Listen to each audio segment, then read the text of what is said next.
Welcome people, we're back with another video. I will now be keeping track of my YouTube and trying to upload every week. In this video, we'll be talking about the chakras. The chakras are the 7 attributes of God, and they are the 7 planets. These are literally vortex portals within us that connect us to these vices and characteristics of God. Each one of these energy centers are a spinning wheel of energy which controls the cells and organs in that particular area of the body. For example, it's literally a mini brain for that area of the body. Each chakra has a vice which you need to turn to a virtue in order to climb up through the system. They work like a stairway system. You have to go through each chakra in order to unlock the one above. This process is turning matter into spirit as you descended from spirit to matter. Saturn is Satan, that's why it's the lowest chakra, and that's why the devil is red, because red is the lowest vibrational color. When you are in these lower states of consciousness, you are in your animal nature. This is your physical side of your nature, and you are mainly being driven by your animal instincts or your ego. Moving back to your higher self or your spirit self is not an easy process. It takes a while. However, with discipline, consistency, and motivation, you can achieve this, and this is what the ancients called Christ consciousness. Once you have achieved this, it is basically a state of mastery of the mind. You no longer lust for the lower animal nature things. Now, let's start with the root chakra. This is located at the base of your spine, and you can feel this chakra by tensing your anus. This energy center is in control of your survival needs, your vitality, your stability, and security. Now, if this chakra is unbalanced, you will feel insecure, fear, anxiety, unstable, low self-esteem, anemia, over or underweight, and constipation. In order to balance this chakra, you need to feel grounded, embodied, stable, calm, centered, a sense of safety, and trust in yourself and the world around you. The next chakra is the sacral chakra, which is located around the belly button area. You can feel this chakra just by sucking in your belly. This chakra is to do with relationships, self-worth, creativity, empathy, and most importantly, sexuality. This is the most important one in order to start to raise your vibration overall, is giving up the over-sexualized nature. In order to balance this chakra, you need to come into harmony with all the toxic relationships that you have. Get rid of the fear, the anxiety, the isolation, and 100% get rid of the over-sexualized nature. Lust is one of the most lowest vibrations you could possibly feel. It is literally manifesting hell. In order to work on this chakra, you need to feel self-worth. You need to do creative things, empathy, healthy relationships, and 100% being confident. The next chakra is the solar plexus. This is to do with personal power, will, metabolism, eating, happiness, and your self-esteem and self-identification. You can feel this chakra just above your belly, below your ribs, and you can suck in this area. If this chakra is blocked, you will feel lack of confidence, difficulty in manifesting your desires, low self-esteem, misuse of power, misuse of dominance, weak will, and shame in yourself. Biggest one for this chakra is overeating, as it's to do with metabolism. If you are overeating, you are literally unbalancing a lot of your lower chakras, not just the solar plexus. In order to work on this chakra and balance it, you want to have a positive self-identification. You want to feel happy, a happy self-esteem, effectiveness to people, not overeating, and a strong willpower. Now for the heart chakra, one of the most important chakras. Chakra is to do with love, understanding, trust, hope, openness, compassion, balance, and forgiveness. The most important because your heart is the tree of life in the body. It is the center of the toroidal field. It is the most powerful chakra. Your heart is 5,000 times stronger magnetically than your brain. Once you have hit the heart chakra and you start surpassing the heart chakra, you are now turning matter into spirit. as the lower three chakras are dense and physical, and the above the heart chakra are turning to spirit. As you can see already, this is a hard and long process of working on yourself physically and internally. The symptoms of a blocked heart chakra would be lack of love or too much love, difficulty to accepting or giving love, lack of compassion, loneliness, and lack of emotional fulfillment. Finally, a lack of connection with a divine or to nature. In order to balance this chakra, the most important thing and the most powerful thing you can do is loving people, accepting and giving lots of love. Second most important thing to balance the heart chakra is balance. You need a balanced life. You need balance in all aspects of your life. Now for the throat chakra. This is a very important chakra as it's to do with communication. A symptom of this being unbalanced is a lack of self-expression and putting on a front all the time, acting with the ego. In order to balance this chakra, you need to constantly self-express yourself. You can't be putting on a front. That voice inside your head, you have to let it come outward. Don't just block it off with a wall. Self-expression will lead to you gaining friends who actually like you for being you, and not these fake friends that you have to put on an ego for. In order to balance this chakra, you need to express yourself, express the word that's within you. Don't be lying to people, don't deceive or be deceptive. The next chakra is the third eye chakra. This is starting to get very advanced and you are coming very close to spirit. Just before we head on, I want to announce the PDF is now available, containing all the presentations I've ever made, all into a condensed 38-page PDF. The link will be below this video for you to access. And if you want to learn how to create reality using your mind, how to attract your desires, how to get out of the situation you are in, the link will also be there for the Manifestation Mastery course. Now for the third eye chakra. The third eye chakra controls the pineal gland, which is your first eye. It's to do with your psychic abilities, channeling, telepathy, astral travel, visions, and connection to the higher self. You need all of the chakras aligned to get the full potential out of your third eye or pineal gland chakra. For example, if you're astral traveling and you fear something, you will be instantly shot back to your body.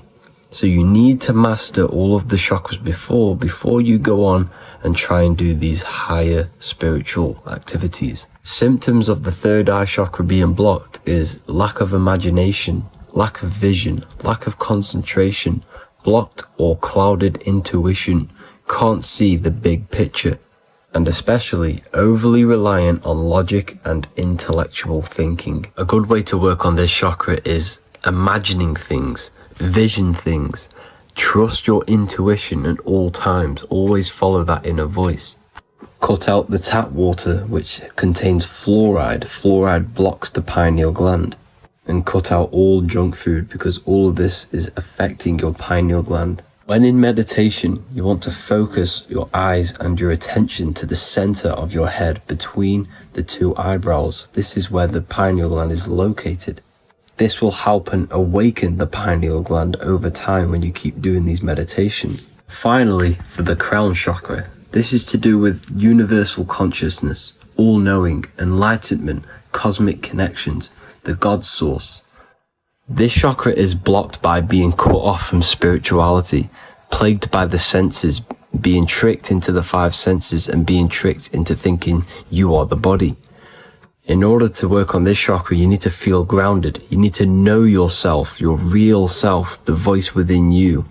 Have common sense, have specific decisions that you're making, be very direct. Now we've got out of the way all of the chakras, I can now introduce methods and meditations which will help you unblock them spiritually. When meditating, you want to get into the present moment in a nice, comfortable position. Bring yourself to the present moment by saying, I am here right now, nothing else matters. Keep repeating this over and over with your eyes open or closed. After a couple minutes of bringing your attention to the present moment, you can now start to Breathe in through the nose deeply and breathe out through the mouth slower than you breathed in. Place your attention on the chakra that you want to balance. Think of a high vibrational emotion like love, and think of this while placing your attention on that chakra. You can do this exercise every day for 10 to 20 to 30 minutes. The longer the better. Another practice you can do is by chanting the Bijis for each chakra. They are here starting from the root chakra all the way to the crown chakra. Or you can chant the 7 vowels. There are not 5, there are actually 7. A, I, A, O, U, M.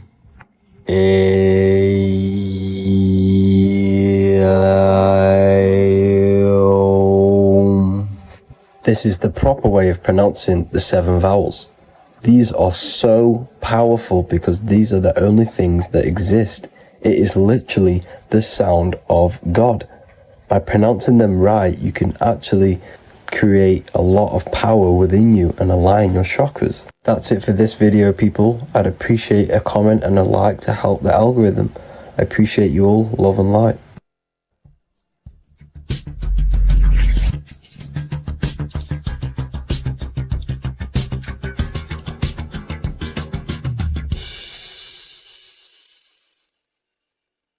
Welcome to Revival of Wisdom. Welcome people. We're back with another video.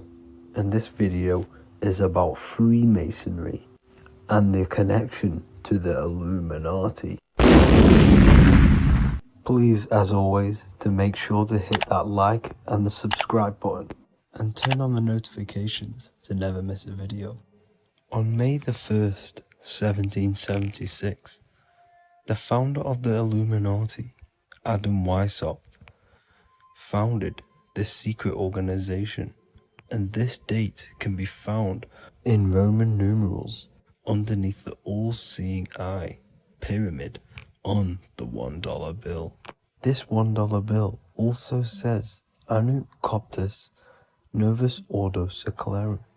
This is Latin for announcing the birth of the New World Order. This New World Order will be headed by Lucifer, the all-seeing eye, and followed by the 13 layers of bricks for the 13 elite bloodlines. So your Orsini's, Rockefellers, Rothschilds, Soroses, and the other 9 elite families.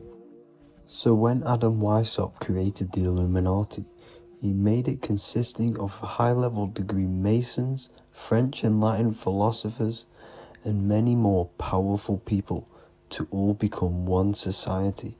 So this is why you see Masons using this same symbol of the all-seeing eye inside the pyramid. But not all Freemasons are part of this Illuminati secret society. As the 33rd degree Freemason Manly P. Hall said in his book The Secret Teachings of All Ages, Freemasonry is a fraternity within a fraternity, an outer organization concealing an inner brotherhood of the elect. So what he's saying here is that Freemasons have to go up the degrees of Freemasonry, and once they hit the top, they either get elected or not into these secret societies like the Illuminati, Skull and Bones, and Knights Templar. So when you see celebrities doing this one-eye symbolism, either covering one eye, doing the triangle, or doing 666 over one eye, this is showing and reflecting the symbolism of Freemasonry.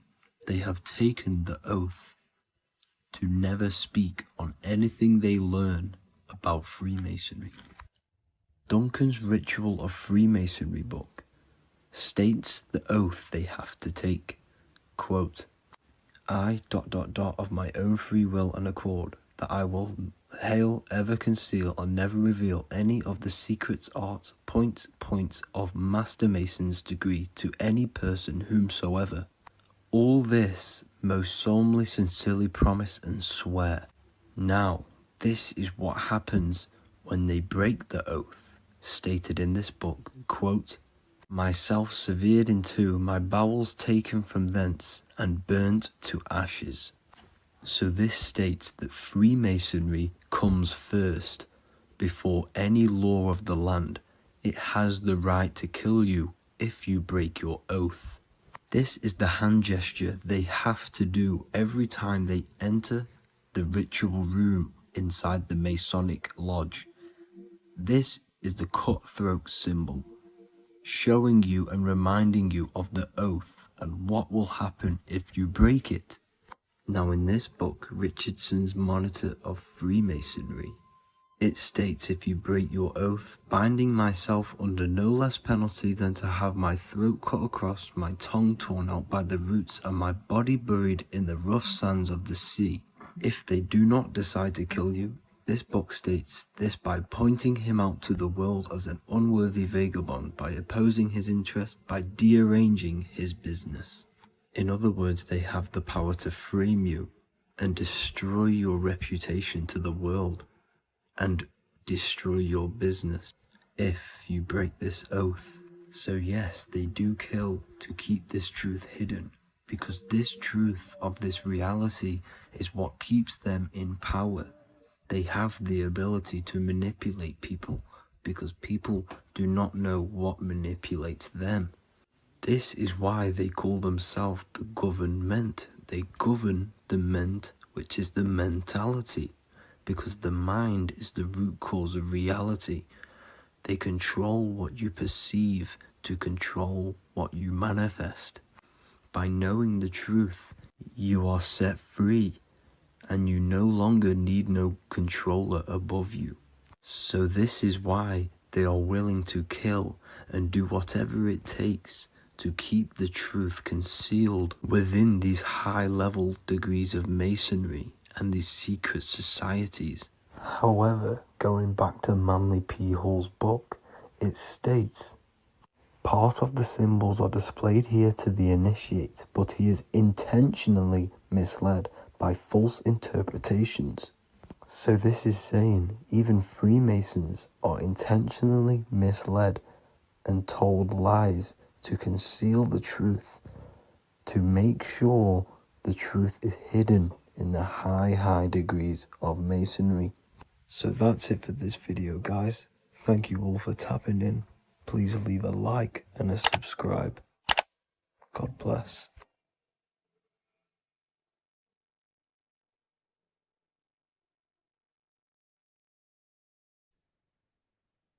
Hello and welcome to another video and another lecture from Ethereal University. Today we're going to be breaking down in detail the Freemasonic 33rd degree symbol. Now, of course, this is a complex symbol, and it's composed of many symbols put together to create a greater meaning. So, as you should know from my previous videos, a bit of context behind Freemasonry, what it particularly is, and I will give you a brief overview before we go into this. It's definitely important to know what Freemasonry is before we break down this symbol, okay?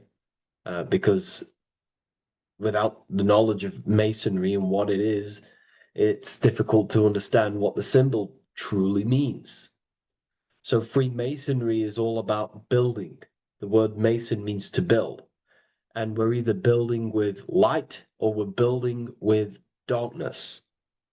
So that we have good Freemasonry, we have good Masons, people who want to spread the truth, people who want to help people awaken their mind and liberate them and bring them up to higher consciousness. Or we have Masons who want to divide, keep the knowledge to themselves, create walls, build walls in people's minds, construct illusions in people's minds for their own personal gain.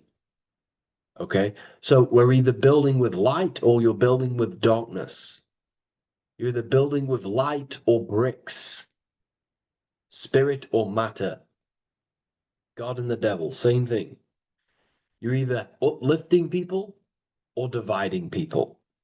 Each and every single one of you is a Freemason. Well, a Mason. Not a Freemason, but a Mason. You are a builder. And you're either constructing division in you and other people, or you're either creating oneness. Everyone is doing this. Everyone is building. Everyone is contributing towards the world and building our reality.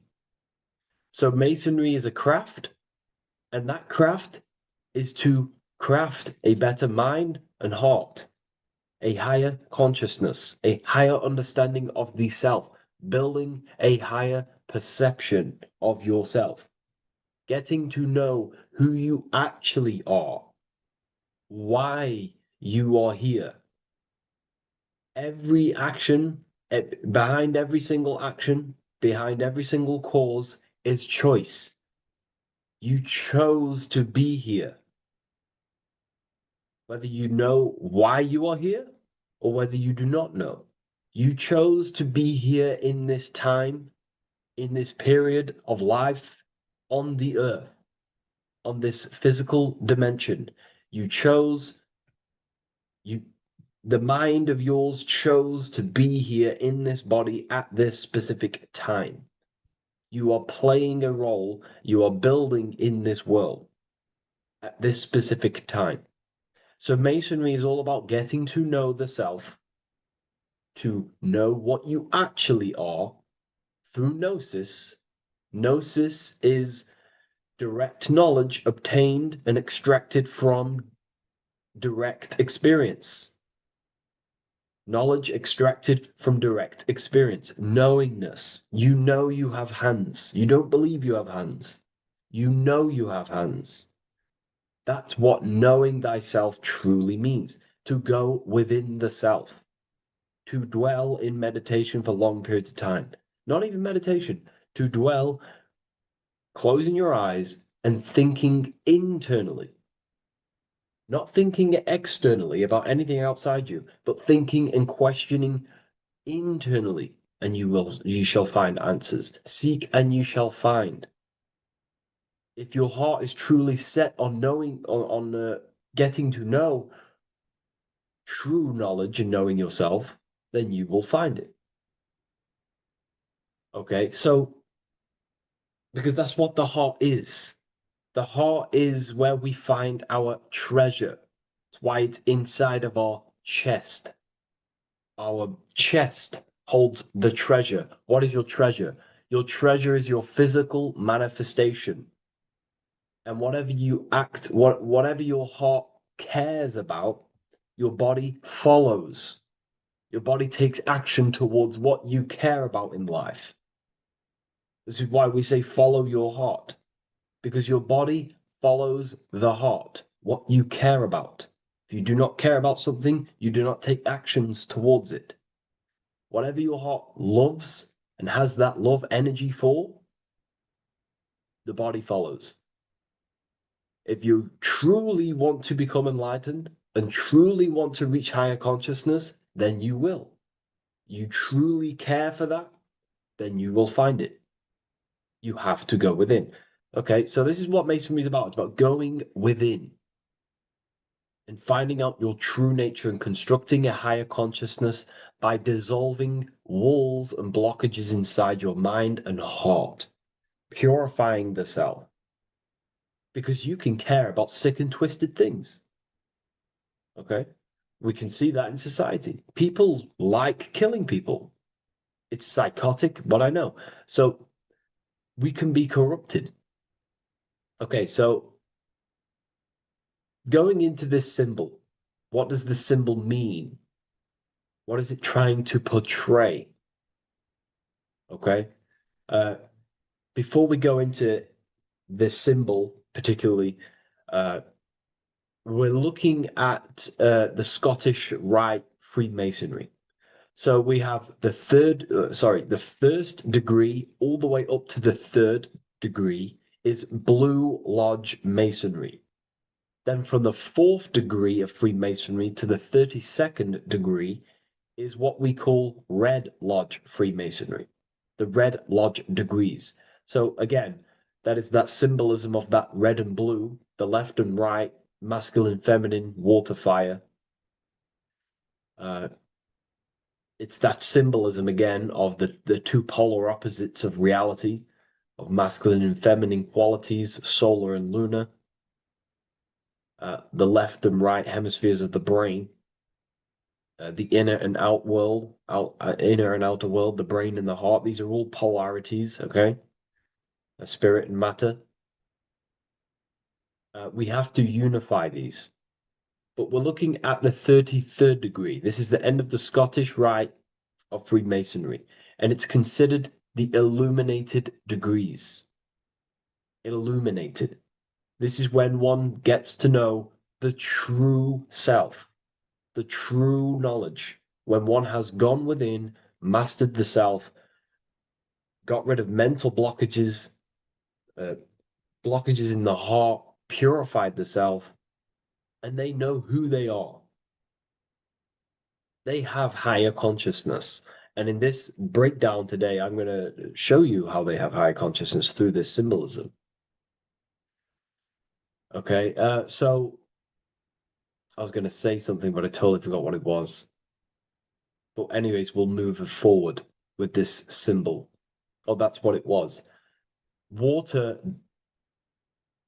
melts, well, ice melts at 33 degrees, symbolizing ice represents solid matter, ego, the physical body, left brain thinking, physical reality identification, identifying self with the ego, the name, the job, the reputation. That's the ice, that's solid, that's ego thinking, left brain thinking. When we identify ourselves with the body, our ego, our name, our job, our reputation, our family, that is ego. That is pure earthly survival base level consciousness. This is the degree, this is the level of state of mind that we need to rise out from and figure out what we are, what you actually are inside you. When you turn off your thoughts, what are you then? If you do not think, you are not your name, your job, your reputation, your family, your beliefs. Because when the mind is turned off, there is still something left. That is you. And that is the substance that we have to get to know through gnosis, through going within and thinking internally and dwelling within. Okay. So Freemasonry is all about learning about the psyche, the true nature of consciousness, how it functions, the mechanics of consciousness, how we can integrate universal law with consciousness. We're going to be going into that. Natural law. How we can become one with God's law. We can become one with the universe and integrate universal consciousness into yourself. Okay, so the first thing I'm going to say about this symbol, straight away, the first thing you probably notice about the symbol is the eagle. The eagle is a bird. Okay, what do birds do? They are high in the air. They are above the earth, which represents rising, rising consciousness, rising the mind out of the lower mind, earth-based survival, impulsive, reactive, egotistical mind.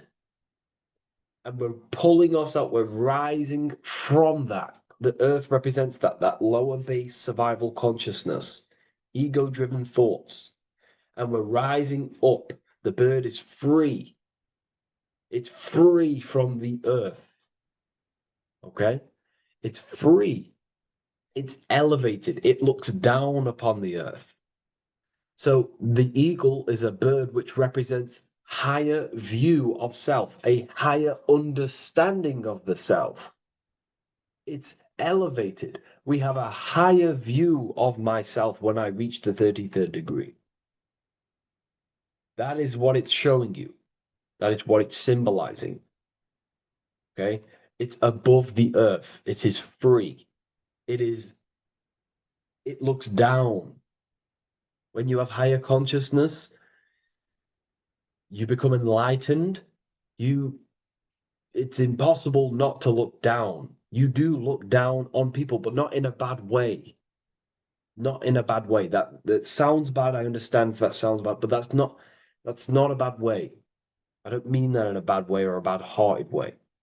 I mean that as when you have higher consciousness, you can see people who are living and dwelling in zombie mode, low level earth based consciousness. They think they're the body, they think they're their name, their job, their reputation, their family. So it represents looking down because I have higher awareness of myself. I know what I truly am. The water is flowing at the 33rd degree. The water melts at the 33rd degree, representing the flowing of consciousness, the flowing of the mind, flowing of light energy entering the body. Because when we reach higher consciousness, when you raise your consciousness, which is just an easier way of saying mastering thoughts, mastering yourself, we no longer give attention to negative thoughts because we understand what thoughts are. And why would you let your own mind take away your own power? So again, Freemasonry is about gaining personal power, not in a bad way. Well, it can be used for bad. Gaining mental power, a strong mind. Most people have very, very, very weak minds in this world. Very weak minds. This world is a mental world. We have to gain strength in the mind. It's a mental universe. The stronger the mind, the better your reality. The less affected you are by external things. Nothing external should ever bother you. Okay?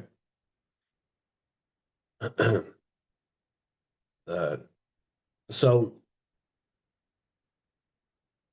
it's about gaining mental strength, mental clarity.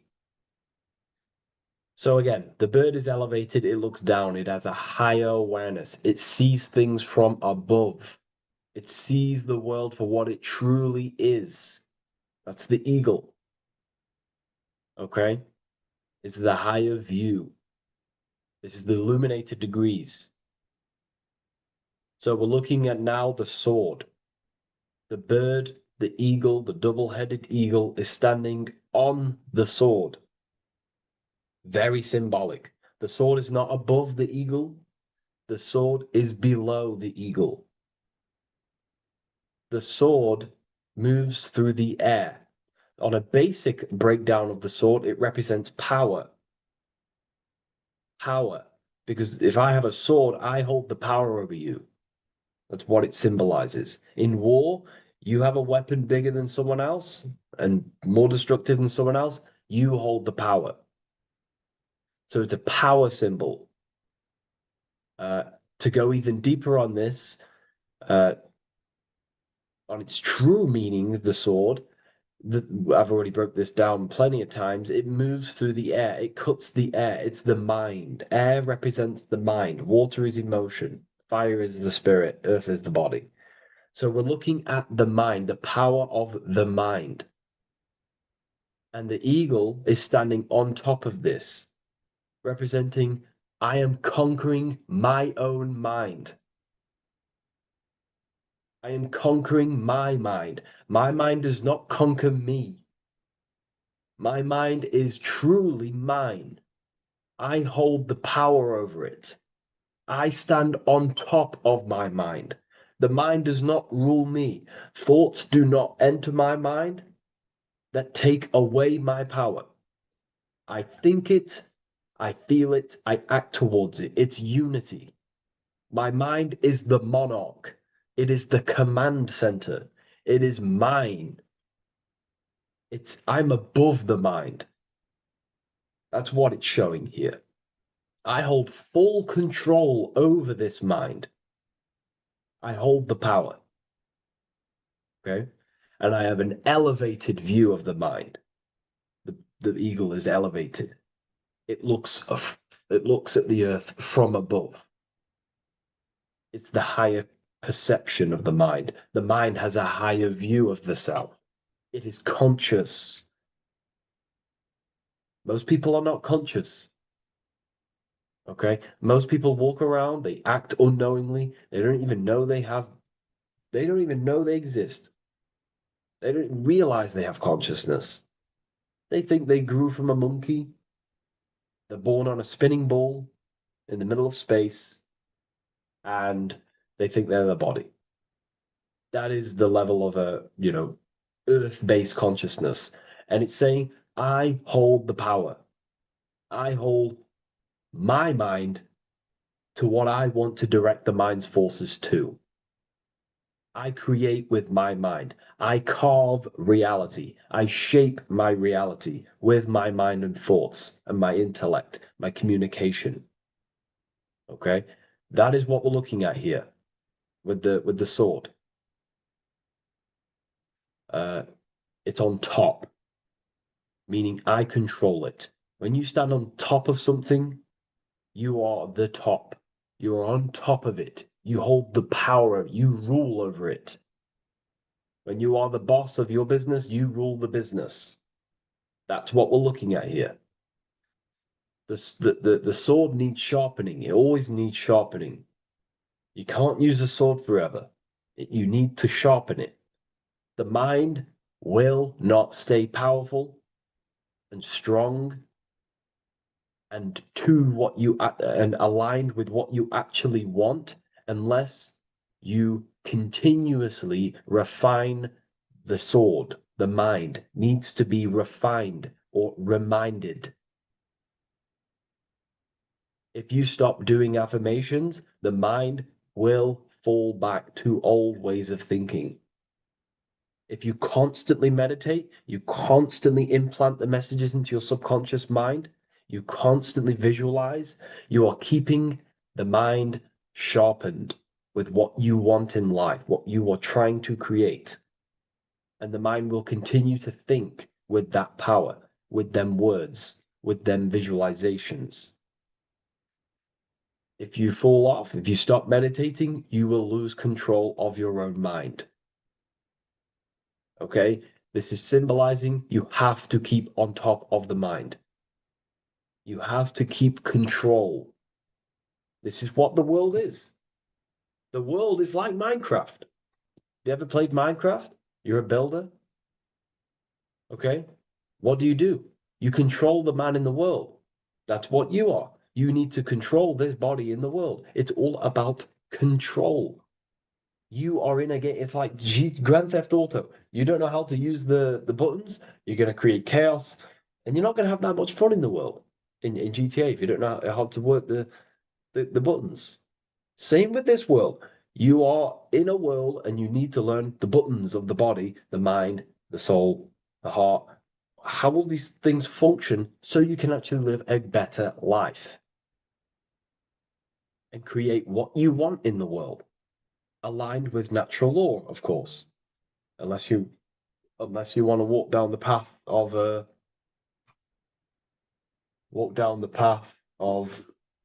Satanism.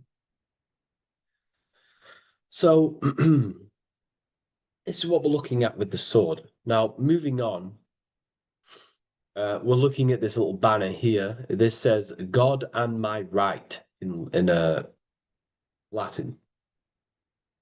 God and my right. What is your right? Natural law is your right. What is natural law? You already know the natural laws. We all intuitively know the natural law.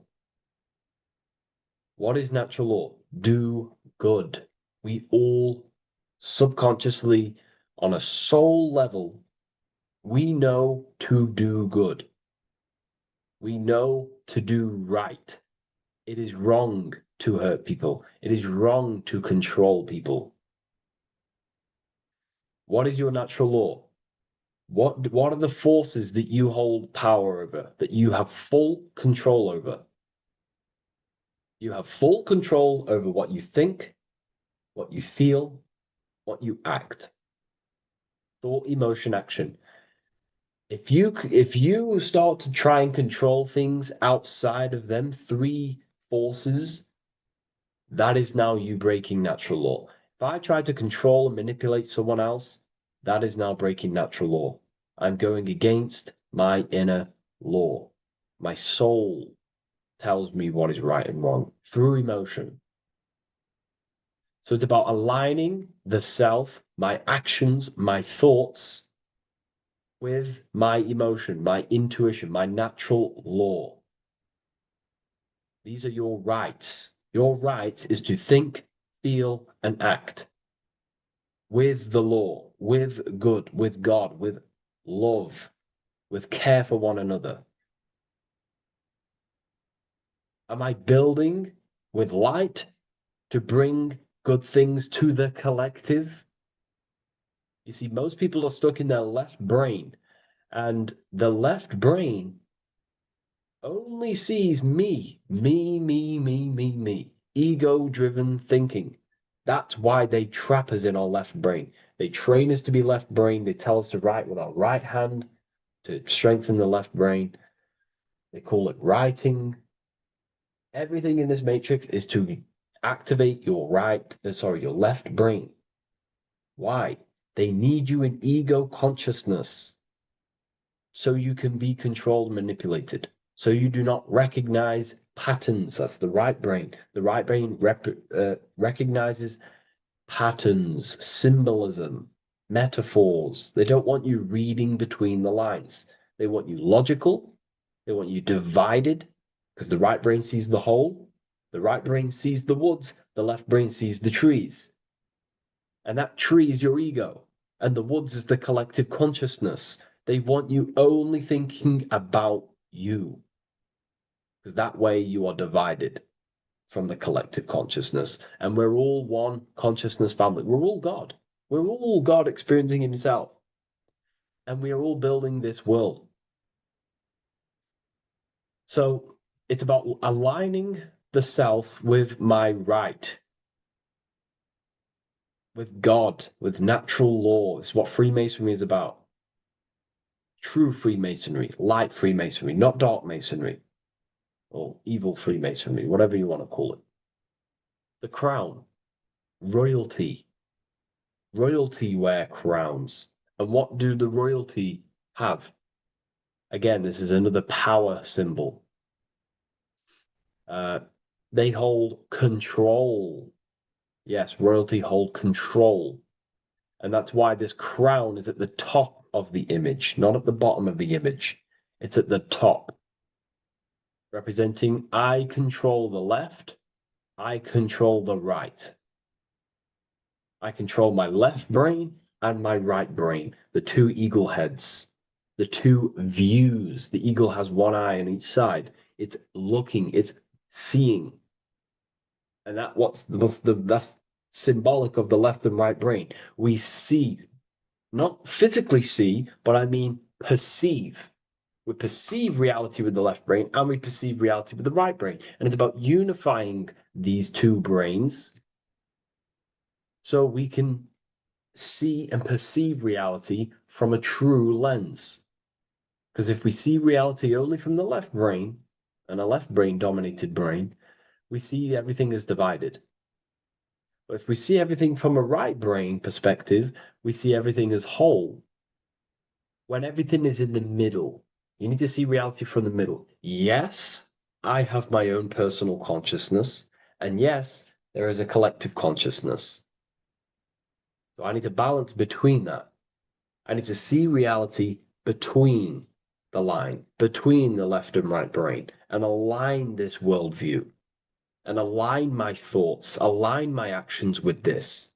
Because if you're left-brained dominated, you're only going to take action on ego. You're only going to take action on me. You're only going to think about me. But if you're right hemisphere brained, you're only going to take action for the collective, which is, yes, that's good, but you also need to think about yourself. Why did you come here? Your life has a meaning as well. It's not just about the collective, it's about you as well. But we need to balance this. You see? This is what we're looking at. The crown is in the middle, representing the balance the power over the two. Okay. It's the balance, it's mastery, it's control. Royalty hold control over society, royal families. So it's about controlling the self. It's control over the eagle, control over the sword, over the mind. It's about personal power we're looking at here. Self-control. Now we're looking at a upright triangle, which represents the element of fire, which is masculine. Masculine is all to do with action. Action, the physical body. We're looking at fire, which represents spirit or transformation. Fire is a very transformative element. It transforms things. Okay, so we're looking at self-transformation through action. This is what we're looking at here. Fire is a very, very masculine force. A very penetrating and transformative force. So we're looking at transforming the self, not through knowledge, but through action. We have transformed the self, 33rd degree. I've reached the 33rd degree and I have now fully transformed. Now, there are higher degrees than 33rd degree, but we're just breaking down the symbol. That's a whole of a lecture. But this represents full transformation. 3, another, if you watch my video on numerology, you know 3 is all about what? Transformation. Thoughts, emotions, actions. These are the transformative forces that turn and create reality. Jesus dies and dies and resurrects after 3 days. Transformation from dead to the awakened. Brahma, Vishnu, Shiva.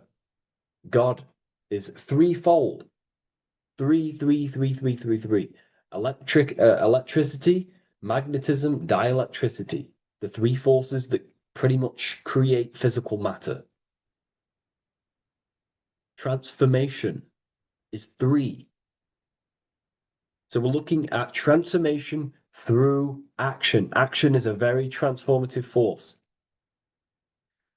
There's no point learning this knowledge if you're not going to act upon the knowledge. A lot of people join the university, they learn a lot, but they leave because they don't want to take the action. They don't want to do the hard part. They don't want to act towards higher consciousness. They want to dwell in their lower mind. That's fine. That's your path. That's their path.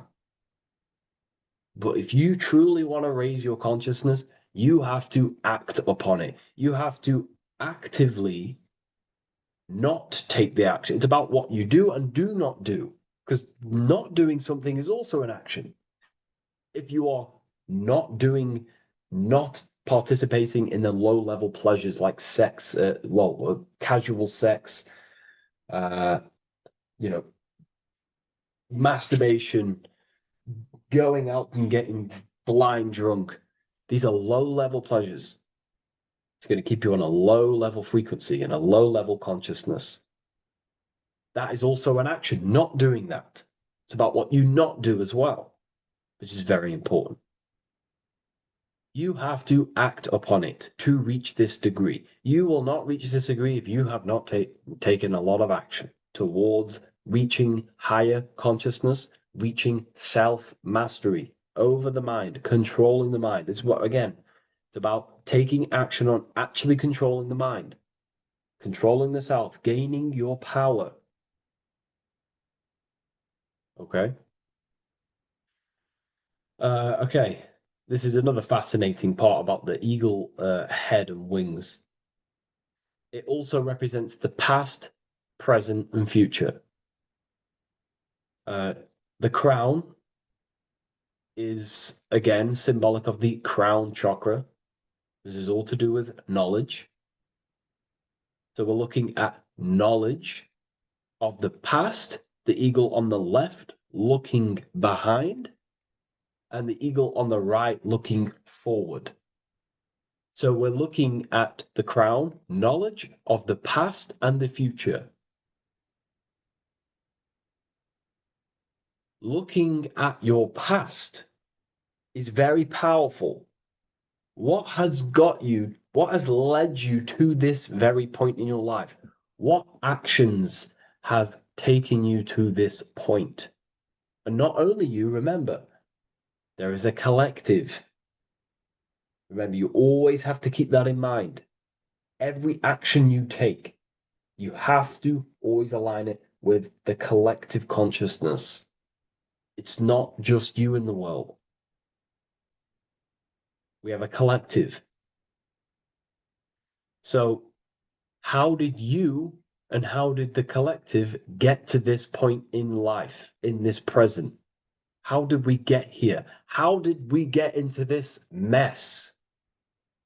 Humanity is in a mess, a straight up chaotic mess. And if you think everything is perfect and everything's divine and everything's just, there's some people out there in the spiritual community saying, everything's divine, everything's meant for this purpose. No, there are people actively manipulating and using mind control methods to control this reality. How have we got into this mess? So we have to look into the past to analyze patterns so we can take action now in the present to change the future of the collective and your personal life. That's what we're looking at here. So the eagle looking left is looking in the past, representing analyzing the past, analyzing the actions in my life and the collective life. The actions that led to this mess now, to this state now. And what can I do now with my knowledge to change the future to a better future aligned with, again, natural law, aligned with goodness, aligned with God, aligned with care and love for one another and the self. So it's all about knowledge of the past and knowledge of the future. And what I can do now to take action, the triangle pointing at the middle, which is the present, what can I do now to change the future? To create a better future, to transform the world. 33, transformation. To transform the future. Okay, this is what we're looking at here with the two double-headed eagles as well. Again, this is more art. This is a lot more complex symbolism here. But again, we have the Earth hemisphere here. And what? The eagle above. It is raised above the earth, above material pleasures, above the material thinking self, above the ego. Not to say that get rid of the ego. We need the ego, but balancing, control, power over the ego, power over the two hemispheres of the brain, power over my past and my future, power over time. What am I using my time towards? Time is your spiritual currency. Okay? It's elevated. It sees things from a higher perspective. It is higher consciousness. We're also looking at the astral body. Birds on a deeper level represent the astral body.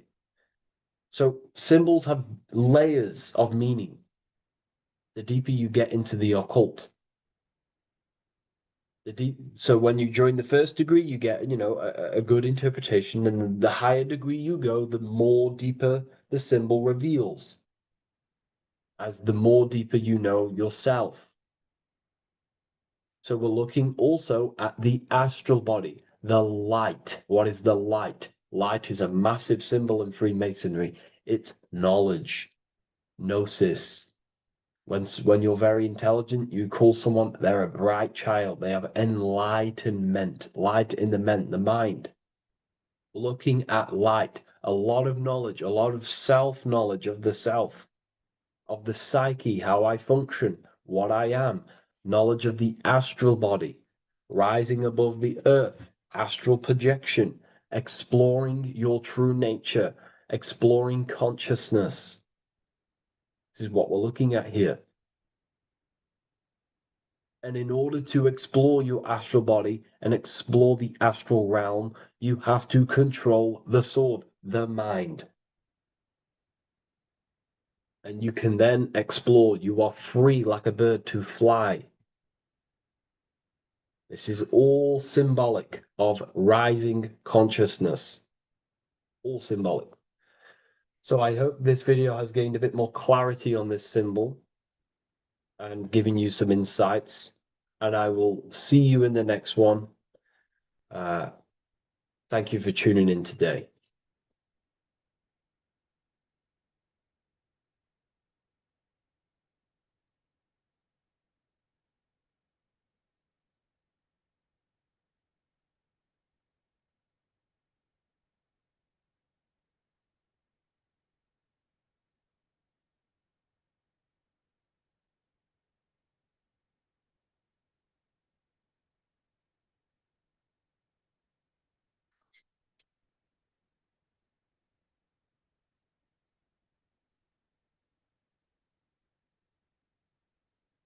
Neo is plugged in on the back of the neck, which is the reptilian brain stem.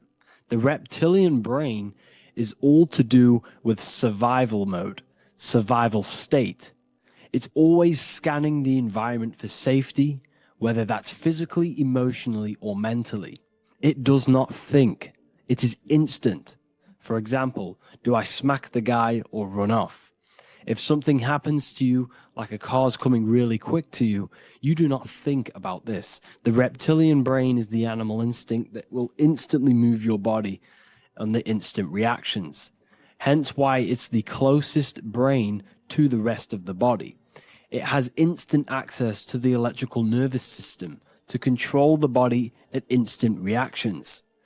Now, Neo is plugged in on the back of the neck, which is the reptilian brain.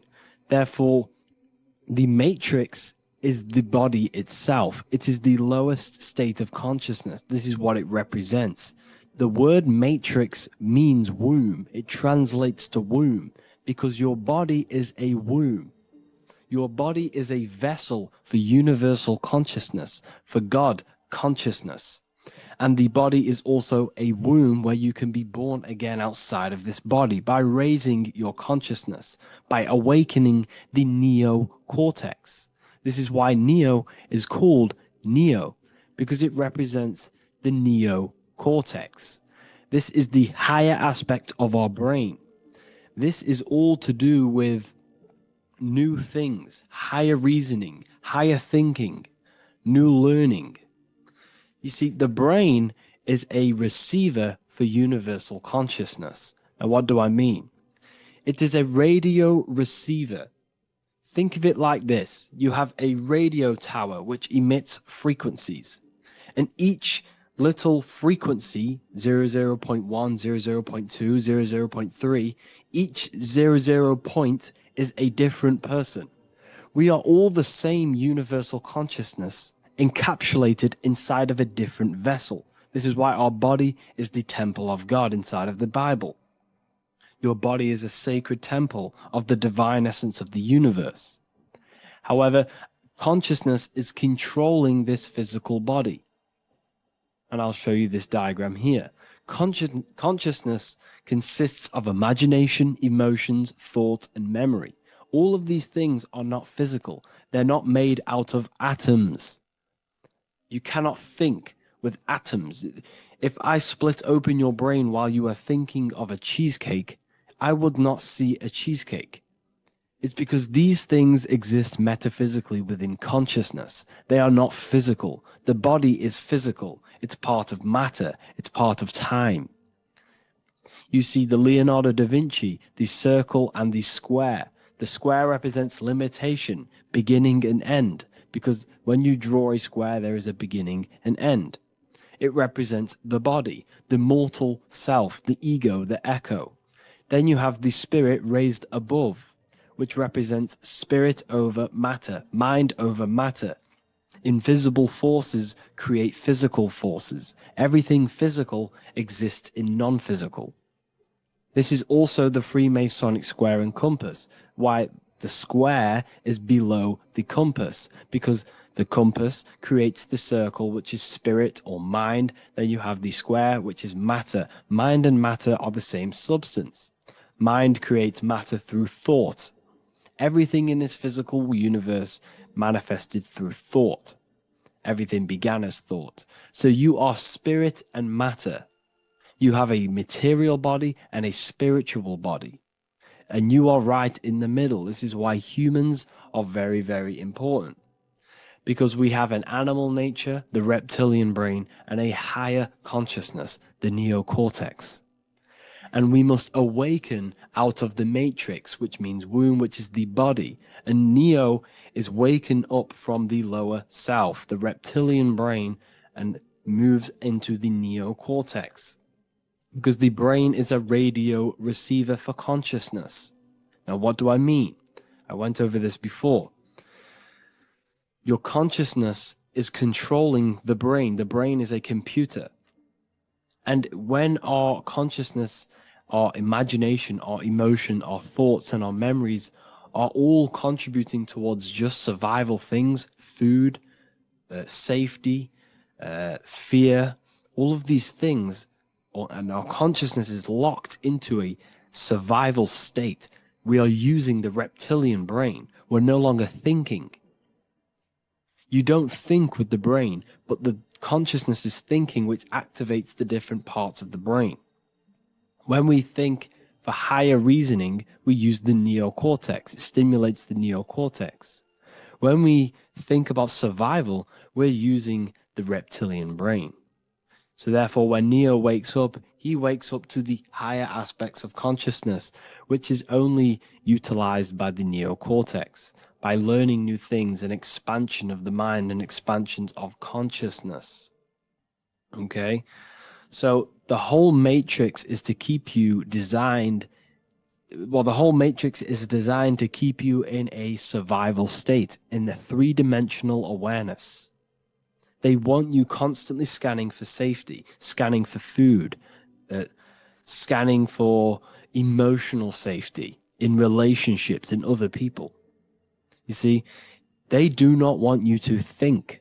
They want you stuck in that reptile, that animal state, that beastly state that most people are in. Most people, all they do is eat, listen to music, consume, have sex, lust, desire. This is all the reptilian brain. So when we say the world's being ran by reptilians, it's symbolic. There is no physical reptilian humanoid beings controlling, manipulating human consciousness. We are all the same consciousness. However, there is a corrupted state of consciousness running this world. And this consciousness worships the physical plane. And they control the physical plane. So by doing that, they keep you stuck in a reptilian way of thinking, the animal state, to keep you stuck in the lowest state of consciousness. Now, this is the god Osiris, which represents the reptilian brain. None of the Egyptian gods ever existed. They are all symbolic for the brain and anatomy of the human body. Osiris represents the reptilian brain. As you can see, this anatomy compare to the brain stem and Osiris statue found in Egypt. And we also see an ancient artwork of Osiris with green skin and two reptile crocodile alligators next to him, which also symbolizes the reptilian survival state of human consciousness and the activation of the reptilian brain. This is what it symbolizes. Now, this is what the Matrix is all talking about. It's talking about the awakening, the expansion of consciousness. The word divine is dive in because you connect with the divine by diving inward. There is no man in the sky going to save you. You must connect with the self. Know thyself. Truth comes from within. All of these things I'm telling you comes from within you. I'm just pointing it out. All of this is self-realization. A lot of people say, well, what are my sources? My sources is knowing thyself, observing thyself, using the neocortex of critically thinking, sitting down and thinking about yourself and having deep realization of yourself. You can realize that your thoughts are not of this physical world. It's quite simple. The brain does not think. The brain does not imagine. The brain does not hold memory. All of these things exist in consciousness, the one consciousness, but we are all fractal, infinite parts of. This is the eye on the triangle, consciousness being given down to the rest. This is separate. Consciousness is separate from the rest of the pyramid. The pyramid is your body. Neo is the one consciousness. This is the Egyptians symbolizing the one consciousness giving Ankh, which is life, to all the different life forms. However, you can see that the central sphere is giving a big Ankh to the humans, because humans, like I said, possess the advanced consciousness, an advanced brain that allows us to turn above our reptilian animal self. For example, we can go against our reptilian lower animal nature and turn to our godly nature. Animals cannot do that. They are stuck in instinct. They are stuck in a reptilian animal way of thinking and operating. Everything they create is to survive. We can turn against our lower nature and create for amazing things like buildings, architecture, technology. We can use our creative consciousness for anything we wish, not just survival needs. And it's the same with your spiritual journey. You can raise your consciousness beyond this animal state that they try to keep you in through fear, consumption, food, and the reptilian brain. We must awaken, start to think critically, and awaken to our divinity, because the mind, the consciousness within you has infinite potential to expand. There are infinite fields of knowledge that you can explore. The mind can never be filled. It can never ever be full of knowledge. It always expands, and that's why you are alive. That's why you are part of this universe. That's why the science always says the universe is always expanding, because the universe exists in your mind, and the mind is always expanding into new fields of thought, new fields of knowledge and information. And that is your whole sole purpose, of expansion of mind and expansion of consciousness, and the exploration of the mind of God. We are living in the mind of God. You are a thought in the mind of God. You must awaken out of this body.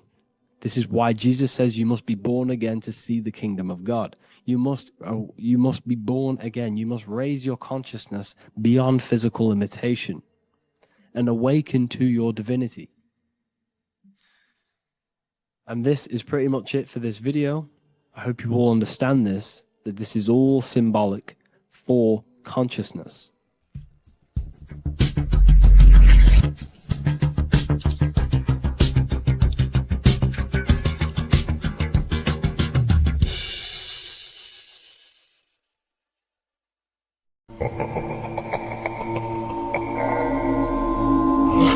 If your ultimate goal is to be famous, then you're gonna do a lot to get there, like sign your name in blood in a contract with the devil. That's how I got introduced to the music industry. I swear I wanted to be like the Amy Grant of music. Yeah. But it didn't work out, and so I sold my soul to the devil. Well, needless to say, sold my soul. Alright, y'all. I'm finna sell my soul. I'ma hit y'all when I'm through. I'm gonna be rich as hell, alright? I told you, bro, man. You trying to sell your soul, man. Look.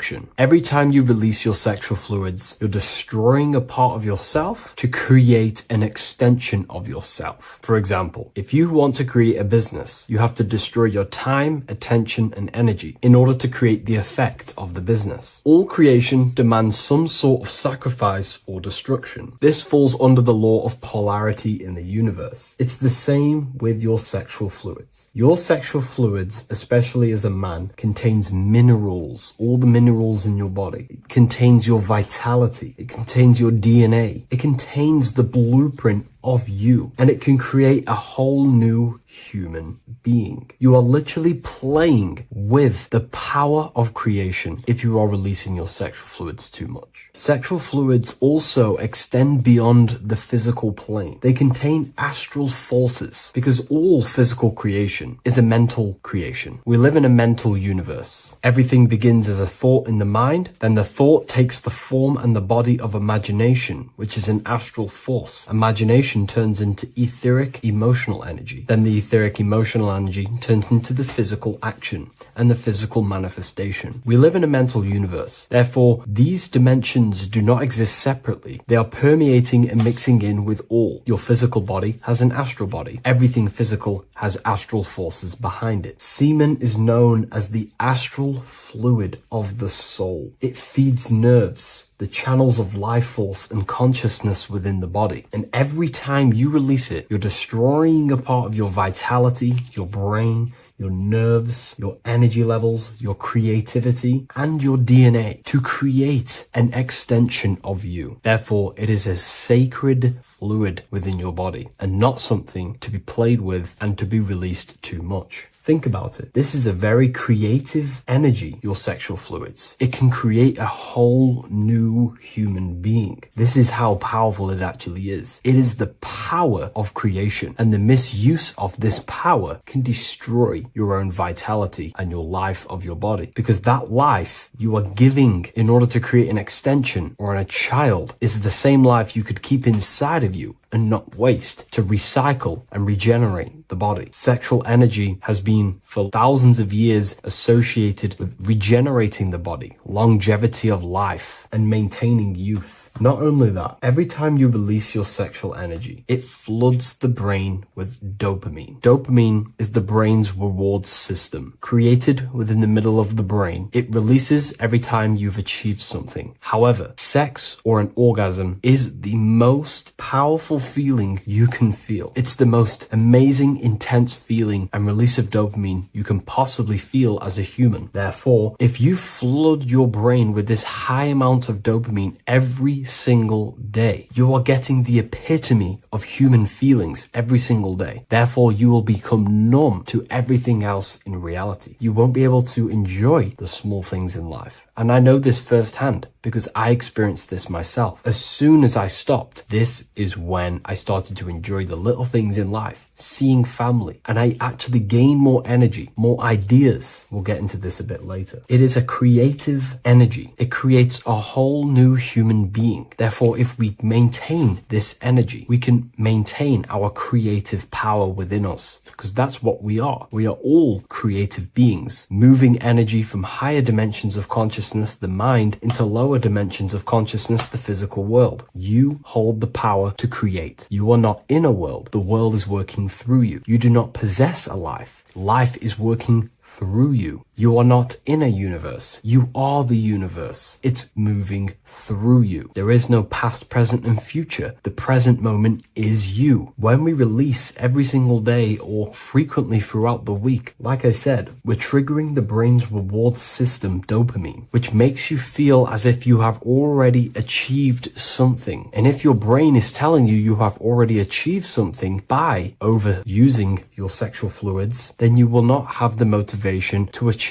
other things in your life. I know this firsthand. I became very lazy. I didn't want to work. I didn't want to do anything because subconsciously my brain felt as if I've already achieved. If we look at the symbol of the Baphomet, we notice the Baphomet has horns and a goat head. Now we look at the word horny. When you become sexually aroused, it's known as horny, which is the horns, representing the lower mind. The lower mind is the mind we use for our animal instincts. We have two parts of our mind. A higher mind, which is contained of higher thought, which chases spiritual things such as love, wisdom, knowledge, and God. Then we have a lower mind, which chases the things of the material world closely associated with the ego, chases validation, material gain, status, and physical sensation, physical pleasures. It is these physical pleasures that can keep you in an endless loop, making you feeling empty inside, because nothing material can ever satisfy our internal world. Nothing. You can achieve millions of dollars. You can achieve your dream house, your dream car, your dream watch. And if that is the only thing you are chasing, you will feel empty inside when you achieve it, because nothing of this material plane can satisfy you. Nothing of the lower mind can ever satisfy you. This is why we must sacrifice the lower mind and overcome the lower mind and the lower instincts. One thing I found amazing when I mastered my sexual urges and my lust is that my mind became a lot more clear. The thoughts and the time and the attention that I used in my mind to go towards lust, sex, and chasing these things was taking up a lot of mental space, time, and energy. But as soon as I removed it and mastered it, my mind became an open vessel for higher thoughts to be received from the higher mind. The mind is like a radio antenna. Whatever we attune it with, that's what we receive. If we're constantly thinking about lust and low-level pleasures, we're gonna just receive low-level thoughts. But once we remove all of the lower mind and we conquer our physical body and physical urges, our mind becomes an open channel for divine thoughts and spiritual thoughts. This is what most people call today as downloads. You receive wisdom from your higher self. Not only do you receive more wisdom, you just receive more power to create. The male and the female come together to create a child. That's how you were created. Now, the law of correspondence teaches as above, so below. It refers to everything in the universe. Therefore, in order for you to create a reality, to give birth to something, you have to bring together the masculine and the feminine. Your masculine forces are willpower and actions. Your feminine forces are emotions and imagination. When you combine the willpower, action, emotions, and imagination and combine them together, you can give birth to reality. But it's important to only give birth to things that are spiritual, that are good, that are for the benefit of yourself and humanity, and not for the ego and the lower mind. Killing our lower mind is essential for spiritual ascension when we die. The thoughts that we give the most attention and energy to when we die are pretty much the same thoughts that we're going to think when we die. When you die, your physical body and external world is stripped and you're left with your internal world of consciousness. More than likely be resonating within the lower astral plane before you move on to any higher dimensions of the astral. It's important that we kill any addictions such as sex, food, attachments, emotional attachments to people, any desire for material things before we physically die. The Hindus taught this, Buddhism taught this, the ancient Egyptians taught this. We have to remove the desires in our heart for material and things before we physically die, because when we die, we cannot fulfill physical pleasure. Therefore, we will create our own suffering within the astral dimension. So sex is the biggest part of this. We have to remove the desire for sex or releasing any of our sexual fluids before we physically die to master ourselves. And not only that, it's going to benefit the way you feel, the way you think, the way you act towards people once you have mastered this. Porn psychologically damages you. You are quite literally the person in the corner of a room watching two other people give pleasure to each other. Psychologically, that is not good. And what happens in darkness is always revealed in light. What you do in your alone times will show in your confidence, in your eye contact, in your presence, in your aura, your energy. You cannot hide things that you do in the dark. because they always reveal themselves in a subconscious way, whether physically or through an energetic spiritual way. Sex can be known as sacred energy exchange. You are exchanging energy, bioelectrical energy. It's a scientific fact that when you hold hands with another person, your brain waves of each individual become synced, your emotions sync, and you exchange electromagnetic energy because you are an electromagnetic being. When you have sex with someone, you are literally exchanging emotional energy. Your aura is not just an electromagnetic field. It is literally a manifestation of your internal consciousness. Your consciousness contains your thoughts, your beliefs, your traumas, your emotional state.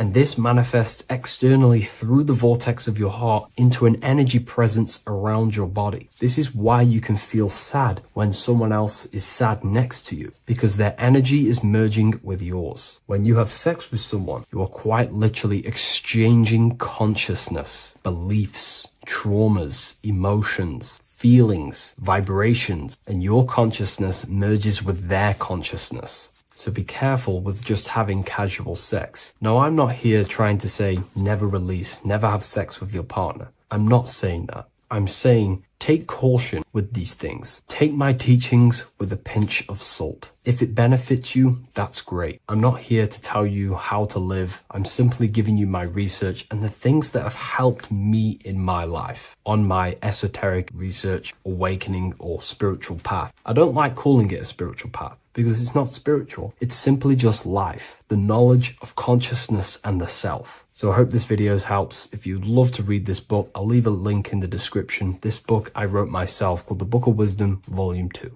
Do the elites actually worship Saturn? In this video, we're going to be discussing the occult and esoteric meaning of the 7 planets and the abuse of the Saturnic energy within today's world. This will help you gain a deeper understanding of reality, yourself, how you create reality, and what these 7 planetary energies actually truly are. In order to understand anything within the universe, we have to understand the law of correspondence, the law of as above, so below. There is one consciousness expressed in infinite forms. Me, you, the squirrel, everyone who possesses consciousness within this universe is an expression of the one divine consciousness, what we like to call Source, God, or the grand architect of the universe. We have to understand there is a large scale, but the large scale is mirrored in the small scale. If we look at lightning, this is a large scale. This is the macrocosm. Then we go a bit smaller to the trees. We see the same pattern. Then we look a little bit smaller into the human body. We see the same pattern of the nervous system. Then if we zoomed into the microcosm, brain cells, we still see the same pattern. This reveals the universe is a fractal universe. The large is reflected in the small. And this is the symbol of the Fibonacci sequence, which represents this as above, so below principle. The big spiral represents the macrocosm, but then this spirals into the tiny spiral. This symbol goes for eternity, never touching, never finishing. The large is mirrored in the small. With understanding this, we can realize that we are a microcosm of God. We are our own universe. We are our own world. Your body is the earth. Your mind is the mind of God, just in a smaller version. You are a drop in the ocean of the vast collective consciousness. With that being said, everything you see outside of you is inside of you. As above, so below. The 7 planetary energies on a macrocosmic scale are the 7 energies that form the physical world. The physical dimension is crystallized thought. Everything you see around you was thought made manifest. Thought imagined, then created in the physical reality. Therefore, these 7 planetary energies are 7 astral forces that create and weave the material existence. For example, if we look at a tree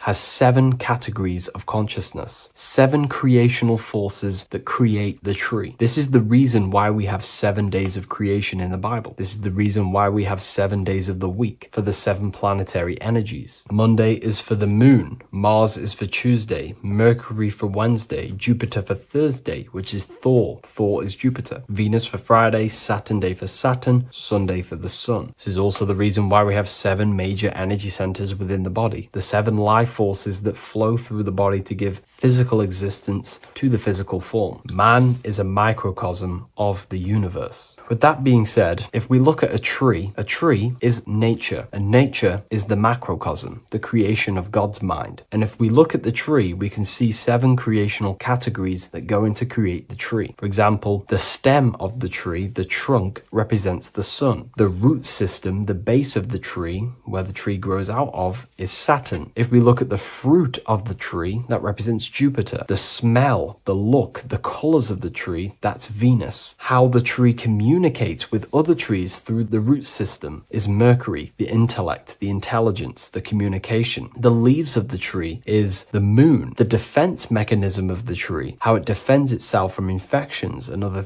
territories, is Mars. So we can see all physical matter, all physical creation demands these 7 categories of consciousness, these 7 planetary forces. But again, that is the macrocosmic scale. The macrocosm is reflected in the microcosm, which means you have access to these forces, these 7 planetary energies, and you use them to create anything in reality. You've been using them maybe unconsciously your whole life. For example, this book that I've created, the Book of Wisdom Volume 2, you can find it in the bio if you're interested in reading it. It has the 7 planetary forces that go into this tree, into this book. I used the sun, which is my passion and my drive to take actions. I used Mercury, which is my intellect, my thinking, my communication. I used Venus, the layout, the look of the book. I use Mars, my defense of my work, my trademark, my copyright. I use Saturn. Saturn is my time, my discipline, my attention. I use Jupiter, which is the why, the reason why I created it. I used the moon, which is my care. My care is the generative force. Whatever you create in your reality is because you care. You care about keeping a house above your head. Therefore, you go to work and earn money. Care is the driving force to create anything in reality. What you see right now watching this video is because you care about watching this video. If you lose care about watching the video, you will turn it off and continue to do something else. All creation demands these 7 forces, hence why we have here a midsection. Sometimes we see the symbol of the earth, which is a circle and a cross in the middle, because these 7 forces create earth. But again, this video is specifically aimed to Saturn. We're going to be discussing Saturn's Saturnic energy because there is a lot of misunderstanding in today's world, and I'm going to give my perspective and my research on the energy of Saturn and how we use it and how it's being abused in today's world. Saturn externally, because remember, we have an external world, an internal world, a macro and a micro. Saturn externally in the material plane governs the foundational and enduring aspects of existence, such as the roots of plants, the bones of our body, even the insects that dwell beneath the ground. It represents the dull, hard, unyielding forces of life, symbolizing structure, limitation, and conditioning. Under Saturn's influence, things become rigid, bound by the god of time, bound by restriction and boundaries. In Roman mythology, Saturn is revered as the god of time, ruling over the cycles, beginnings, and endings. This connection with this emphasizes Saturn's role in marking the passages of life, aging,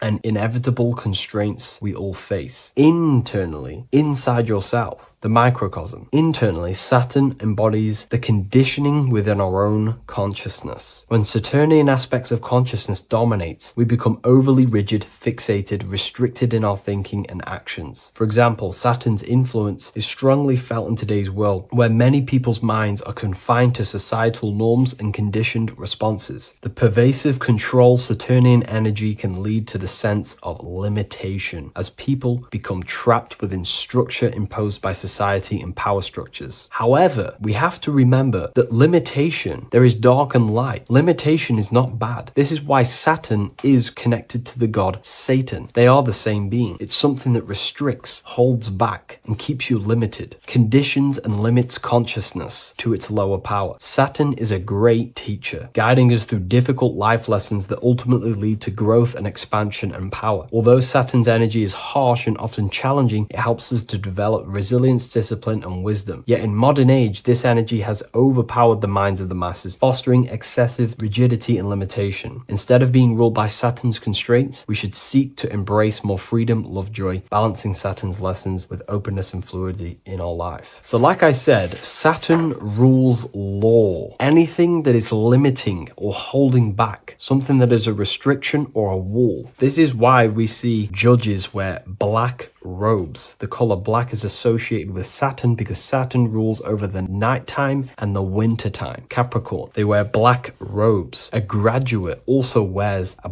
black robe with a black square cap on its head because black is associated with Saturn, restriction, limitation. University graduates wear this. Personally, not to offend anyone, these educational systems that we have in today's world are not here to give you power, to find you the power of consciousness or yourself. They are simply to restrict you, to keep the mind limited in a certain belief system. That's not to say the things in university are completely useless, but what I'm saying is it is a conditioning by the educational system. And if we actually look at the top of the hat, it's a square over a circle. And in Freemasonry, we see the compass on top of the square. In Freemasonry, we see the square underneath the compass on top of the square. The square creates squares and the compass creates circles. So this is symbolizing the square, which is matter, the circle, which is spirit, matter over spirit when it needs to be spirit over matter. This is a symbol of conditioning, limiting the mind into being locked in the five senses and base consciousness. Saturn's energy is keeping people restricted. This is why there is so much Saturn symbolism in today's world, because Saturn is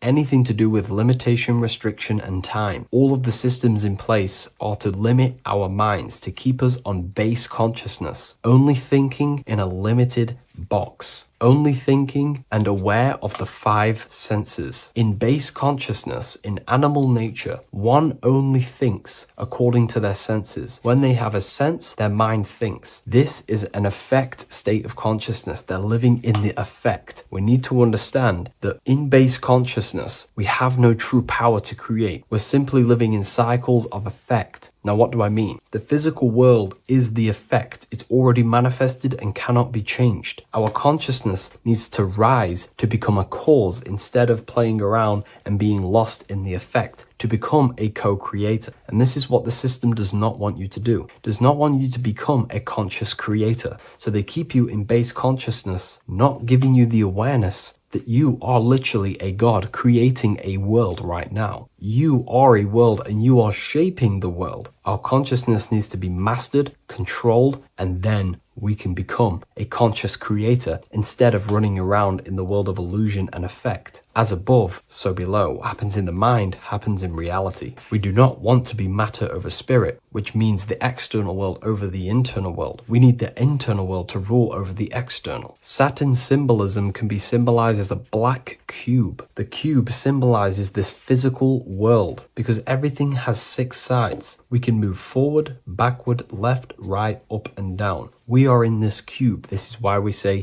think outside the box. Thinking outside the box means to become a cause and not an effect. The mind needs to be a cause, an instruction center, and not just thoughts that are reinforcing the effect and lost in the effects of the material world. Instead of reacting, we need to become a commander. This is a symbol of conditioning and the physical plane. Black is dull, lifeless. The physical world is lifeless. It has no power to create. It has no power to do anything. It is simply a projection and an effect. You, the mind, consciousness, are the cause. You can create the effect. In today's system, Saturn's energy is heavily relied on, which is just simply man-made laws, restrictions, time wasting, and keeping people in base consciousness, only aware of the physical 5 senses. Let's get something straight about the elites. They do not worship Saturn. There is nothing to worship. They simply use the energy of Saturn to keep people limited. They're not using the planet Saturn, but they're limiting people in their belief systems and physically where they can go, restricting boundaries, countries, restricting people's minds through mass media, which is all symbolism of limitation and restriction of Saturn. They're not worshipping it, they're using it and abusing it. Saturn could be anything in your mind that keeps you limited. If you have a limited thought that does not allow you to take action on something, that is a Saturnic energy within your own mind. Anything that is indoctrination, anything that is boundaries on you, that is a Saturnic energy. Some people say that the Saturn and the moon are working together to trap our soul. This is highly symbolic. Saturn and the moon are not forming a matrix to trap your soul and keep you reincarnated. Again, this is symbolic, and in the esoteric version, an understanding of this, we can see that they do have a relationship. The moon is our subconscious mind, and Saturn is restriction. If we have restrictions and belief systems in our subconscious mind that keep the soul locked and trapped only in these 5 bases, these 5 senses, then we will think and condition ourselves that we are only the physical body and never actually free ourselves from the material world and ascend. Saturn and the moon are not working together, but these are highly linked. By limiting the subconscious, we keep people stuck in base awareness, keeping them locked in the world of effect, never becoming a conscious creator. We have 2 spiritual currencies, time and attention. These are the 2 currencies that we spend. We spend time or pay attention. These are the 2 spiritual currencies that pretty much create our reality. And the system aims to hijack these 2 currencies from you, to limit you, to dominate you, so you do not become a conscious creator. So again, no one worships Saturn. It's simply just a symbol of limitation and restriction. Limitation has good and bad. Limitation can make us learn, overcome, become strong, disciplined, but when it's abused, it can keep people locked in base consciousness and stuck in their lower nature, never figuring out how powerful they are. You hold the power to shape a world. That's how powerful you are, to turn thoughts into physical existence. I'll see you in the next video. Please leave a like, comment, and a subscribe. Welcome to Revival of Wisdom. Welcome people. We're back with another video. Please make sure to hit the like, the subscribe button, and turn on notifications to never miss a video.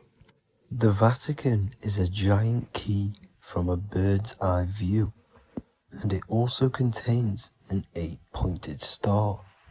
The Anunnaki Sumerian gods also depicted this 8-pointed star.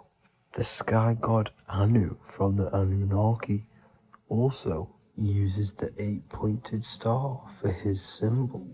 And even Freemasons depict an 8-pointed luminary with a ladder and a key.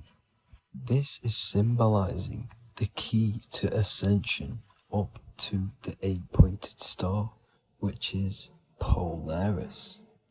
Polaris is always depicted as an 8-pointed star.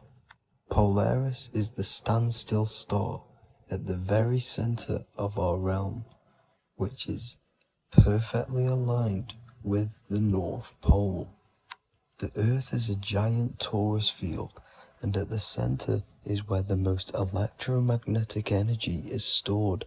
This is why all compasses point to the north. Hence why a compass is an 8-pointed star, because it points you to Polaris, which is the North Pole, the center of this realm. The 8 points of the 8-pointed star symbolize the 8 points in space and time. So yes, Polaris is the portal which you ascend through if you outgrow this consciousness by aligning your chakras. Our earthly realm is a macrocosmic reflection of us, and we as humans are the micro reflection, with the earth containing its 7 chakras as well as us. The North Pole is the 7th chakra, which is the crown chakra. So the key to ascension is held by the Vatican, hence why it's a giant key, because they mislead the masses through their religions, which teaches the masses to look outside of themselves. As stated in the 20,000-year-old emerald tablets written by the Egyptian god Thoth. On Earth, man is in bondage, bound by space and time to the Earth plane. Encircling each planet, a wave of vibration binds him to his plane of unfoldment. Yet within man is the key to releasement.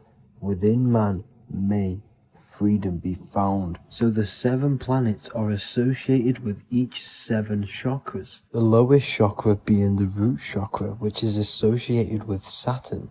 This is why the elites love Saturn and reflect it in all of their symbols. Because the chakras are an ascension of spiritual principles, starting from the material and ascending up to the spiritual, the crown chakra. However, evil love bondage, and they are trapping souls in the physical realm by stopping and provoking the ascension process. They do this by abusing the energy of Saturn, and Saturn is associated with the lowest chakra. The lower 3 chakras are associated with survival mode, which keeps the consciousness in a constant state of fear and only aware of its surroundings. Once you start to ascend up your chakras, you become more consciously aware of spiritual deeds. And this is the process of returning back to your true spiritual form. Going back to Polaris and its connection to ascension, Kanye West symbolizes this on his music video 24. As you see him rise up into the sky, you see an 8-pointed shape around him, which symbolizes the 8-pointed star, as you see the beam of light. And even NASA symbolized this in their Space Delta logos, a bear holding a key with an arrow up to Polaris, the 8-pointed star. Here's another NASA logo of an arrow from the Earth to Polaris. The series Lock and Key on Netflix is all about portals and doorways, and they have the Kundalini energy as one of their keys. Kundalini energy is the energy which rises up the spine, the 33 vertebrae, and activates the third eye. The third eye is the spiritual gland, which connects humans to other spiritual realms. We are not the body. Our spirit, our soul inhabits the body. We exist physically, spiritually, and mentally. Therefore, we are multidimensional. The intellectual and spiritual inhabit the body. Therefore, this is just an avatar within this timeline. However, within each and every one of us, we all have the key to releasement, as says in the Emerald tablets. This releasement is ascension, up until higher states of consciousness. As stated in the Emerald tablets, man is in process of changing to forms that are not of this world. Grows he in time to the formless, a plane on a cycle above, and another one saying, man is a flame bound to a mountain, but we in our cycle shall ever be free. Know ye, O man, that when ye have progressed into the cycle that lengthen above, life itself will pass to the darkness, and only the essence of the soul shall remain. That's it for this video. I hope you all enjoyed. Please feel free to leave a like, subscribe, and comment any subjects you want me to talk about. God bless you all.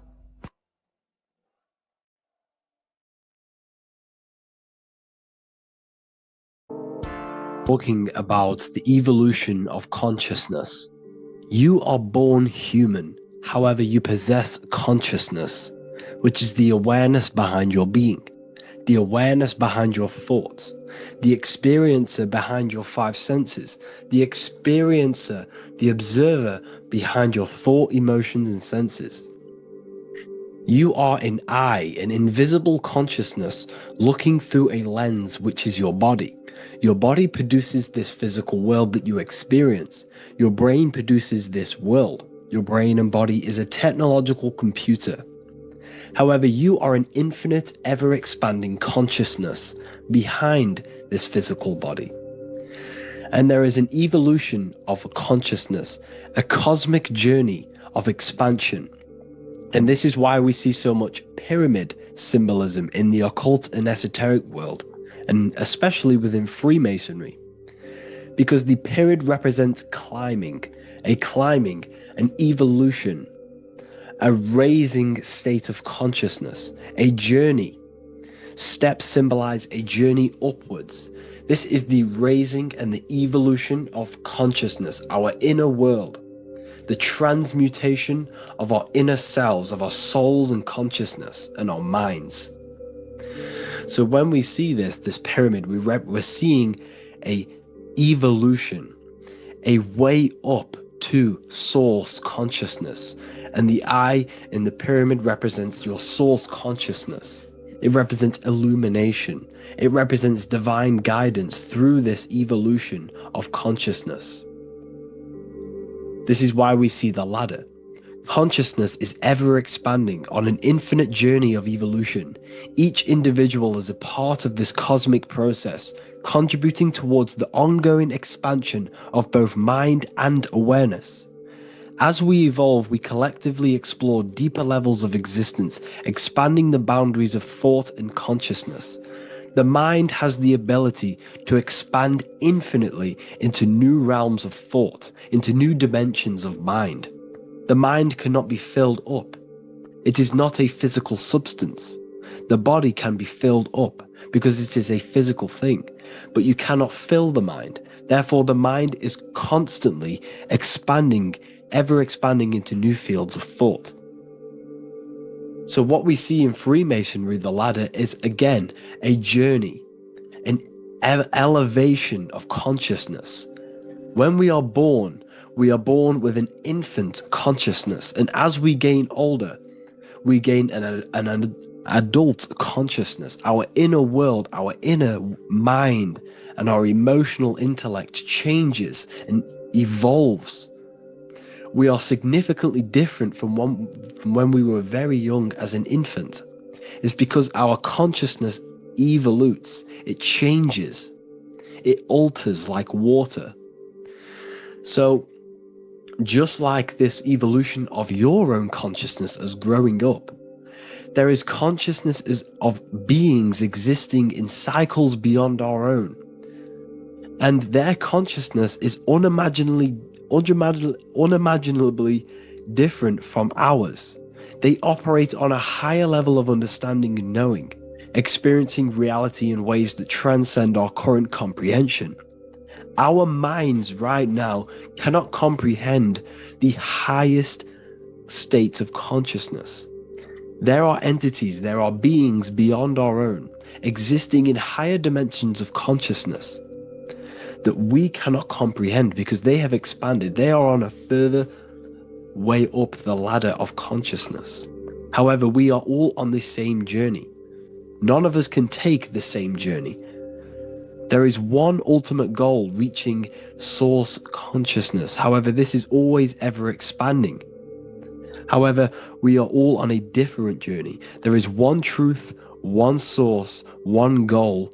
However, there are billions in different ways of reaching it, and we are all on these different paths to source consciousness, to this ladder, this evolution of universal evolution. Okay? Their awareness is attuned to new dimensions of existence, reflecting a more advanced stage in the cosmic journey of consciousness evolution. So when you take DMT, you are shot into these higher realms of consciousness where you meet these beings who look similar to these images. They are not speaking to you physically. They don't speak to you three-dimensionally through vibration and words. They speak to you mentally. If you have done DMT, then you know this. And if you have met these beings, then you know this. You might have even met some of these types of beings on mushrooms or any psychedelic drugs. Because ultimately, when you take these mind-altering substances, it's altering your consciousness. It's merging your consciousness with the spirit of that substance. And you are essentially attuning your mind to higher dimensions of consciousness. That's why we say we're getting high when we take these substances. Therefore, when you meet these beings on DMT, you are essentially meeting beings who are attuned to higher dimensions of consciousness, and they speak to you mentally. They speak to you telepathically through thought, because the universe is mental. Everything exists within the mind. The way you are now, your physical existence, is a state of mind. Mind, thought creates matter. Spirit and matter are two opposing ways of thinking.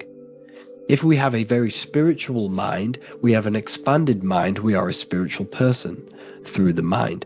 However, if we have a very low state of consciousness where we think about food, sex, lust, and all physical things, then we have a physical consciousness. Matter and spirit are two opposing forces, two ways of thinking. The mind attunes itself to different levels of understanding in different dimensions. So, essentially, this is what we're looking at. The body is a vessel for the fluidic, formless consciousness, a temple that houses the essence of our awareness. While the five senses are limited to perceiving only the physical plane, the mind transcends these limitations, capable of perceiving the full scope of reality. It is through the mind that we access deeper truths beyond the material, tapping into boundless nature of existence. Physical existence is a thin band, a thin layer of reality. It's like 0.001% of reality. And your five senses are only tuned into this layer of reality. But the five senses are, by design, only allowed to perceive physicality. But the mind has the power to expand beyond this physical five sense state. The mind has the power to expand and evolute. It is a conscious decision whether you want to take this path or not. You can stay in a three-dimensional way of thinking, or you can expand your consciousness from within. It's not an external journey. There is no God going to save you. You must save yourself. Therefore, behind every single one of these eyes is the same source consciousness. However, we are all different cells in a different journey. The organs in your body, the cells in your body are all alive. They all possess same consciousness, universal consciousness. However, we are all on a different journey of evolution. As above, so below. As the baby is in the mother's womb, when the baby becomes conscious, there is a world outside of its mother. What does it do? It presses and seeks a way out to be born in the other world outside of its mother. It is the same with your consciousness, your mind. When your mind becomes aware that there is realities beyond the immediate surroundings, it seeks a way out. And this is exactly what I'm doing to you now. I am now expanding your mind and telling you there is other ways of reality. There is other dimensions of consciousness which you can access through inner transmutation, through different ways of thinking, spiritualism, and meditating and connecting with yourself and detaching from external things. We can upgrade our consciousness. Your body is a womb. Why Jesus says you must be born again to see the kingdom of God, because you are born physically and then you must be born again spiritually, awakening your inner consciousness. So like I said, as the baby is in the womb, it's the same principle. As above, so below. You were a baby, you were in your mother's womb, and you figured out there is a world outside of your mother, so you seek to way out your mother to be born in another world. It's the same now. You must do this now. This is your spiritual evolution. This is the evolution of consciousness. It's ever expanding. When you die, this is a transition. You must learn to not fear death. This is another part of your spiritual journey. You must master death. Therefore, like I said before, the mind has limitless capacity to expand into new realms of thought, continuously exploring uncharted ideas and concepts without boundaries. The mind can ever expand. It can never be filled. It can never ever know everything. There is infinite fields of knowledge, infinite fields of thought. Your current state is just one stage on an infinite pathway. You won't remain human forever. The human experience is a crucial phase where we learn to balance polarities, master the fundamental laws of the cosmos. It is a period of growth and transformation, preparing us for the next stages in our cosmic evolution. The goal is to strive for perfection, yet the true perfection is unattainable. It's like a tunnel, and there is a light at the end of the tunnel. And as you walk through this tunnel, the light is ever moving backwards. You should forever seek to meet that light, but you will never meet that light because consciousness is ever expanding. You should strive for perfection, yet knowing that perfection is forever unattainable. The journey is endless, with each step revealing deeper layers of understanding and experience. The pursuit of growth and expansion is itself the essence of our evolution. You can find all of this knowledge in the amazing book that I have read for years. I have read this book, The Emerald Tablets of Thoth, the Atlantean, by M. Dorial, translated by M. Dorial. I'm telling you now, this book, now that I've told you this, you have some context on the book. The whole book is about evolution of consciousness. He's talking about higher dimensions beings. He's talking about how you can transcend this physical plane. It is truly the most amazing book you will probably read. One of the best spiritual texts you'll see. It's hard to understand, so you must read it over and over again. And the more your mind progresses, like for me, I read this every couple months. And the more I learn about consciousness, the more I expand my own consciousness. And every time I read this book, I pick out something new that just completely blows my mind, because you can only understand this book to your level of consciousness, to your level of understanding. So now that I've told you all this information, go and read this book and it will absolutely blow your mind. And so will the Book of Wisdom Volume 2, which is now available. I released it the other day. I'm just going to read a page out now. This page is called Spirit and Matter. The Earth is not merely a dense, lifeless rock drifting through space. It possesses spirit, a living essence that animates its form. But what do we mean by spirit? Spirit in esoteric terms refers to the energy, the life force, animating the principles infused in matter. So essentially, what this page is talking about is how everything has spirit, consciousness within it. You are the middle, you are spirit and matter.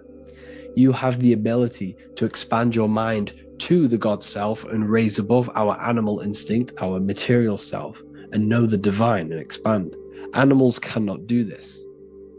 Animals are not self-aware. Humans possess self-awareness. We can observe our consciousness. We can say, why do I exist?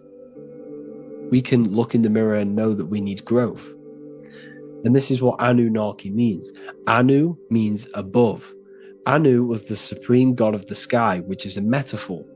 He represents spirit above, heaven. Anu came down to earth and married Ki, the goddess of the earth, which represents matter. It's a myth, it's an allegory. Anu married Ki and gave birth to the Anunnaki. Spirit came down and infused with matter and gave birth to the human, which is you. You are spirit infused in matter, Anu and Ki, Anunnaki. You are the Anunnaki. And this is just one of the teachings in my book. Honestly, this book is absolutely amazing. If you truly, truly want to expand your consciousness, give this book a read. And obviously, if you're inside the university, I give you this book for free. A paperback version. If you join the university, follow the steps inside of the general chat, you'll be able to download this book. Sorry, not download it. Order a paperback for free. All you have to do is pay for the shipping. You'll also gain amazing knowledge inside of my library, where your mind will just be overblown with the amount of esoteric books. There's over 45 rare occult books, plus you get a PDF of the Volume 1 and Human Health Guide. You get reoccurring updates where I expand on symbolism, occultism, where you will just feel absolutely amazing once you understand esotericism in yourself. You'll also learn how to create the dream reality that you want with the Manifestation Mastery course, where I teach you how your consciousness creates reality. You'll have a real lectures where I post lectures on symbolism, occultism, esotericism. There's a conscious community and live calls and Q&A where you can ask me questions and I'll answer your questions. I just want to say thank you to everyone who has joined the university. Thank you for even liking and watching this video. Any support I just appreciate every single one of you. Please, if you can, leave a comment and a like on this video and let me know any videos you want me to make in the future. And I will start uploading a lot more to the YouTube. So yeah, thank you all for tuning in today. Have an amazing day. Welcome to Revival of Wisdom. What is good, people? Is Revival of Wisdom. We're back with another video. Today we're going to be talking about the importance of Saturn and the occult. Let's jump straight into this. So Saturn is the god of the earth, right? It's the time of God, change, destruction, physical matter. He creates and destroys because the energy of Saturn is the key to crystallization. It wraps things in physical matter, right? He creates everything, all life forms, and he takes things back because the day that you're born, that's the day that your expiry date is coming. The time is ticking until Saturn takes your life. This is why he's known as the Reaper. Okay? As he's personified as eating his child here in this ancient Roman painting. As you can see, he's eating the child. We are all children of Saturn, right? He creates physical matter, our physical bodies, right? He's the god of time because he's the slowest moving celestial body.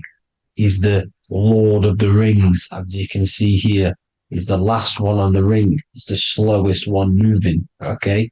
So he is the Lord of time, destruction and creation, okay? This is why his name is Satan. He's the devil, okay? But I'm not saying Saturn's evil, guys. It's a part of life. Everything lives and dies, right? He's the key to crystallization. Now, as we have the clock here, our god Saturn, or Chronos in Greek, just means time.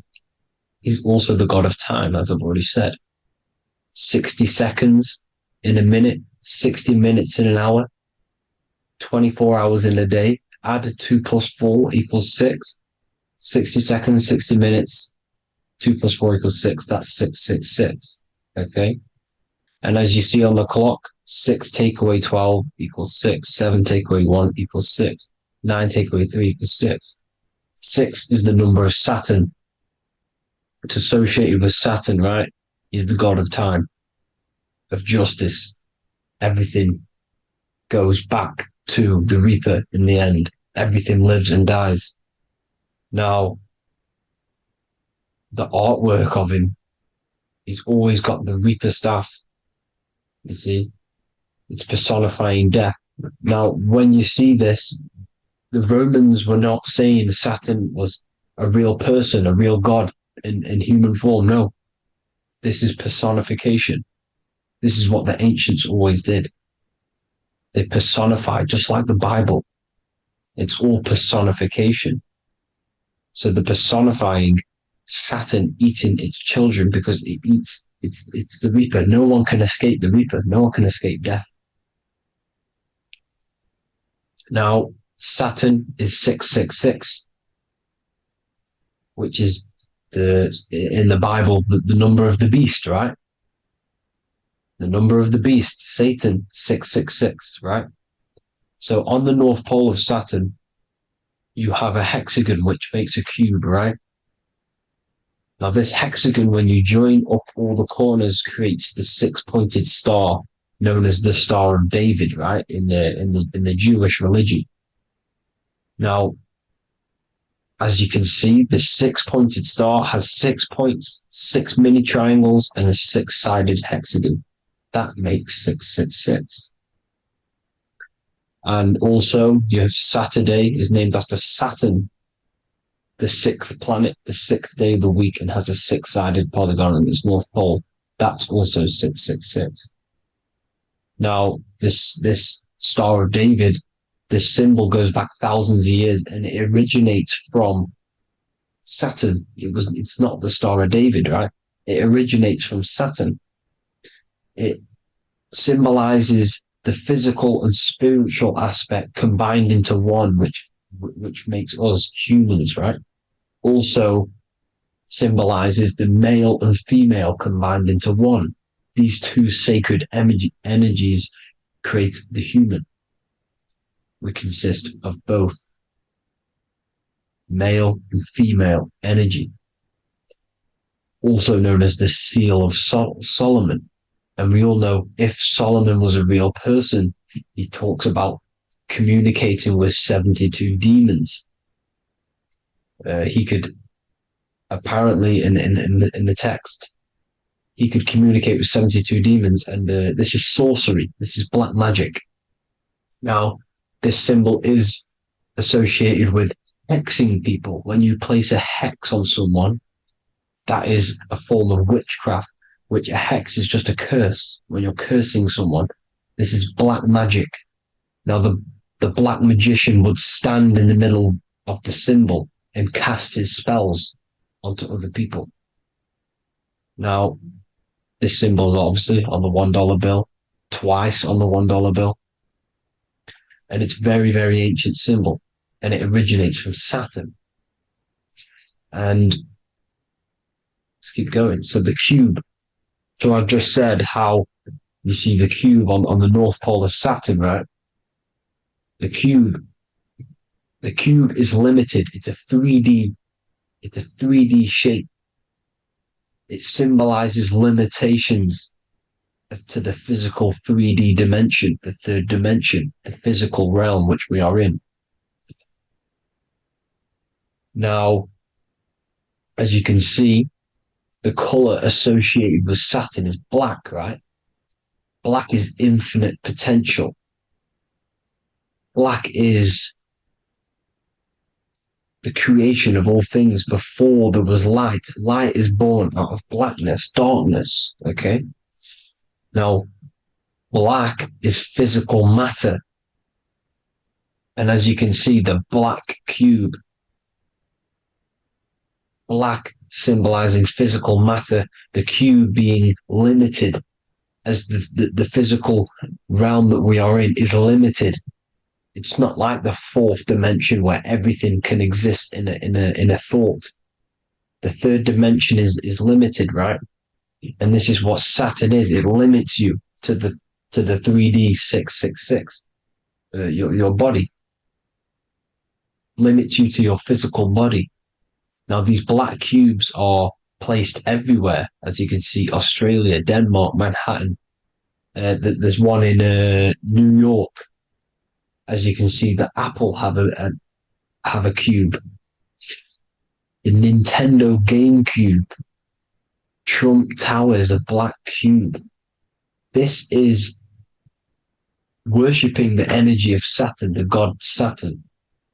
Okay, it's not a god, it's a celestial energy. However, it rules over Earth because it pretty much created the physical realm.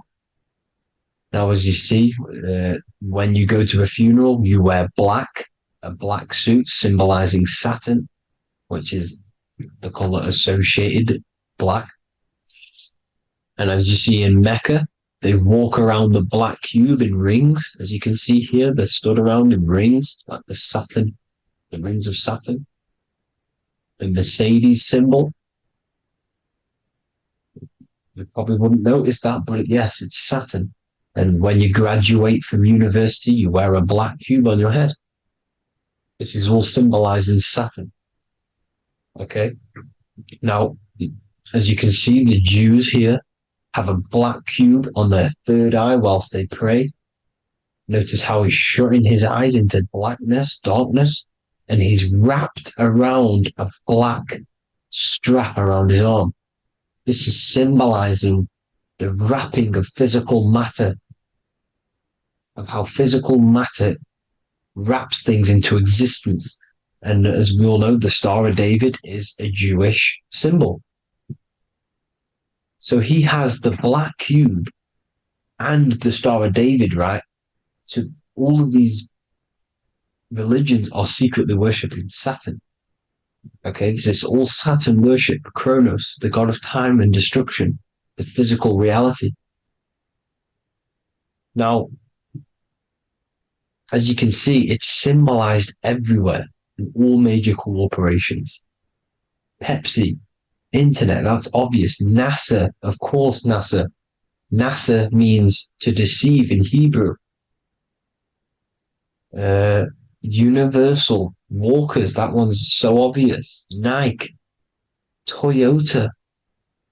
So many different ways they symbolize it. You either see the rings of Saturn or the black cube, as I just showed you here, the Nintendo and the Mercedes, right? It's absolutely everywhere. Now, they also use 666 to symbolize it, as I've just broken it down to you. 666, the World Economic Forum. We all know how they're trying to enslave us into this new world agenda. Google Chrome, CERN, Disney, Coca-Cola, Cadbury's, all of these have 666. Now, every UPS barcode has 666. And even www. Is Hebrew for 666, as you can see here. Monster. It's the same Hebrew letter that means 666. Drake, 6 God. That's his God, Saturn. Why? Because they love physical realm. They love the physical dimension, the third dimension. Because they can rule here through riches. They can build an empire here. It's not like the fourth dimension. They don't want to ascend. They want to stay down here in the physical realm. Okay?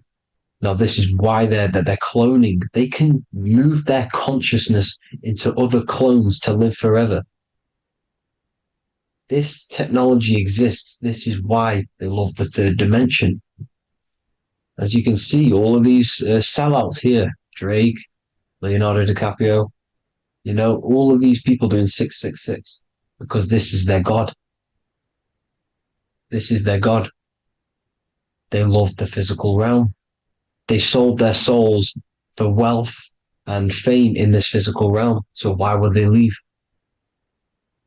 You see? Now, this isn't all just evil, okay?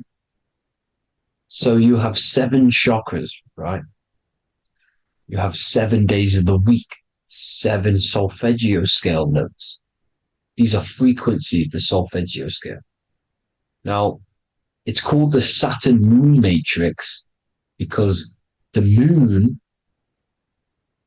symbolizes your mind, because you're created out of the Holy Trinity, which is body, mind, and spirit, right? That's the triangle, the equal triangle, body, mind, and spirit. Now, the 3 main celestial bodies are Earth, Moon, and Sun. The Earth being your physical body, the Moon being your mind, and the Sun is your soul, hence why it's called solar. It's a solar, soul. Now, these symbols are alchemical symbols. So when you're doing alchemy, you use these symbols to obviously symbolize what we're talking about. Now, as you can see, these are all the symbols of the planets. Of Saturn is created out of the moon on top, the moon on the bottom and the earth on top, as you can see here.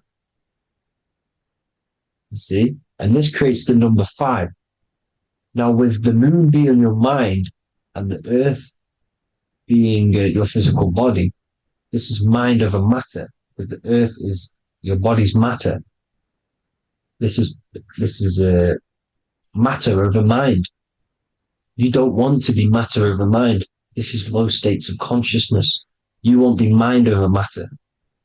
You see, to manipulate matter, to create your own reality. Now, obviously, we all know Saturn is associated with the lowest chakra, which is the root chakra. This is to deal with your animal instincts. When you're down here, you identify as the physical body. You don't know anything spiritual. You have a pure physical mind. You don't believe in anything spiritual. This is survival mode, consumption. They want you trapped down here, which is matter over mind. They don't want you to create your own reality, which is mind over matter. You see? Now, that's what Jupiter is. Saturn is the moon on the bottom and the earth on top. But Jupiter is the moon on top with the earth on the bottom. That's mind over matter, you see? So, these chakras are an ascension process from matter, physical matter to spiritual. This is the ascension. This is the stairway to heaven. This is Jacob's ladder. You see? Now, the number 5, which is obviously associated with Saturn as well, which create the symbol for Saturn, created the number 5. You have 5 senses, 5 elements, 5 physical elements. As we all know, Saturn crystallizes everything into physical matter out of the 4 elements. 5 fingers and toes, 5 points of man. Okay, the number 5 is the number of justice. Saturn holds things back. He restrains things from you, makes you learn the lesson. Now, 666 is not all evil. 666 is the atomic structure of the carbon atom. 6 protons, 6 electrons, 6 neutrons, right? We are carbon-based life forms. All life forms are based on the bonding properties of the element carbon. Because Saturn crystallizes everything into physical matter. Now, the Masons symbolize this with the checkered boards. They have the black square, which is obviously matter, as I just said, the black cube, and spirit is the white square, because white is eternal light, white and light, you see. Black is physical matter. Now, this is what we are. The point of our soul is to transmute from matter to spirit, but these are interchangeable. This is the constant cycle between spirit and matter, spirit and matter. High vibrational matter turns into spirit. Low vibrational spirit turns into physical matter. You see? Now, we are carbon-based life forms. This is what 666 is, the number of the beast. When I say we, the physical body is the beast. It's the animal. It's the carbon suit to operate in this physical dimension, in this physical realm. See? It's the vehicle used to operate in this physical realm. But your mind isn't from this physical realm, you see? The brain is the physical manifestation of the soul. Okay?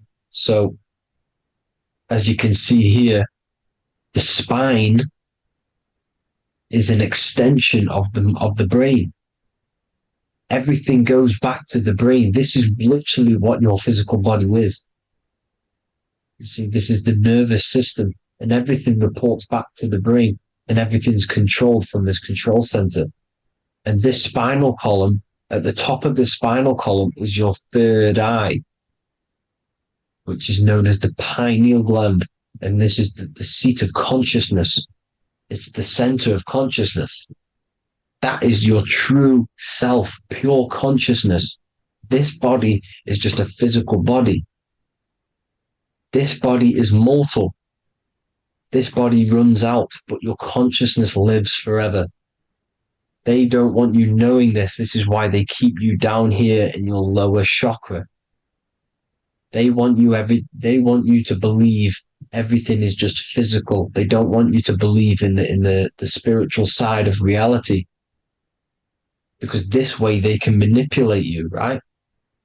They want you matter over mind because they know your mind creates reality. They know your mind is the root cause of reality. You manifest your own reality from the inside out. So this is why they control your perception of reality. They control your information in order to manifest their new world order. You, who are ignorant to knowledge and wisdom, you who are ignorant are manifesting their agenda because you accept their information and their perception of this reality. Now, this is why they tell you the globe model, the heliocentric model, to trap you into physical matter. Now, if you understood about this true form of this realm, you'd understand that there's a spiritual side behind everything.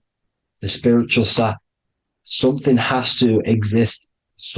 The root cause of reality is higher planes of existence. It happens in the mind before it happens on the physical plane.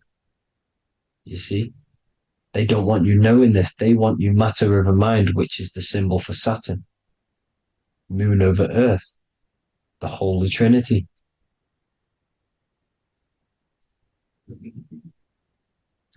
Now, as you can see, the cube also makes IXXI. This is Roman numerals.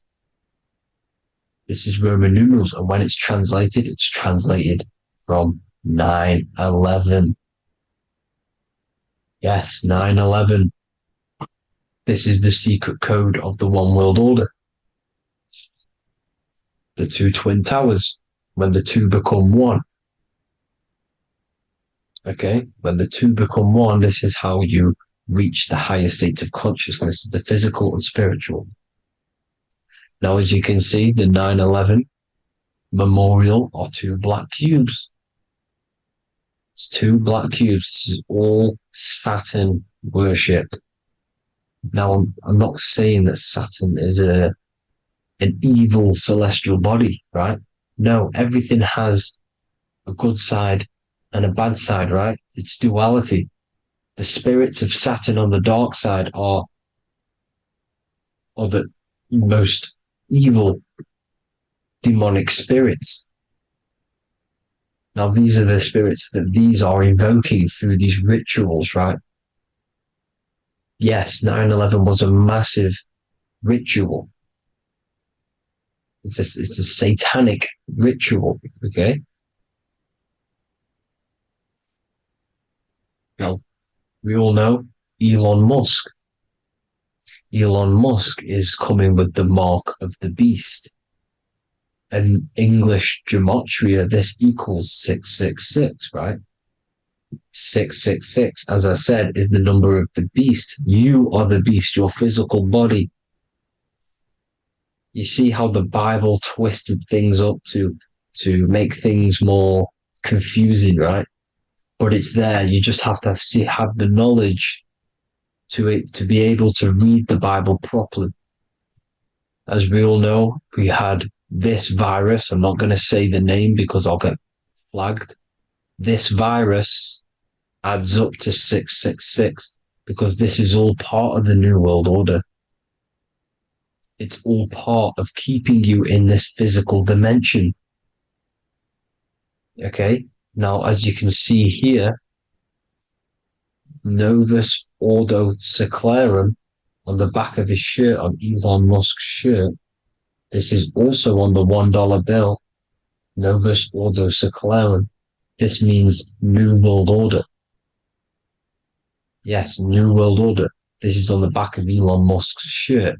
And as you can see here, he owns Neuralink, which is the brain chip which they're going to be putting into implanting this onto your brain. This is the New World Order to connect you and merge your consciousness with AI. Neuralink and Meta, he owns Meta as well, which is the metaverse. These are going to be linked in, hence why they have the same symbol, but just in a different format. It's the infinity symbol. And the infinity symbol comes from the torus field, as you can see here, your electromagnetic field from around your body. Now, the end goal is for this New World Order is to trap your consciousness inside of an alternative reality being projected from the metaverse. Because the metaverse will be the reality, Neuralink will be the brain chip inside of your brain, projecting your consciousness into an alternative reality while they harness your energy of your physical 666 body. Now, this stuff gets real deep, people. Now, this is the end goal of the New World Order, is to connect you with AI. This is why they're trapping you and keeping you in these lower states of consciousness in the Saturn-associated root chakra, so you don't find out about the spiritual side of reality. Because if you knew the truth of this reality, you wouldn't connect to AI. You see, you have the power within you to travel to other worlds, the astral plane, for example. You travel to different worlds when you are sleeping. Okay? They want you to know it's just a dream. However, their end goal is to trap your consciousness and feed off your energy, spiritually and physically. Okay? I don't know why these people are just pure evil. As I said, evil love bondage. They love the physical dimension. They don't want to ascend to other realms. These evil love the third dimension. This is why evil spirits will inhabit bodies, exorcisms, because they miss being in the physical realm. They miss it. Evil love bondage. So this is why they're cloning and putting their consciousness in clones to stay in this third dimension, to stay as further away from the source as possible. Okay? This is why they're doing it. And this is how it's all linked in. So I hope you all enjoyed this video. Hope you gained some wisdom. Please feel free to join the Telegram. And please leave a like and a subscribe. Thank you all, people. God bless.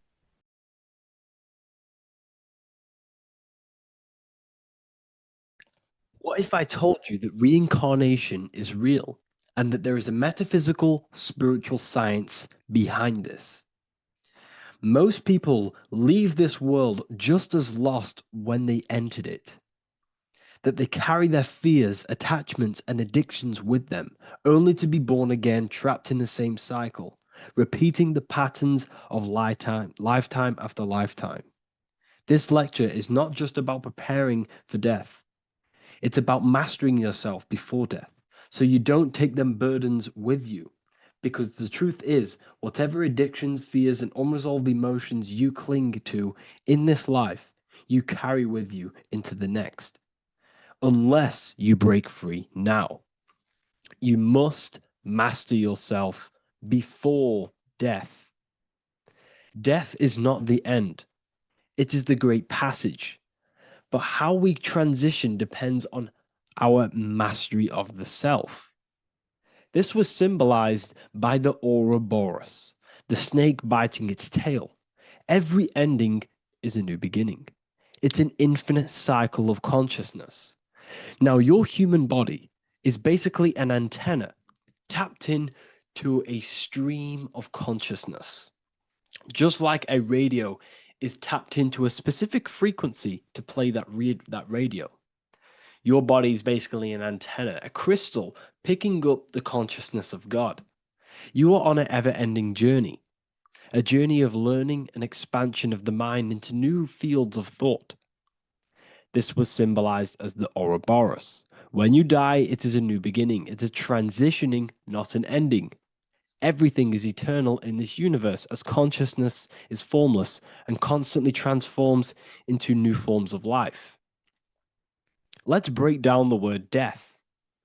Death contains the word ether. Now, the ether can be found in the word heart or earth. Ether. Everything in this plane comes from the etheric plane. The etheric plane is the barrier between the physical plane and the spiritual plane, the astral plane. The astral plane is the screen that you have in your mind that allows you to imagine a red apple, for example. This is the imaginative plane where thought forms start to take form. Everything begins as a thought, then the thought form becomes an imagination, then energy, then physical. Everything in the physical plane is a shadow of thought. All objects manifested as thought. You came from the astral. You came from the stars. This is why we say reach for the stars. Or this is why you say you are a star. Cis star, miss star, fraud star, stir is star. And when you become famous, you become a superstar and you gain a star on the Hollywood floor. You are a star. The ether. The ether is the infinite energy source which all things come out of and return back to. This is the cycle of life and death, summer and winter, day and night, sleep and awake. The ether is the infinite energy source which all things come from and will return back to. Okay, sorry about that little error. The ether is the boundless source of energy from which all things emerge, to which all things return to. We can see this in the cycle of the sun. The sun does this wave of creation. It rises and it falls. We have the day and the night. The daytime represents our conscious mind when we are alert. The nighttime represents our subconscious mind when we are inside the spiritual realms. The nighttime is spirit, the daytime is matter, spirit and matter. Awake and asleep, conscious and subconscious. We see this in the yearly cycle. Summer is life, winter is death. Spring is the morning, summer is midday, autumn is evening, winter is the night. Everything is a macro and a micro cycle of being born out of the ether and returning back from life and death. Life and death is manifested within the cycles of the sun and everything outside of you, as within, so without. This is why we say sleep is the cousin of death. The macrocosm is death. The microcosm is sleep. Every time you go to sleep, you are essentially it's a miniature death. You're entering into spirit and then returning back into matter in the morning when the sun rises. Everything is a reflection of the macrocosm cycles. Preparation for death. The first thing we must do in order to prepare for death, for life after death, in order to stop being reincarnated in this cycle of materialism, in order to progress as a soul, because remember, you are a soul in a body. Just like the sun gives power and life to the earth, your soul gives power and life to your body. When you say I, you're referring to the soul. And your soul can be stuck underneath layers of false identifications. Who you believe yourself to be is merely a collection of subconscious programs running within your mind. Now that's very deep. That is very, very deep. Who you think you are is a part of your thinking mind. Your name, your job, your reputation, your family, your friends. These things are not you. They're all aspects of the thinking mind. What happens if you meditate and you turn off the mind? Then all these things do not exist. You're left with the pure soul, the pure awareness, the pure observation. If you turn off the thinking mind, you're no longer your body. You're no longer your reputation. You're no longer your friends. You're no longer your job and your labels. You are the soul. That's the true you, the observation of the mind, not the thinking mind. The ego is the echo. It's an echo of your true self. The ego is your mind's perception of itself, shaped by experiences, trauma, emotions, and beliefs. It is merely an echo of your true soul self. The ego is not you. Your mind is not you. You are the soul. And this is the true self that we must express within our life and we must connect with before we die. Because when we die under the echo, under these false layers of the emotions, the traumas, the experiences, the addictions, the emotional attachments, when we die underneath all of this, when we don't know our true self, the soul is still hidden. The true you is hidden underneath these layers of false identification. We must remove these layers of false identifications. We must remove them. We must destroy the echo. Remember, the ego, you never had an ego when you were a child. When you were a child, you were pure. You didn't, you didn't show off things. When you were a child, you were pure. You expressed yourself freely with you didn't hide anything. You didn't hide any aspect of yourself. You didn't suppress any aspect of yourself to fit in as a child, as a baby. Because the ego was not here when you came here. The ego grows with experience. The ego is a false perception of yourself while being incarnated in this material world. It's your mind's perception of itself and it's created through your experience. Remember, you are unconditioned consciousness, and your experiences, thoughts, traumas, emotions, and beliefs have conditioned your consciousness into believing you're only a physical body, but you are the soul. We have to remove these layers. How do we remove these layers? Like I said, the best thing, meditation. Meditation. There is a great meditation that you can do every single morning and every single nighttime. You can sit there and repeat over and over before you meditate. You can repeat that you are not this, you are not that, you are not this. You can label them one by one. Start with, I am not my body, I am not my job, I am not my name, and then detach from absolutely everything until you are left with nothingness. And when you start to meditate, detach from everything. Nothing matters. I am here right now. And what will be left? The only thing that will be left is the language that your mind is using. Now, this is very deep. Not many people will tell you this, but I've lingered in meditation many times. And I can tell you from experience that the only thing left once you detach from everything is the language that your mind is attached to. So whether that's English, Italian, French. Once you detach the language of the mind that that little voice in your head's using, you're left with the soul. Once the mind is switched off, you're left with the soul, and you have detached from all of these external things. You're left with the soul. That's you. That's the power. That's the source of all creation, where everything you've ever done has come from. Every thought, every idea has come from your soul.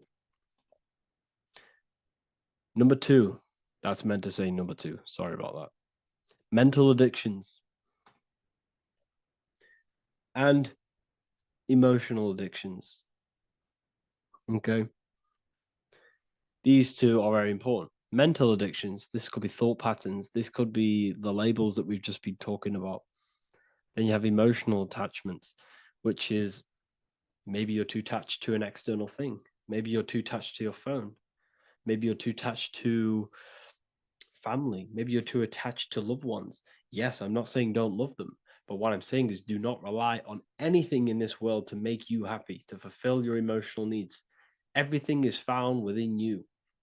You must look within, and if you're looking without, if you're trying to find yourself in the outer world, you'll never find yourself. You'll constantly be looking around in loops. Because you cannot find yourself in the outer world. Nothing will give you long-term validation. Seeking validation in the outer world will leave you soulless, leave you feeling empty inside and sad and depressed. You have to find yourself within. You have to detach from everything you are relying on to give you emotional stableness. You have to detach from all. Yes, love your children. Yes, love these people, but do not rely on them. Because everything in this world is temporary. Do not conform to this world. The Bible tells you this. Everything in modern society nurtures the body, but neglects the soul. They keep you addicted to as many things as possible. Smoking, you have to detach. Drugs, you have to detach. Alcohol, detach. You cannot rely on anything. This is why this path is very, very difficult to walk. But I'm showing you the way. These are the things you must do before death. You have to detach from absolutely everything. If you die and your mind and soul is still addicted to these worldly things, then you guess what? You're going to reincarnate. You're going to reincarnate because your mind is still thinking about these material earthly things. And if you are operating in that vibration, you're going to project that vibration and come back here. You have to detach. You have to master the soul and master the mind. Like I said, the matrix is designed to keep you addicted to as many things as possible. Your phone, food, smoking, drugs, alcohol, clubbing, all of these things. Everything in society is made to trap your soul and reincarnate in this world. That's why it's very, very, very difficult to walk this path. Very difficult. Matrix, matter tricks. John 2:15 to 17. Do not love this world, nor the things it offers you, for when you love the world, you will lose God. Do not love this world, nor the things it offers you. Do not conform to the pattern of this world, but be transformed by the renewing of your mind. Great quote. Do not conform to the pattern of this world, but be transformed. Let this world transform you. Learn from this, expand from this, but do not be mentally and emotionally attached. Okay? What good will it be for someone to gain the whole world yet forfeit their soul? Like I said, everything in the Bible is telling you the truth. You just got to read it correctly. This is spirituality. This is spirituality. The Bible is spiritual. It's a spiritual text. We must disconnect from everything outside of us and connect with the true soul. Here we have the Egyptians showing you the soul leaving the body. Here we have the soul here. Here we have the Masons showing you the soul coming out. The soul is real. You are the soul. And when you leave this physical plane, you will go into the astral plane. That's where you came from. You came from the astral. You came from the stars. You incarnated into this physical body. Your consciousness fell into this material form to experience limitation, to experience a 3D world. So in order to ascend properly before we die, we have to let go of all the attachments. Every addiction you have, write them down. And one by one, tackle them.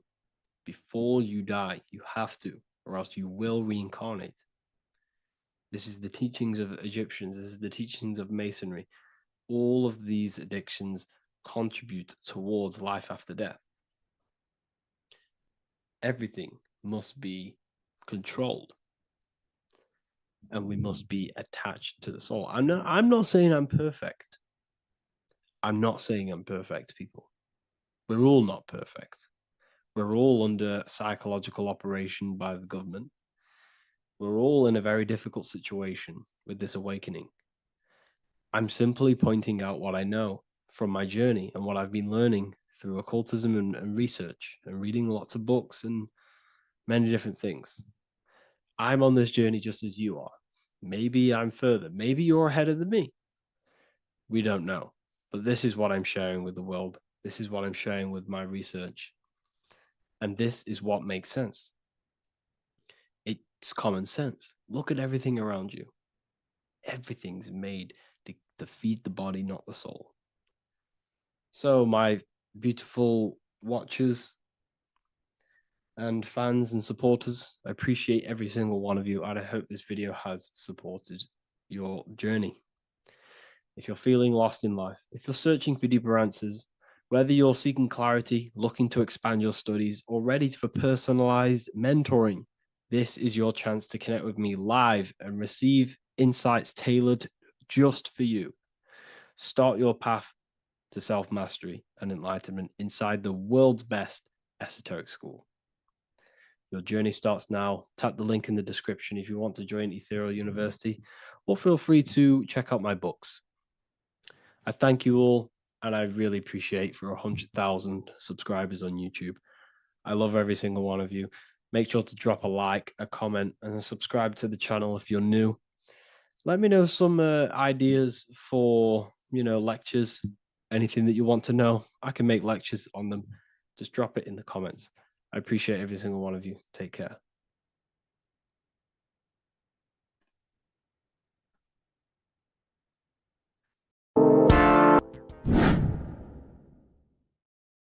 What are we all doing, people? Survival wisdom. Today we're going to be breaking down the Bible and its real, true metaphysical meaning. All of these slides within this video is taken from my book, The Book of Wisdom. So you can get all of these slides. So the Temple of Solomon, you are body, mind, and soul, which is the Holy Trinity. The moon, sun, and earth. The sun is your soul because the sun is its infinite source of energy. It is its own source of energy. And that is what your soul is. It's its own source of energy. The moon is mind. This is why you call people a lunatic. You're a lunatic. Luna means the moon. And inside of your mind, you have a specific mood. Mood is moon. And mind in German is Mond. And the word Mon means moon. And earth is your physical body because your body contains of the four elements, the four physical elements. Well, the Temple of Solomon is the temple of the soul and the Mon, the soul and the Mon, the soul and the mind. And it's the temple of the Holy Spirit in the Bible. Everything leads back to one singular point in the center of the brain. The brain is not the mind. It's mind over matter. Okay? The brain is the physical manifestation of the mind. The brain is the electrical computer which decodes the light waves given to it by the mind. This is why everything in the body leads back to one singular point. And we'll go over this in a minute. But this is controlling the physical body. This is the within. If you rearrange within, it spells high twin because within you is your twin, your true self. And it's just an entity in the center of the mind. And if you shut your eyes, you can feel it. Your awareness is in the center of the brain. So there's just an empty chamber in the center of the two cherubs, the two brains. They are two separate brains. They're two hemispheres. And the empty chamber, when scientists chop it up and see it's just an empty chamber, well, because you can't see in that plane of reality. You cannot see the mind. You cannot see thoughts. It is invisible to the human eyes, to the visible light spectrum, to the two eyes. The reason why we call it the third eye in the center of the brain, it's not the third eye, it's your true self. It's the mind and soul. It's an eye because it does see. It's the all-seeing eye that you always see here. There's some Masonic artwork showing the two pillars, the two cherubs, the two hemispheres of the brain, and the inner eye. This is the eye that sees all things. What do I mean by seeing all things? Not physically. It sees the mind. It's what, because your soul is watching the mind. You can observe the mind. You are not the mind. And if you meditate deeply enough, you can go beyond the mind. It's the all-seeing eye. It sees the mind. It sees what emotions you're feeling. It sees what you're thinking. It sees what you're seeing with the two eyes. It's the all-seeing eye. It sees all things. It's omnipresent. It's everywhere. Because the mind can be anywhere. The mind can switch itself into any place it wants. There is no limitations with the mind. So there is two hemispheres in the brain. And in the Bible, there is a quote saying, the most holy place between the two cherubs. The two cherubs is the two hemispheres of the brain, and the most holy place is between them, which is what the Masonic artwork is showing. This is the all-seeing eye, the soul and the mind, in the center of the brain. And you will not see this with the two eyes. So when scientists come to seeing the empty chamber in the center of the brain, they wonder because they do not understand the occult side of the world. They do not understand the layers of reality. How the two eyes, everything physical comes from the unseen. Everything seen comes from the unseen. Now, the two hemispheres of the brain play a major role in our lives. The right hemisphere is the artist. The left hemisphere is the scientist. The right hemisphere controls the left side of the body. The left hemisphere controls the right side. So there's a crossover. Now, the right hemisphere is to do with your feminine energy, creativity, unification, metaphors, visualization, intuition. The left hemisphere is to do with sequencing, facts, materialistic details, language, and logic. So they keep us normally trapped within the male aspect of our mind, which is the left hemisphere. You know, if you listen to Spotify, Apple Music, and radio, they're all tuned to 440 hertz, which shuts down the right side of the brain, makes you left brain dominant. And we learn, well, 90% of people learn to write with their right hand. They're taught to learn with their right hand, which is to do with the left brain. You see, so we are being trapped within this left side of the brain, which is all to do with logic, thinking logical, not creative. You know, very analytic. But the right side of the brain is to do with your creativity. So the right side of the brain is perceiving reality as a holistic perception. Now, what do I mean? If you're riding through a woods, for example, if you're riding through a woods, your right hemisphere is seeing the whole woods as one unified woods. The left hemisphere's job is to break down the perception given to it by the right hemisphere and break it down into individual trees. So what am I saying? The right hemisphere is seeing humans and everything in creation as one unified consciousness. The left hemisphere is seeing individual egos. This is why the left hemisphere is the place of the ego, the right hemisphere is to do with the higher self. They're both needed, though. I'm not saying one's better than the other. It's balance. Now, they don't want you to see the unified picture, perception of creation. They want you to think everything is individual, everything doesn't come from the one, because all things come from the one. And we experience the two in this reality, dualism. In order to understand the one, we have to experience the two to advance. So, anyways, let's get away from the two hemispheres. The right hemisphere, like I said, is to do with the higher self. And this is why in John 21:6, it says, cast the net onto the right-hand side of the boat and you will find fish. Meaning, cast your energy, cast your perception into the right hemisphere of the brain and you will find God, unification, and higher self. You will see things from a unified perspective. How we are all one. Because we are all the same consciousness. The same spark that is in me is in you. This is why I am you and you are me. We are all the all-seeing eyes of God, just split up into individual bodies. We are all made up of the same essence, consciousness. And that consciousness, that mind and soul, is in the center of the brain. You are just in different avatars. And until we see this, we'll forever be divided and conquered. Until we figure this out as a collective consciousness, we will forever be divided and conquered and ruled over. This is why the Bible says, ye are gods. You are the sons of the Most High, because we are. We are the Word made flesh. We are God made flesh. Mark 16:19. So then after the Lord had spoken unto them, he was received up into heaven, head is heaven, H-E-A, and sat on the right hand of God. God is the consciousness in the center of the brain. Heaven is the head, and the right hand of God is the right hemisphere of the brain, meaning he sees things in unification, creativity, intuition, the higher mind, the higher brain.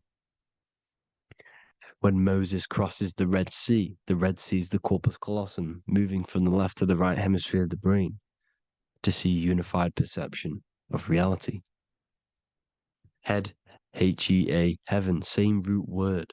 This is why the ancients always depict God in the center of the brain. Here you see ancient Christian artwork showing God in the center of the brain, the light. Here you see it here. Here you see Ganesh, an Indian god, which is the brain. Here you see the Father, the Son, and the Holy Spirit in the dome, the brain. This is the brain, because you are God made flesh. That's what consciousness is. The upper room where Jesus meets the 12 disciples. It's the upper brain on the upper room. The upper room is the chamber, the empty chamber in the center of the brain. That's the room. And the 12 disciples are the 12 cranial nerves in the brain, which pretty much rule the body, all the cranial nerves. The tree of life, the cardiovascular system. This is why in Genesis it says the tree of life was in the midst of the garden. Midst meaning middle, because the middle of the body is the cardiovascular system, which is controlling all of the systems in the body. The tree of knowledge of good and evil is the nervous system, is the spine and brain. This is what's detecting good and evil. The brain is the electrical computer with the left and the right hemisphere, decoding the dualistic world, decoding the light waves given to it by the external world. It is an electromagnetic computer. It is artificial intelligence. It is very intelligent, the brain and the nervous system, the human body as a whole. But the tree of knowledge of good and evil is the nervous system, because it is the tree that detects good and evil, makes you learn good and evil in this dualistic reality. Here you see Adam and Eve around the tree of knowledge of good and evil.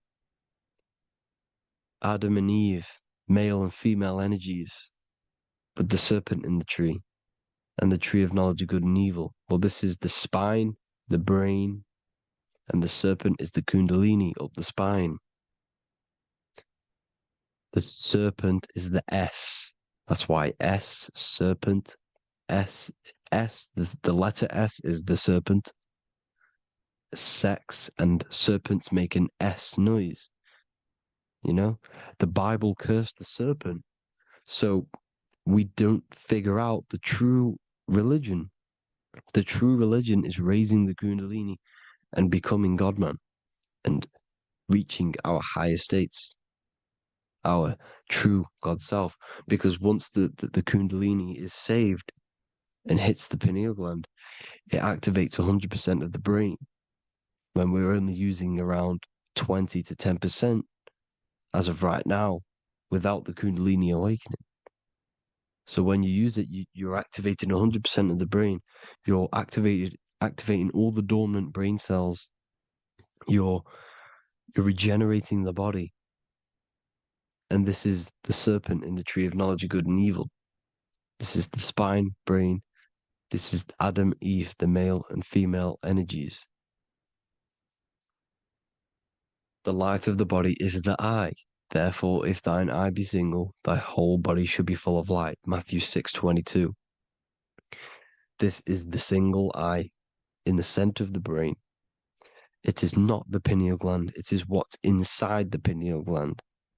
You have to go beyond the physical world, and there are no words to describe things that are not physical, metaphysics. And the whole body should be full of light. Well, this light is the same pyramid that you see.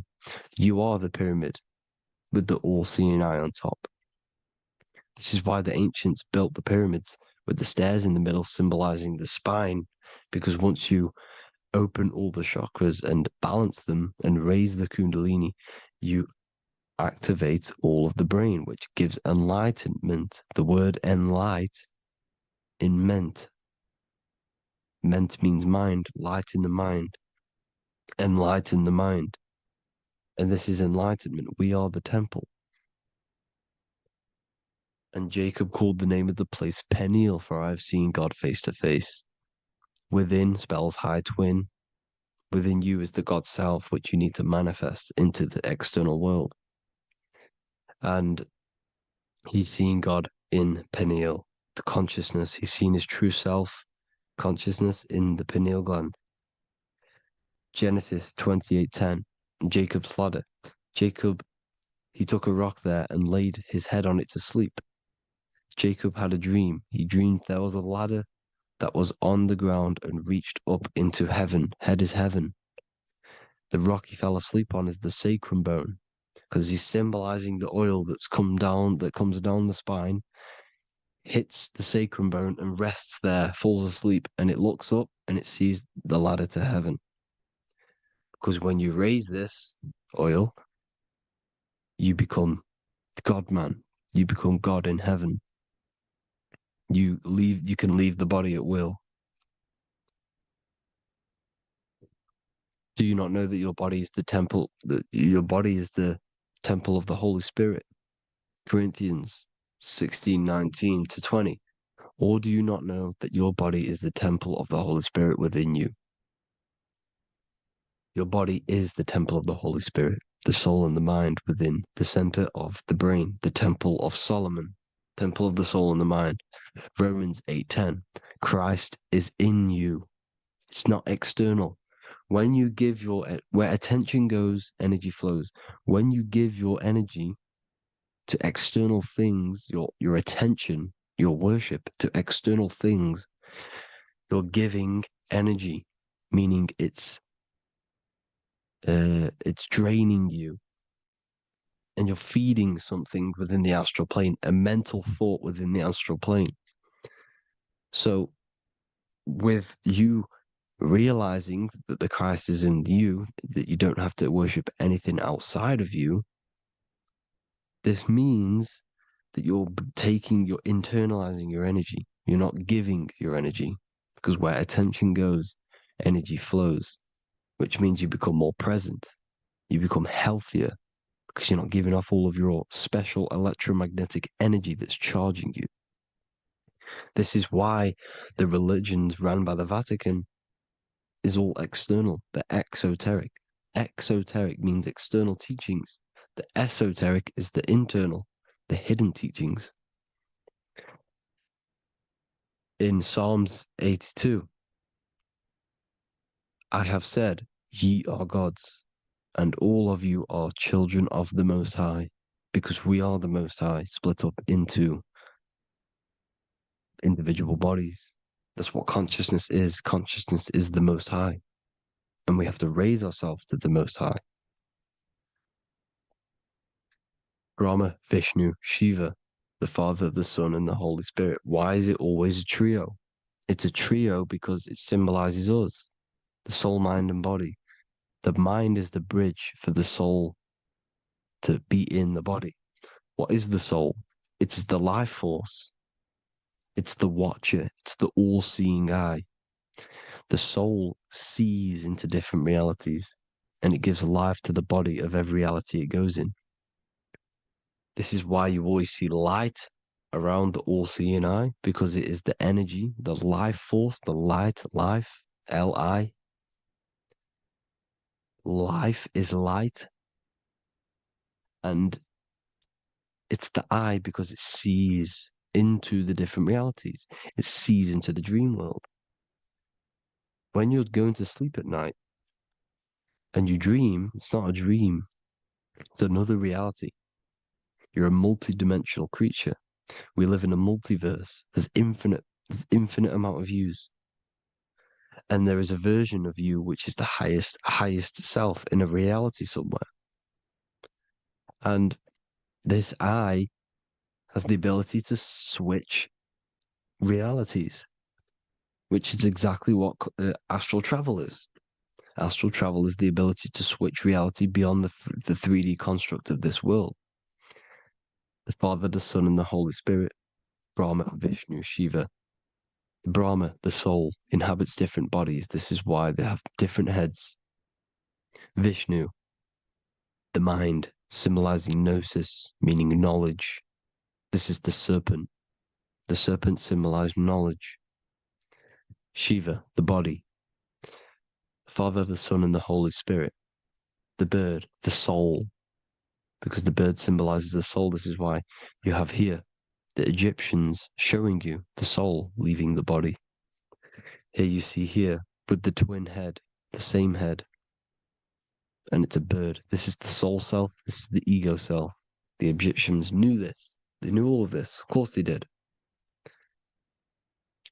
Now the whole story of Jesus is all metaphorical for the process which goes on within your body. Your neck and head is the Holy Grail, which the sun and the moon creates.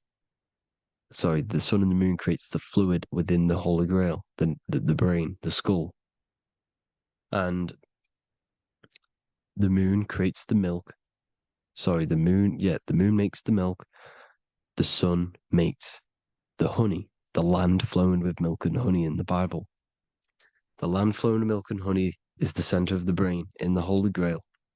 Here you see the Masonic artwork showing you the sun and the moon creating the fluid in the spine. Here's the serpent. Serpent symbolizing the two Kundalini channels, the Ida Pingala up the spine. Here's the furnace raising the Kundalini, raising the oil, heating it up, and rising it to the crown. You see? So here you see more Masonic art, seeing the sun and the moon creating the holy fluid in the brain, in the cup, filling the cup. This is why it's a cup, because it's the Holy Grail. This is the holy oil in the center of the brain that gets released down the spine, which is Jesus coming down from heaven. It comes down the spine, down the River Jordan in the Bible. This is when Jesus goes from Nazareth to Jerusalem. He comes down the River Jordan, and Joseph and Mary are in Nazareth waiting for Jesus' return. Joseph and Mary symbolize the pineal and pituitary gland, which produce the two oils created by the sun and the moon. And he returns. When he returns, he gets crucified at 33, because there's 33 vertebrae at the back of the spine, and it crosses the vagus nerve. The crucifixion of the oil past 33 vertebrae creates God-man, and it creates your higher self, and it activates 100% of the brain. And you turn into spirit, you turn to your spirit self. This is why Jesus dies. He didn't physically die, it metaphorically dies, and becomes his higher self. The ego self is left behind. It's the same with the whole story of Jesus. Jesus comes down from heaven, which is the oil. He dies in a cave for 3 days, which is the oil in the cave. Here's the cave, and resurrects after 3 days. If you resurrect the oil, comes up and gets crucified at 33 in Golgotha. Golgotha translates to a place in the skull. The three wise men from the east. Well, if you look at the Masonic artwork, they'll always show you a ladder up to the east. Okay? Here you see north, south, west. This would be east. Here you see east here. East here. The ladder up to the east. The east is the top, up. Three wise men from the east. The thalamus, pituitary, and pineal gland in the center of the brain. The most important glands in the body. Here you see the Egyptians with the spine, the sun, and the two hemispheres of the brain. What did I say at the beginning? The sun is the soul. The sun is its own source of energy. It's the life force, which gives life to anything it inhabits. The soul is the same thing. That's why sun and soul mean the same thing. So, what I'm saying is consciousness is God. And this is why when it refers to as God in the Bible, it means your higher self, pretty much. And returning back to this higher self, because God is something that you need to manifest. Consciousness is God, and your body is a reflection of the creation by God. This is why everything in the body corresponds with the stars. The stars rule the body. We are an image of the stars. This body is an image of the whole of creation. Aries rules the head. This is the cerebrum. The ram in the brain is the ram, Aries. And we have something called the cerebrum. The cerebrum. Aries, the ram. This is the Lamb of God moving to the higher mind. Taurus, which is the lower brain and neck. The cerebellum, the bull Taurus, the lower mind. And the cerebrum and the cerebellum, the ram and the bull, is what makes you ramble on. Ramble meaning walking. The higher mind and the lower mind working together makes the body ramble. Ramble is what makes you walk along. Thank you to Santos Bonacci. Gemini, the two twins, rules the two arms, the hands, and the lungs. These are the two twins of the body. Sagittarius, the horse, which rules the hips. Hips means hippo. Hippo means horse. Hippopotamus means water horse. Hippo means horse, and this is why we call them hips, because horses have massive hips. Capricorn, the kneecaps. Pisces, the two fish, the 2 feet. Then they make us swim. We are an image of the stars, people. Well, the body is anyway. Consciousness is God, and the body is the image of the whole of creation. It's a reflection of the whole creation, as above, so below. 12 systems in the body, 12 cranial nerves for the 12 constellations, 12 cell salts. The body's made out of 12 cell salts. So, this is where it gets kind of deep. This is where we get deep. And he said Jesus was known as the fisher of man. And fisher of man, meaning man does not mean man as in the male. Man means mind. He's the fisher of minds. So the Bible is not patriarchal. It's not patriarchal. Man just means mind, pretty much. So the fisher of mind, man, because he was fishing minds out of this reality into the higher realities. He was teaching people how to leave the body when he walks on water. Walking on water is the physical, etheric, astral, and mental. These are the different planes of reality. The ether is the either, because the ether is the substance that's on either side, astral and physical. It's the fifth element, is ether. And the fifth element is the water. The same water at the beginning of the Bible when it says, let the firmament divide from the waters above from below. The water symbolizes the ether. It's the base of all physical matter. And the ether symbolized is known as the water. So when you're walking on water, you're walking on the ether, meaning you're leaving the physical body. So when Jesus walks on water and he's teaching Paul to walk on water, Paul becomes scared and falls back into the water. Well, when you astral travel and you become scared when you're projecting, you'll fall back into your body. So he's pretty much saying walking on water is leaving the body, and walking on the ether, because the ether is the veil between the astral, and that's what devil means. Devil has the word veil in it, because the devil is trapping you between one veil, which is this world. They're trapping you in this world, this thin layer of reality. Your dreams are different veils. The ether, the astral, the mental are different veils. Devil is de veil. De veil. You need to escape being stuck in one reality and live in between realities.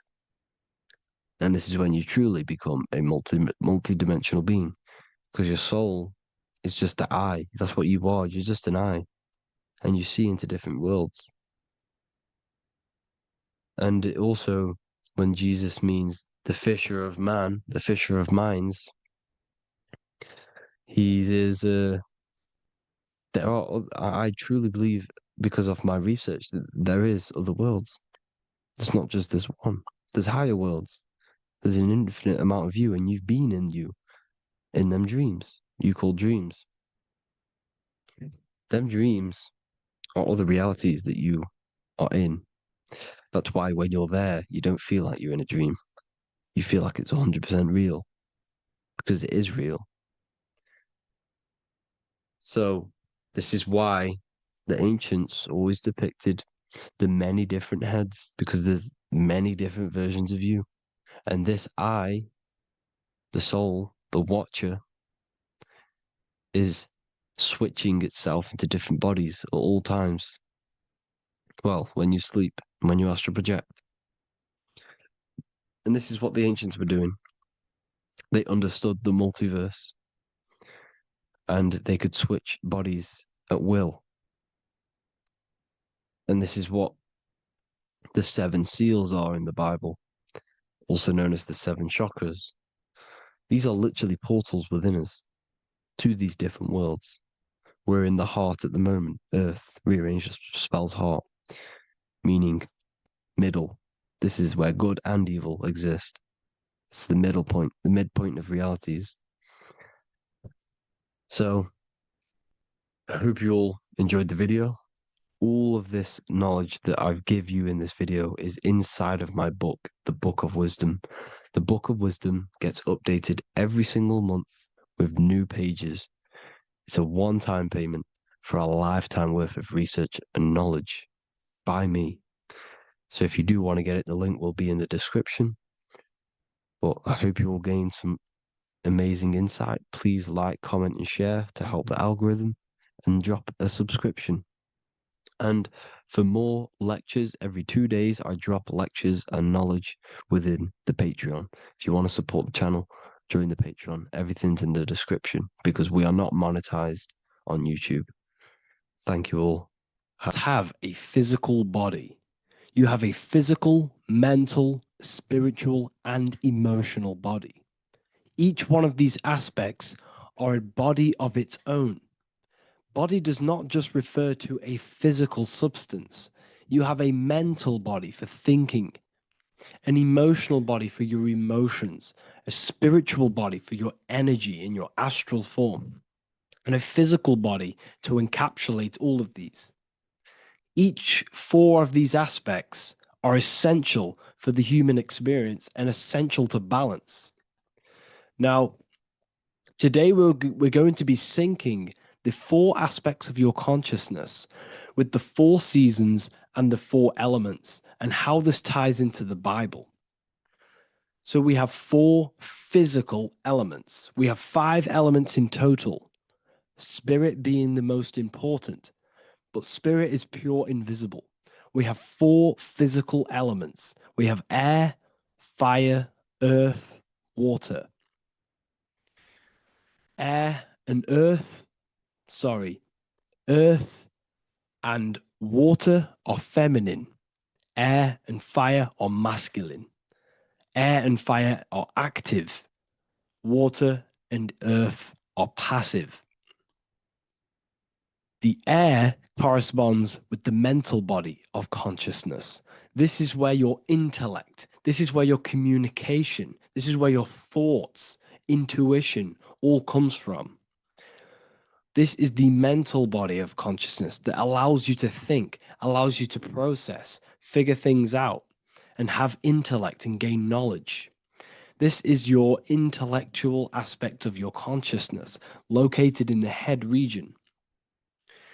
We have a fire nature, a spiritual nature. This is our astral body. Our astral body is all to do with the subconscious realms, the higher realms of consciousness. This is the body that allows us to be free from the physical body. Our spirit is more of our energy. Water is our emotional body. This is what allows us to feel things, that allows us to gain intuitive feelings of conscience. So emotion allows us to understand what is right and what is wrong. When we feel something bad, we know that this is wrong. When we feel something good, we know that we are doing good. Emotions are a creational force that allows us to feel certain things to bring them into existence. Our emotional body is a creational force and should not be reactive, and they should be controlled. Most actions are stemmed from emotions. Actions bring thought into physical existence. Emotions are the driving power. They are what drives your actions. The thought, then the emotion, then the action. Earth is your physical body. This is your physical state that allows you to take mind and emotion into action, into fruition, into physical matter. This is what your physical body allows your consciousness, your soul, to interact with the physical world and bring things into physical existence. The physical body, the physical world, is an outcome and an effect of the thinking mind. All physical substance comes from the thinking mind. The pen, the phone you're holding, the microphone I'm speaking into, all began as a thought in the thinking mind, then it was brought into physical reality. Earth is the most dense. So it goes in this order: body, emotions, spirit, mind. The higher you go up, the more lucid and fluidic it becomes. The lower you go down, the more dense and dull it becomes. Air is the mind, fire is the spirit, water is the emotion, earth is the physical body. So this is why you are a microcosm. You have these four things within you. You contain of these four elements, which correspond to the four bodies of your consciousness, the four bodies of the soul. You are the soul. You are the spirit. So this is why in Theologians 4:17 it says, "Caught up together with them in the clouds to meet the Lord in the air." You don't meet God or the Lord in the physical air, in the clouds. This is clearly a parable. A human being cannot go up to the clouds and meet a mystical man in the clouds. This is obviously a parable, a metaphor. The air is your mind. You must raise your consciousness beyond the body, beyond the emotions, beyond the spirit, and enter in the mind during meditation, turning the mind inward to connect with the Lord. The Lord is the highest aspect of your consciousness, the one that exists beyond the physical body, beyond your emotions, beyond the thought. So you meet the Lord in the air, in the mind. The mind represents the air. This is why in America there's a saying called an airhead. You're an airhead. This means that you are stupid, or you don't think, or you have nothing in your mind. You have nothing in your head. When someone's very stupid, you call them an airhead, because air represents the mind. The air is elevated. The air is invisible. The mind is totally invisible to the human eyes. It is a metaphysical substance. In fact, it's not a substance at all. It's so fluidic. It's everywhere. The mind can be everywhere at all times. It can be anything. Nothing is impossible within the mind. Now, this is synced with the four seasons. The four seasons represent the four aspects of human consciousness, the four bodies of your consciousness, the four bodies of your soul. The sun is your soul, okay? And the sun travels around four Seasons: summer, when the sun is the most hottest point. Autumn, when the sun starts to move away from the hottest point. Things start to die. Then it goes to winter. This is when everything dies. This is when things enter in within itself. This is when darkness occurs. Then spring. This is the reignition of the sun. This is when the sun starts to bring back the warmth back to the summer. You have 4 seasons, which correspond to the 4 bodies of consciousness. Fire is the spirit. This is when you are passionate. This is when you are taking action. This is when you are fiery. The sun is blazing. You're taking action. You're very passionate. You're very spirit. You're in the spirit. Autumn is water, emotion. This is when you start to become very reflecting. This is when you start to feel emotional. Because in autumn, there's lots of water. This represents the emotional body of consciousness. Winter is the mind. This is air. Winter, what happens in winter? Everything enters within itself. The leaves die. The trees die. Everything dies and goes within. This is the mind. The mind is the darkness, remember. You close your eyes to enter within the mind. The winter represents meditation. In the winter, what do people do? They stay inside of their house. They research more. They read more books. They become more intellectual. They think more in the winter because we are so we're stuck inside. So we're more reflective. We're thinking more. We're more communicative. We're more intellectual. In the spring, this represents the earth, the body. This is when we start to come out of the mind and we awaken to the body. And things start to grow again. The plants start to grow. The earth is growing again and reborn again. This is the body. This is when you become more active in the spring. And then the summer, back to the summer, we then take action on these thoughts and these thoughts that we gained over the winter. Essentially, this is just a massive cycle. And this is a daily cycle also. The nighttime is the winter. The morning is the spring. The midday is the summer. And the evening time is the autumn. This is a microcosm. We have 4 bodies of consciousness. You are the sun, you are the soul, and the soul has 4 bodies: summer, autumn, winter, spring. Emotion, air, body, spirit. Sorry, emotion, mind, body, spirit. So you are the soul. You are the pure essence of consciousness. The sun is your soul in the heart. And the seasons are inside of you because you are a microcosm. Okay? You are a microcosm. The word sun is son. The Latin word for sun is sol, which is soul or solo, because the sun is solo. It's on its own. You are the soul, and the soul has the 4 different bodies of consciousness. So before we move on any further, if I've blown your mind, please, if you can, leave a like, a comment, a share, and a subscribe. Let me know what videos you want me to make in the future. Please drop a like. It definitely will help me. You are a microcosm of the macrocosm. Man is a miniature universe that goes through its own cycles. The seasons of the summer, winter, spring, and autumn do not occur merely outside of him, but within him as well. The summer is within you. You feel different in the summer. You feel different in the winter. You feel, depending on the body of consciousness, it's your soul's interacting with.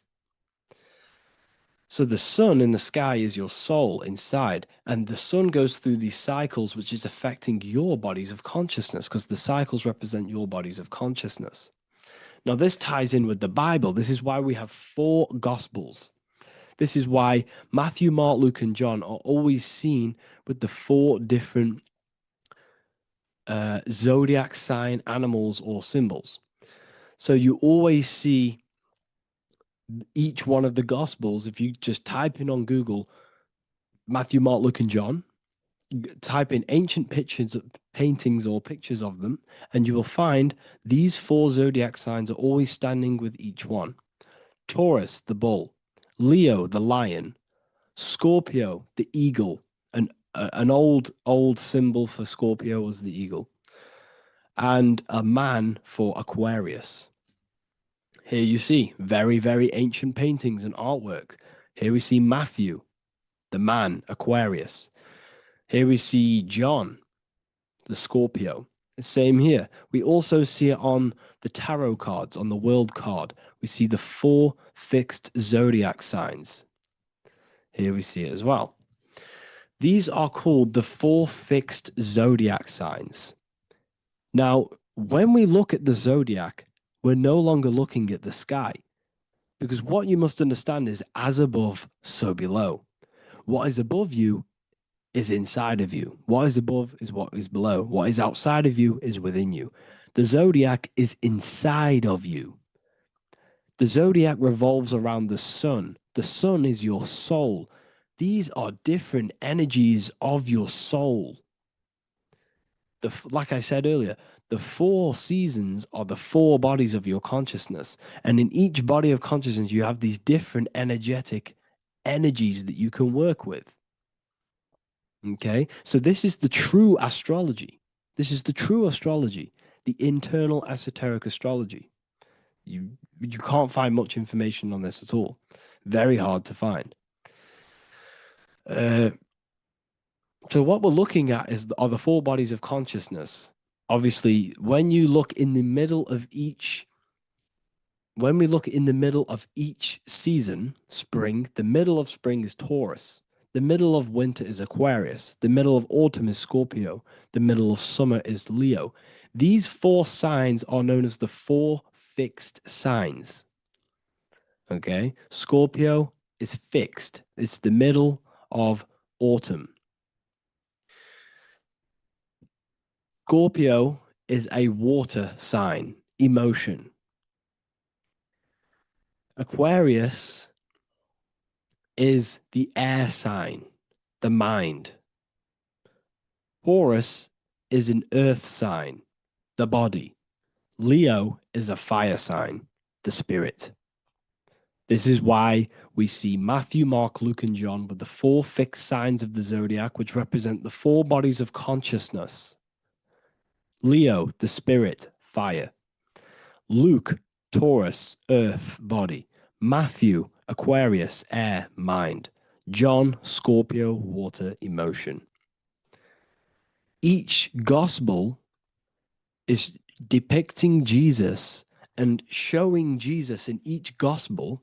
Each one of these gospels is showing and depicting Jesus according to the different body of consciousness. In John, this is when Jesus starts to turn water into wine. Water is emotion. Wine is transmuted emotion. This is when he does miracles with his emotions, water into wine. Aquarius, which is Matthew, air, the mind. Inside of the Gospel of Matthew, this depicts Jesus as an intellectual person, a person who's communicating and using his mind, his mental body a lot inside of the Gospel of Matthew. Go and read it, and you will see this. Luke, Taurus, earth, the body. Luke shows and depicts Jesus according to the body of consciousness, the physical body. He shows Jesus as a human, being a human being, helping people physically and helping people's physical needs, like giving away food and doing all sorts of good things for other people.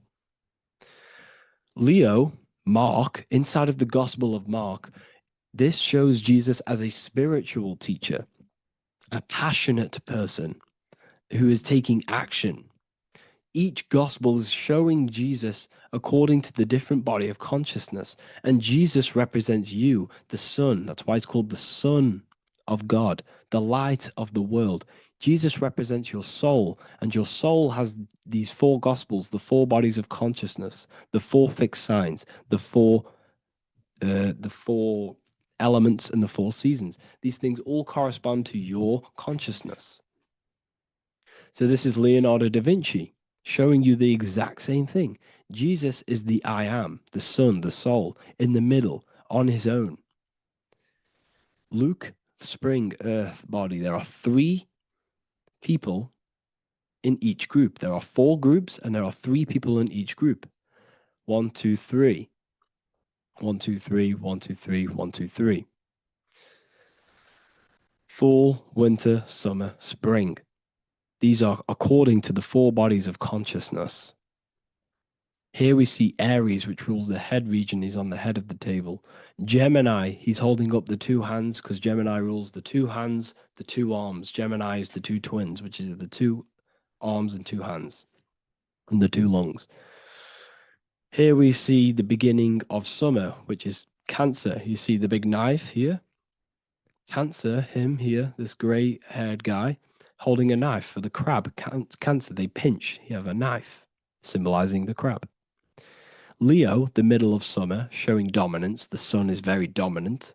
He's got his elbow on the table, showing dominance. Virgo has no Adam's apple. Cancer here is pointing at this woman's neck, saying there's no Adam's apple. This is Virgo, the virgin, the only woman. Jesus, the sun. This is Libra, the balancing. He's holding his arms out, balanced, showing the balancing of the sun. Because when the sun enters Libra, the sun is balanced between winter and summer. So it's balanced. This is all astrology, but this is internal. Okay. This is Ezekiel's vision. Ezekiel had a vision in the Bible, and he saw the face of a man, the face of a lion, the face of an ox, and the face of an eagle. The eagle, Scorpio, the ox is Taurus, the lion is Leo, and the man is Aquarius. He saw the throne of God, and he saw the different bodies of consciousness. This is all symbolic for the different bodies of your soul. So when we look at the zodiac, we are actually looking at a map and the energies of our soul, and the energies of our bodies, and the energies of our consciousness. This is what we are looking at. Each zodiac is an aspect of our consciousness and an energy that we can work with and that we must purify. Balance and purification is essential. Imagine playing a brand new video game. Let's say a brand new video game came out and you had to play it. What happens when you play that game? You don't know the controls. You cause chaos in that game. You can't really run properly. You can't do anything properly. You're getting destroyed by other people who are playing that game. It's the same with your physical body. When you are born, you must learn how to play the game. You must learn how to balance the mind, learn how to balance the spirit, the emotions, and the physical body. We must balance and purify each body of our consciousness, which we must look after our physical body with our physical health by eating physical, electrical food like fruits and veg. We must look after our minds by being conscious of what enters our eyes, enters our ears, enters everything. Whatever enters our 5 senses is affecting our mind, our mental health, our environment, mental. We need to look after our thoughts. Control our thoughts by purifying our thoughts, only positive thoughts. Then we must purify our emotions, feeling only gratitude and love and not feeling these negative, dull emotions. Then we must look after our spiritual body through meditation and looking after our spirit. But remember, when we look after our mind, it all begins in the mind.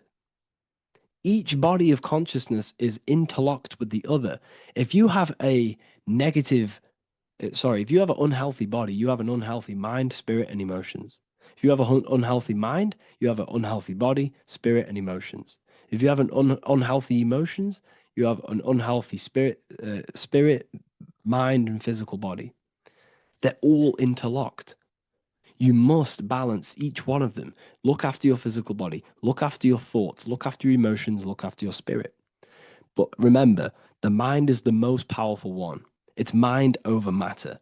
Once we look after the mind, because once we start to control our minds and control every thought we think, this will then turn into discipline in our physical body. Because once we learn how to discipline the mind, we learn how to discipline what we eat, we learn how to discipline what we feel, we learn how to discipline our spirit. This is all interlocked, but work on the mind first. Work on the mind first. All of this knowledge is inside of the brand new Book of Wisdom, Volume 2. This is a revolution of human consciousness. If you've read it, please leave a review down below. If you've read Volume 1, leave a review down below. This is the next revolution. I don't see this information anywhere. This is the next revolution of human consciousness. And of course, if you are serious about this and you truly want to gain enlightenment and join an amazing community where you can connect with me on live calls, lectures, the Manifestation Mastery course, you can gain access to my library with over 45 PDFs plus my books. And if you do join the university, you can order a Volume 2 free of charge. All you have to do is to pay for shipping. If you truly take your knowledge serious and you want to take advantage of life, join the university. This is where truth seekers belong. Just want to say thank you all. Please leave a comment. Please leave a like. It's going to help me a lot spread this knowledge to the world. And yeah, share this with a friend and subscribe. Thank you all. Neo is plugged into the matrix on the back of his neck. And if we look at the human brain, the back of the neck is the reptilian brain stem. And when one operates their life out of the reptilian brain stem, they are unaware, unconscious. They are consciously dead because the reptilian brain does not really critically think. It acts on instinct, fight or flight mode. This is considered in the occult spiritually dead. When one is taking actions without intention, simply very reactive to life. They're not living, they're simply experiencing. When you're walking down the street and you see someone, and in your mind you think me versus them versus me, that is an animalistic way of thinking. I used to be trapped in this way of thinking, always thinking of fight or flight, always judging people, always reacting to the world, never consciously creating and commanding with intention in the world. This could be considered the matrix when one lives unconsciously, simply surviving in the world. Another symptom of living in the reptilian brain could be obsession, a constant need to assert your power over others to feel safe or superior. Views relationships as power hierarchies, not as mutual connections. It could be a conquest for sex, lust, seeking validation through sexual activity. Sex becomes a tool for dominance, escape, and self-worth. Intimacy is avoided. Pleasure is pursued without emotional depth. Seeking pleasure all the time. This is all to do with the reptilian brain. Seeking safety. It could be compulsive eating or food hoarding, driven by craving and not actual hunger. Eats to soothe fear or emotional discomfort, often unconsciously. This is the unconscious. Fear-based decision-making. Every choice is shaped by perceived threat or insecurity or fear within the subconscious mind. Long-term vision is sacrificed for immediate safety and gratification. All the reptilian brain. Territorial behavior overacts when personal space, possessions, or status is threatened. Acts as though survival depends on ownership or status. Addiction repeats patterns to feel safe, even if they are harmful. Avoids anything unfamiliar or unpredictable. Low empathy. No empathy or emotional care for one another and for fellow beings in the world. Sees people as threats, tools, or competitors. This is all to do with the reptilian brain. Intense jealousy or possessiveness. Sees others as rivals or objects to control. Cannot tolerate perceived threats to loyalty or status. Quick to be angry. Slow to reflect. Reacts with rage, withdrawal when challenged. Lacks emotional regulation or deep self-awareness. So this brain could be considered the matrix, hence why Neo is plugged into this brain. He's operating the life out of this brain, unconscious, simply navigating life like an animal. I was in this state, and you can only really realize this when you come out of this brain and you start to function from the higher regions of the brain, which we will discuss very soon. And my life was chaos because there was chaos operating internally. I was never thinking about the future. I was always operating life out of fear, out of lack. Never had care for another person. person. When you operate life out of this brain, the matrix, things outside you, can easily control you. This is why they keep us in a constant state of fear. So we operate life out of this. So we never gain full control over our reality, over our actions, over our thoughts. So Neo is called Neo, and he works at a place called meta cortex, very symbolic of the neocortex, the higher region of the brain. Now, this brain makes you human. It ultimately allows you to hold control over the animal urges, okay? The neocortex is the brain that allows you to have self-mastery, that allows you to control your urges, your instinctual survival urges. So humans can overcome their reptilian animalistic state and start to operate their life in a conscious mastery state. And Neo is plugged out of the reptilian brain, and he starts to use his neocortex, the human brain. This allows one to learn to have self-control, allows one to create, allows one to think about others. It allows one to critically think deeply. It allows one to be self-aware. Who am I? Where did I come from? And where am I going? This is ultimately the brain that has shaped the world. We look at humans. We built technology. We built all of these amazing things. They all come from the neocortex. This is the higher region of the brain that allows consciousness to function on a higher degree. It allows you to truly become a creator and have self-control instead of living in a reactive animal state. You see, animals are only aware of their five senses. They're only aware of surviving. If you notice, look at animals, they're always looking around. Even in their home, they're always looking around, sniffing around. That's because they operate in an animalistic brain. Humans have the neocortex. This is a higher region of the brain, which if you wish to master yourself, this is the brain that you will be using. This allows you to operate life on a higher degree. We see this reptilian brain symbolized everywhere. See it as reptiles. Reptiles are symbols of this brain. We see the Egyptian god Osiris with the green skin representing a reptile, a crocodile. Sometimes we see Osiris depicted in Egyptian artwork with crocodiles or reptiles, if you do a little bit of research on that. And also, if we look at the overall symbolism of Osiris and his story, we notice that he is the god of the dead or the underworld. This is not literal, but the dead or the god of the death, the god of the death of self, the dead of consciousness, because you are a divine being with limitless potential to create. And ultimately, to create, we have to master our reptilian brain. But when we function from this reptilian brain, we are dead to our higher powers of creation, of imagination, of actually gaining control and operating life from the higher mind, operating life as the divine being as you are. But if you operate life in Osiris, he is the god of dead. You are spiritually and consciously dead. You act unconsciously. You are dead, not physically, but mentally and spiritually. So what we're looking at here in the Egyptian artwork is the reptilian brainstem. We have the left hemisphere and the right hemisphere of the brain. Notice a curve. The feminine body is very curvy. This represents feminine. The masculine body is very liney. So if we study geometry, we know that lines are masculine, hence why the word masculine, line, and the feminine body is,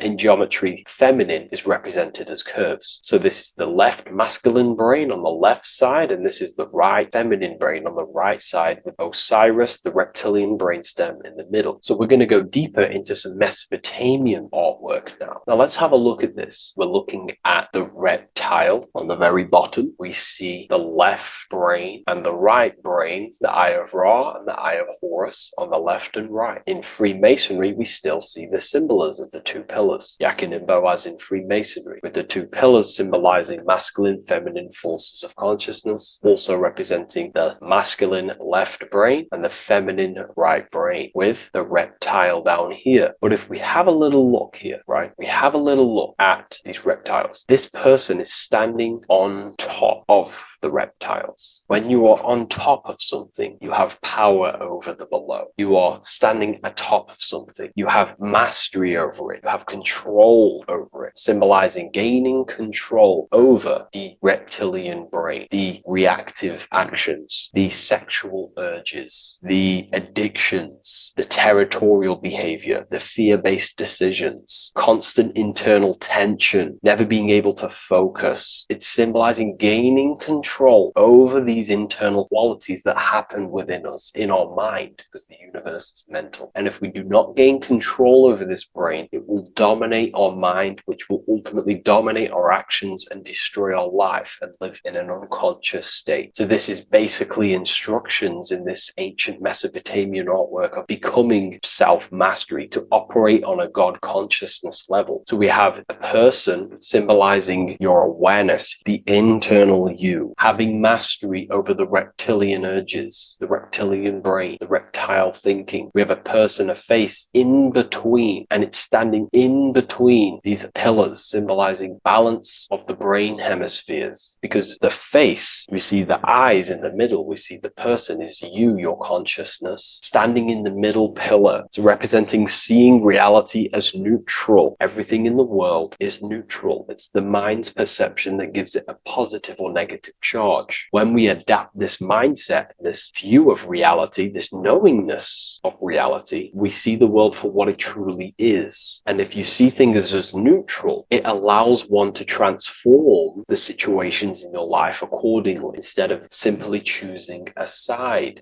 This is a major problem in society, and this was a problem within myself also. We like to choose sides, and choosing sides can keep your consciousness locked in a certain mindset, in a certain belief. And belief is what is ultimately destroying humanity. It's about knowingness, and knowingness is in the middle. We want to seek to know things. Knowing things allows you to go out there, directly experience it, and know it for yourself. For example, I know I'm not on a spinning global ball flying through space. Why? Because my senses tell me I'm not doing that. My senses tell me I'm not going 1,000 miles per hour and 360,000 miles per hour through space while spinning around the sun. I know that because I know myself. I know I'm not my body because I've had direct mystical experiences beyond the physical body. So we should seek to know things, and that's what we call gnosis, direct knowledge obtained through direct experience, knowingness. And that is a middle pillar quality. So in Freemasonry, we see the middle pillar. The matrix is designed to give you two wings all the time. Democrats, Republicans, feminism, and then there's another side. There's always two sides that they're giving you because they want you locked in either way, which is seek the middle pillar, seeing things as neutral, seeing things as the middle pillar, seeking direct experience, gnosis. And this aligns with the brain because the brain gives us these two perceptions also. The right brain sees the woods, the whole woods, but the left brain sees the individual trees and branches and leaves. If we're too left hemisphered, we're going to see everything as divided. If you're too left hemisphered, you're only going to see yourself. You're only going to think about me, myself, my ego, my consciousness, my life. And I'm only going to operate in the world, take actions only towards me without considering the collective, which is the right hemisphere quality. The right hemisphere allows you to see the bigger picture, how we're all connected. We're all one family of consciousness. We're all one being separated in different bodies, one consciousness operating in different bodies. So it's about aligning these perceptions of the brain and standing in the middle, and also conquering the reptilian brain. This allows us to operate in the world and see the world for what it truly is and operate from a place of balance. We also see some more symbolism in Egypt of the Ram Sphinx in Egypt. Ram Sphinx. Please leave a comment and please leave a like and a subscribe onto the YouTube if you like my content. Smash that like button and we'll get straight to this. So this is the Ram Sphinx in Egypt, also symbolizing the brain. This is my research. These are my conclusions. You can take this with a pinch of salt and go out and do your own research. This is what makes sense to me based off my information I've gained, my symbolism that I can read. So take what you can from it. I'm not here to obstruct anything. I'm not here to place anything in your mind. I'm simply here expressing my research. Never take anything off anyone as solid truth. I've never have said everything I say is solid truth. This is my research. If the research aligns with you, that's great. Maybe it doesn't with some people, that's fine. Simply take things with a pinch of salt, go out and collect as much research and information from many different sources and place together your own understanding of symbolism and your own perspective on reality. But like I say, seek to know and not believe.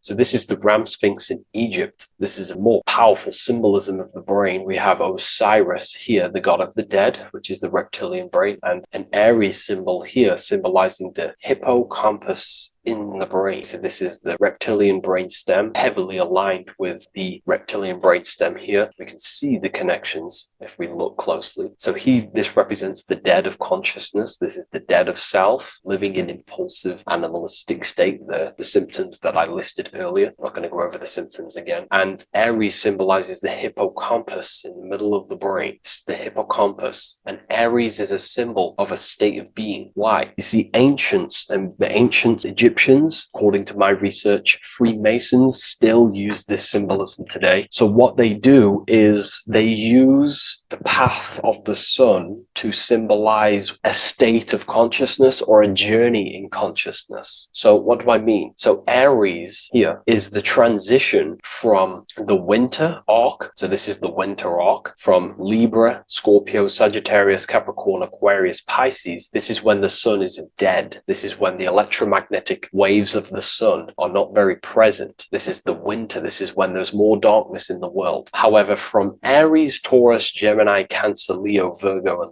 to Libra, this is when the sun is giving more electromagnetic rays. Everything grows. Everything is reborn again. Everything's growing. There's more light. There's more warmth. You can grow crops. So this is very symbolic as a state of consciousness. Aries is used heavily to represent the rebirth of the sun, but internally, as an esoteric interpretation of Aries, it symbolizes the resurrection of awakening of the self. It is the rebirth of the sun, of the soul, the rebirth of becoming aware out of the darkness into the light, living in the reptilian unconscious state, the unconscious, not being aware that I possess consciousness, not being aware of my thought, emotion, actions. And Aries is that symbol, is of the rebirth of the spirit, the rebirth of the self, becoming self-aware. So that's what we're looking at here with the Ram Sphinx. We're looking at Osiris, dead, the reptilian brain, operating life in an unconscious state, not really thinking,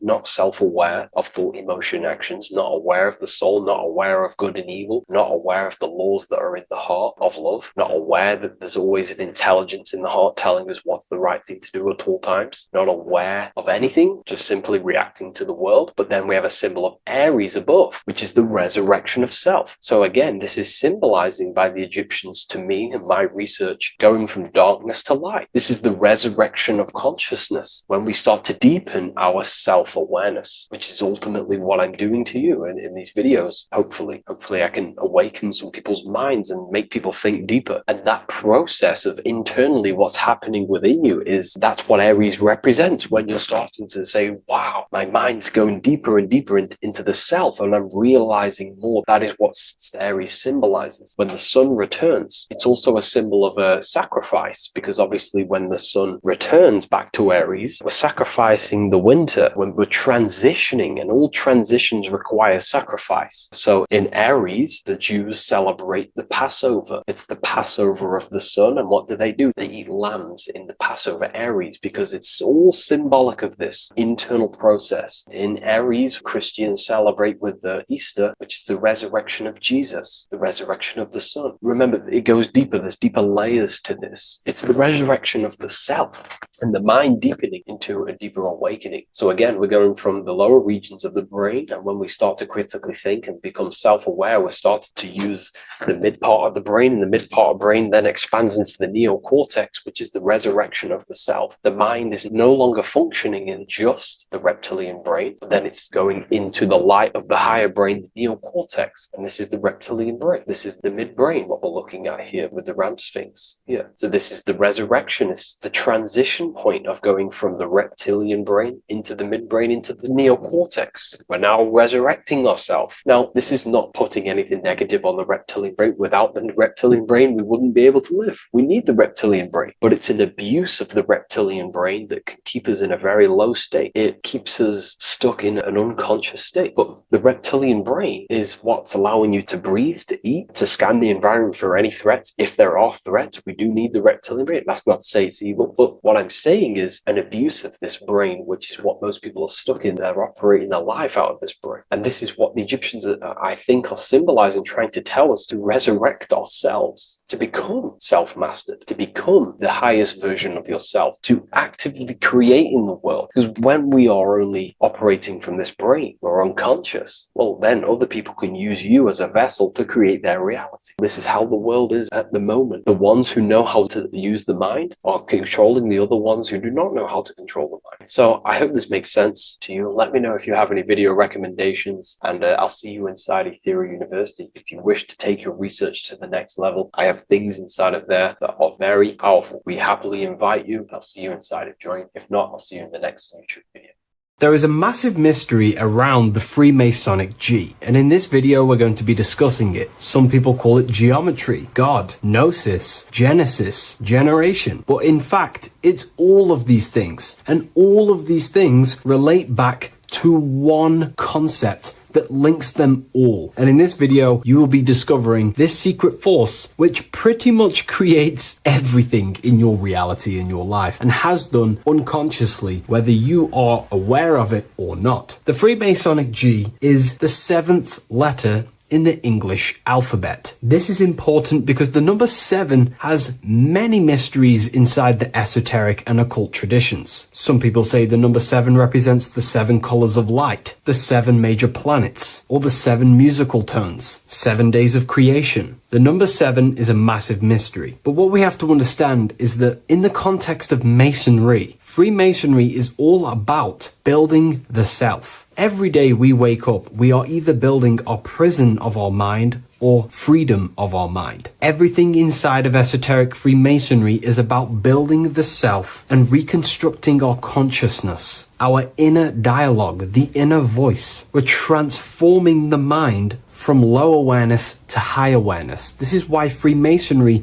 uses the allegory of stonemasonry, stones, chipping away at stones. The stone is in fact you, and we are perfecting the stone, which is your very own mind. Because the universe is a mental construct. Life is happening to us inside our minds. We are all the universal mind expressed and clothed in a different body. Therefore, now we understand that everything is about the internal inside of Masonry. This G relates to something inside of you. Hence why you see the G inside of the square and the compass. It's something internal in you. G is the 7th letter of the English alphabet, and the number 7 symbolizes the 7 cognitions of the mind. In esoteric and initiatory traditions, the 7 psychological cognitions of the mind refer to the 7 distinct modes through which human consciousness perceives, interprets, and transforms reality. Different schools use different names, but across Hermetic, occult, Gnostic, and mystical systems, the same underlying pattern emerges. The mind has 7 functional powers, each representing a layer of awareness and a stage of inner development. Number 1 would be perception. The first cognition is the raw reception of sensory and subtle impressions. It is the gateway where the outer world enters the inner world of our minds. Perception involves learning to see without distortion, to notice the symbolic dimension behind ordinary appearances in an occult interpretation of perception. The second one is interpretation. After perception comes the act of making meaning. The mind organizes impressions into patterns, beliefs, and judgments. Esoterically, this cognition determines whether a person interprets life through the ego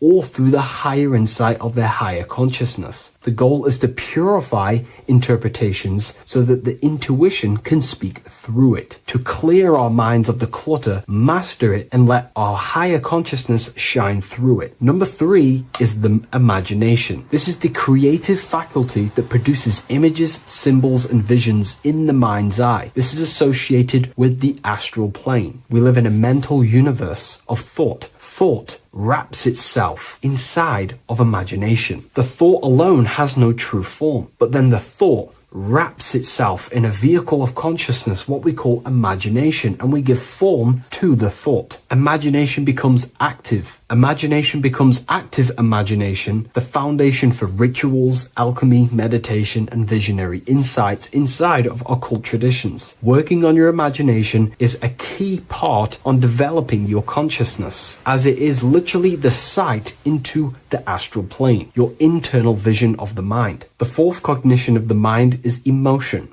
Emotion is energetic response that gives intensity, direction, and magnetism to thoughts. Emotion fuels the magical will. Unrefined emotion binds us to lower impulses. Refined emotions become devotion, compassion, and the inner fire to transform thought into a tangible reality, to become a conscious creator. The 5th cognition is will, the faculty of intention, decision, and directed energy. Will is the power that aligns personality with the higher self. It is the driver of discipline, transformation, and the capacity to act consciously rather than react unconsciously. Most people walk through life as an unconscious zombie, living day to day, running off subconscious programmings, never actually using their conscious mind. We develop our will and try to align our will with the highest will possible so we can align our will with our higher mind. So the higher mind can manifest through us in the material plane. The 6th cognition of the mind is memory, the storehouse of experience, impressions, and archetypes. It shapes identity, determines how one repeats and transcends past patterns. Memory includes not only personal memory, but also a deep strata of the subconscious and the collective subconscious field, what we call the Akashic records. Memory is a massive quality that you must work on inside the Masonic system. You are required to remember certain rituals and certain things so that you can regurgitate them to pass on along the degrees. Based off my research, I myself personally am not a Mason. The 7th cognition of the mind is intuition, the highest cognition possible. It's direct knowing. It bypasses the linear reasoning and reveals truth as the inner illumination. Intuition is the voice of the soul. It is the guiding force, guiding our physical vehicle of consciousness through this physical experience, providing revelations, insights, and even sometimes gnosis and higher understandings.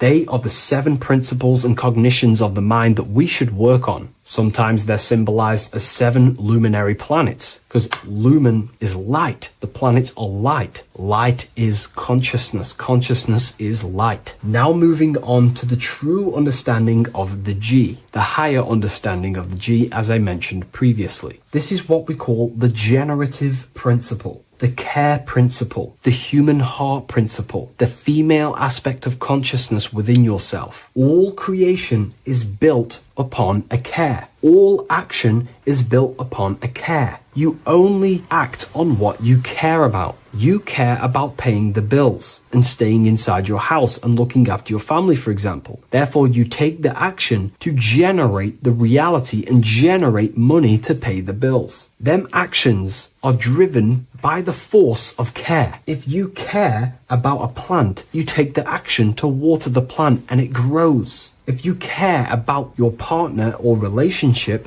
you give them attention and care and love, and you grow the relationship. As soon as you stop providing care, watch the relationship crumble and the reality destroys itself. Care is the generative force of reality. This is the generative principle that generates your experience in this world. We are in a continual state of becoming. Each cause gives birth to an effect, and that effect gives birth to a new cause. The G is the generative principle that drives creation in the present moment. Reality is creating, unfolding in the present moment, and the G is the force inside of you that generates your experience. You're watching this YouTube video right now because you have a care in your heart for the information I have provided in the past, and you have a care about watching this video. As soon as you don't care, you take action to do something else with your time that you actually care about. The G is the generative force of the heart. It is the love energy. You only take action on what you love or care about. The whole world is built upon this principle. This is why we say money makes the world go round, because the whole world has a G or a care for money, and it's making everyone wake up in the morning, take actions, and make the world go round. It is the G, the care for that principle or money object to generate that reality. It is the force that drives you, hence why the G is sometimes surrounding with light rays, because it represents a force, emanation, something that is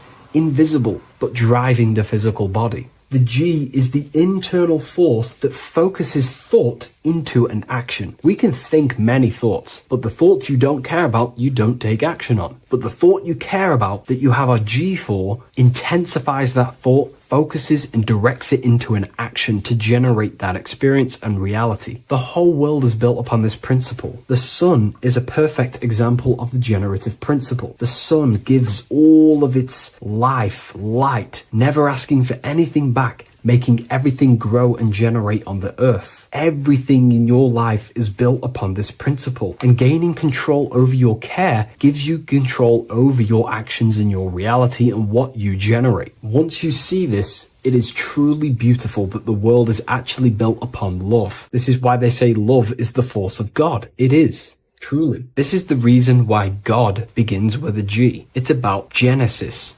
Genesis means creation. G, generation. Anything that generates and creates is all to do with a care or a love energy. But don't get me wrong, people can love sick and twisted things, and they act upon them sick and twisted things. This is why purification of ourself is important by understanding this principle, as it is a very powerful principle to understand. This is the reason why the word gift begins with a G. You're giving something. I care, I'm going to give you something, a gift. Or guidance. This is what guides you into becoming something, what you love. This is why also gnosis begins with a G. Gnosis is not actually knowledge. Gnosis is knowledge obtained, attained by direct experience or through direct experience. For example, you're not believing you're watching this video right now. You know you're watching this. Know, gnosis, same phonetic sound. It's about knowing. Gnosis is about gaining knowledge of the self. Self-knowledge through direct experience.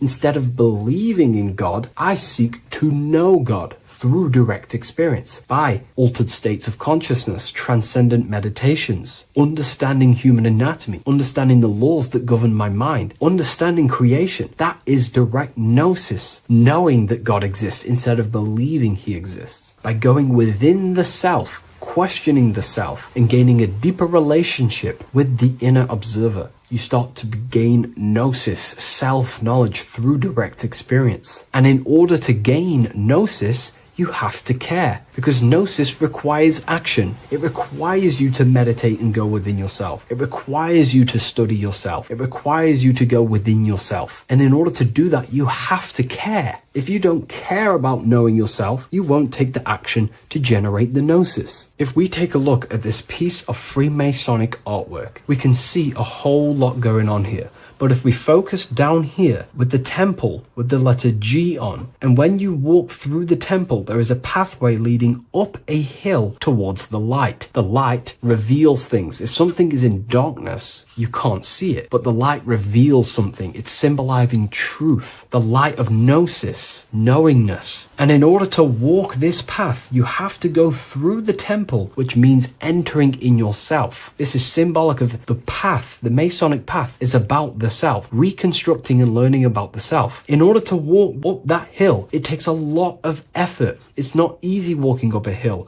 You're going to be tired. It's not easy. It's horrible. Who likes walking up a hill? I know I don't, but people like hiking and stuff. I understand that, but it's symbolizing this is hard work working on yourself, because the labor of working on your mind is the hardest labor you will ever do. It's called the great work, or the Masonic work. And in order to climb that mountain, you go through the G. You have to have the care. If you do not have the care, you will not walk up that mountain. You will not generate the gnosis. You will not get close to the light. You have to have the G to walk that path of self-mastery and working on your mind. This is very, very important. If you want to gain the light, you have to have the G inside of you. You have to have the care to generate a higher consciousness. If you want to earn more money, you have to have the care, or else you will not take the action necessary to generate that reality. This is why we have to master ourselves and write down everything you love. It could be even the bad things. It could be lust. It could be anything you're wasting your care energy on. Try and remove them one by one. Master them and become disciplined. And then you'll have more G energy, care energy to direct towards something else in your life to generate and grow that experience or reality. Again, the word grow, G. It is a growing force. What you place your love and care into grows and expands. What you have a G for is what you spend your time and attention on, your two spiritual currencies. So this is the Masonic G, and I hope you gain a deeper understanding of this. So that is pretty much everything about the Masonic G that you need to know, and hopefully this has helped you. If you wish to learn more and gain guidance through your life and understand yourself on a deeper level, the book I've used today is called The Book of Symbolism. I'll leave a link in the description.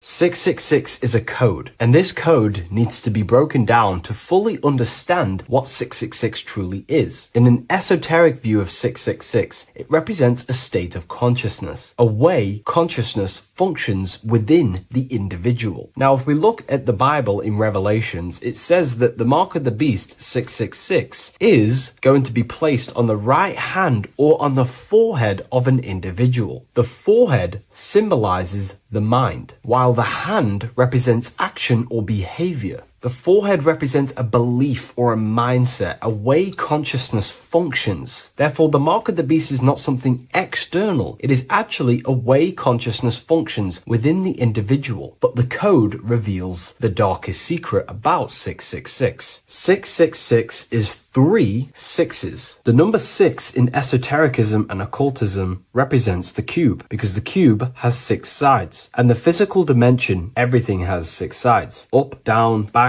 forward, left, right. Everything is 6-sided in this 3-dimensional world. The body is the cube itself. It is the number 6. And the number 6 is the number before 7. 7 is a divine number. It represents divine perfection, as there are 7 functions and cognitions of the mind, 7 energy centers along the spinal column, 7 major planets for the 7 days of the week, 7 days of creation, 7 visible light spectrums, colors. The number 6, therefore, is often understood as imperfection, as the body is imperfect. The physical form is imperfect compared to our divine spiritual nature. But let's decode the 666 code properly so you can understand this. Now you understand that the number 6 represents the material 3-dimensional world, or the physical body of consciousness. We can then look at the number 3 because there are 3 6s. The number 3 represents the 3 ways consciousness functions. Consciousness thinks, consciousness feels,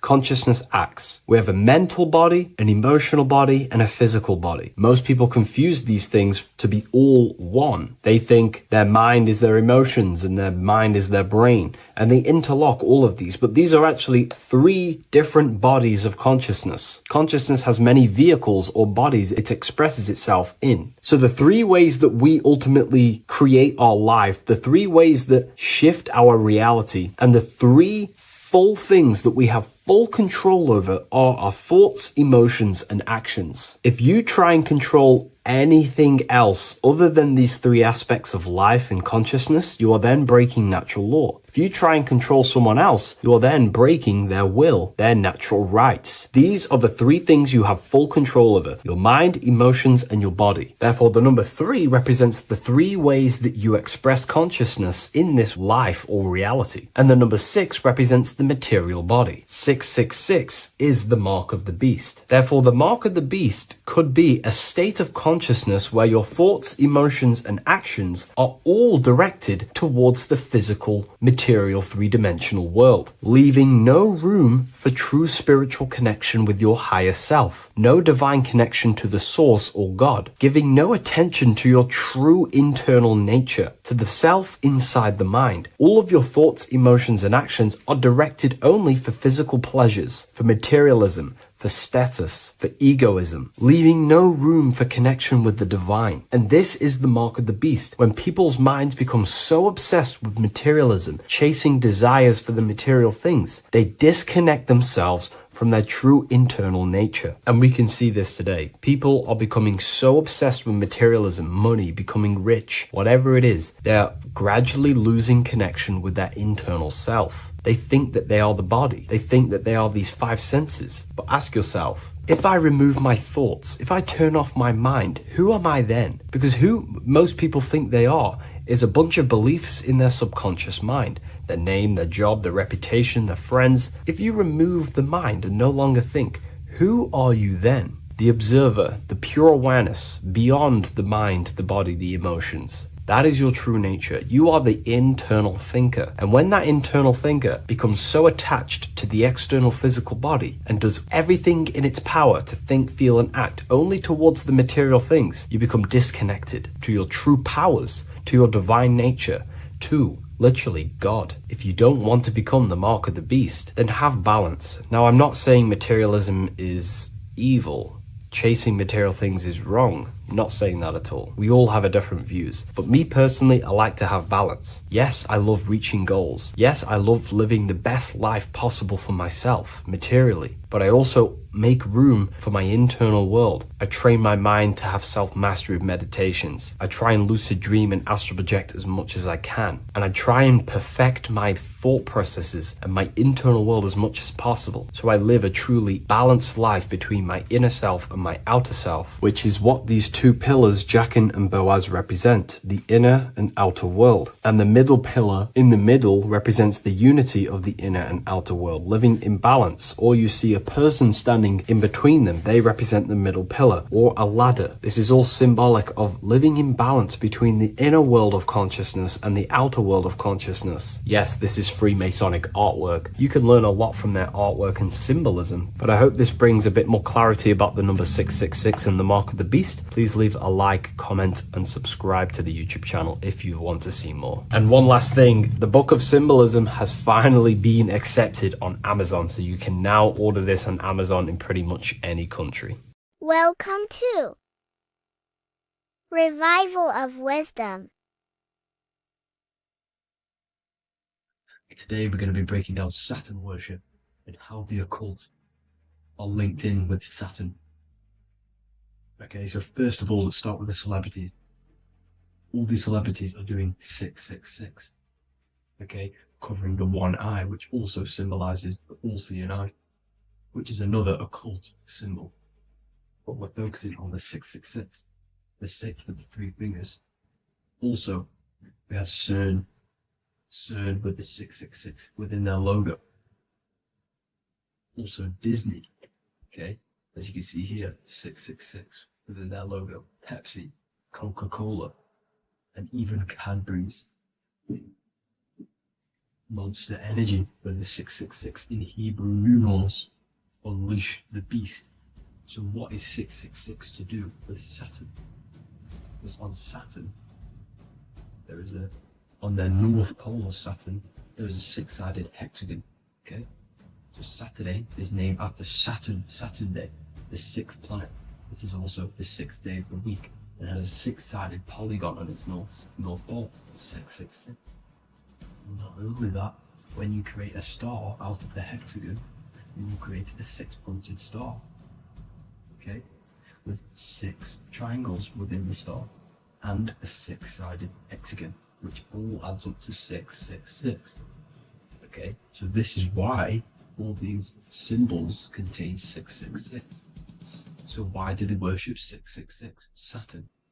Because Saturn is the god of time and death, okay, and order and lessons. Okay, Saturn is a very cold and dry being. That is the 6th planet from the sun. Okay, Saturn represents the winter, which symbolizes death. Okay, because all nature dies within winter because the sun's not there. So it represents darkness and death. It rules the zodiac sign of Capricorn. Okay, so in the celestial cycle, Saturn is always opposite the sun. So it's the opposite of the sun. So they're worshipping this energy which is death-like. Okay, this god which is death and does not bring life. Okay, also is the god of time. Okay, also in the Roman and in Greek it's called Chronos. Okay, which is just a translation for time. It's also known as the Father Time, aka the Grim Reaper. Okay, the Grim Reaper, keep that in mind, we'll come back to this. Here are some more logos for the Saturn. Okay, Nike, Internet, Wi-Fi. Okay, all these occult logos all worship Saturn. They are a satanic occult. They worship this death god, this evil god. Okay, this is where the cube now comes in. Okay, because what colour is associated with Saturn? Okay, black, because it's the absence of light. It's opposite the sun. So black is the colour associated with Saturn. Each planet has its own colour associated with it. Okay, so when you make the cube, okay, as you can see here, the cube out of the polygon, it creates what? A black cube. Okay, and the Kabbalah, okay, Kabbalah means cube, Allah means the god, the cube god. These religions are secretly worshipping this cube god, the god of death, Saturn, Satan. It's the same entity behind it all. Okay, so also we have these black cubes in Australia, Denmark, all around the world, these black cubes, because this occult is worldwide. It's Saturn, Satan taking over this realm. Okay, also with this black cube, they walk around it like the rings of Saturn. Around the black cube of Saturn with the rings, they walk around in circles. What are circles? Cycles. What is a cycle? Time. The time god. This is why it has a ring around it, because it represents time, cycles. Okay, and this is another depiction. Saturn, always depicted with this Reaper staff. Okay, keep in mind this staff, just like we associated with aka the Grim Reaper.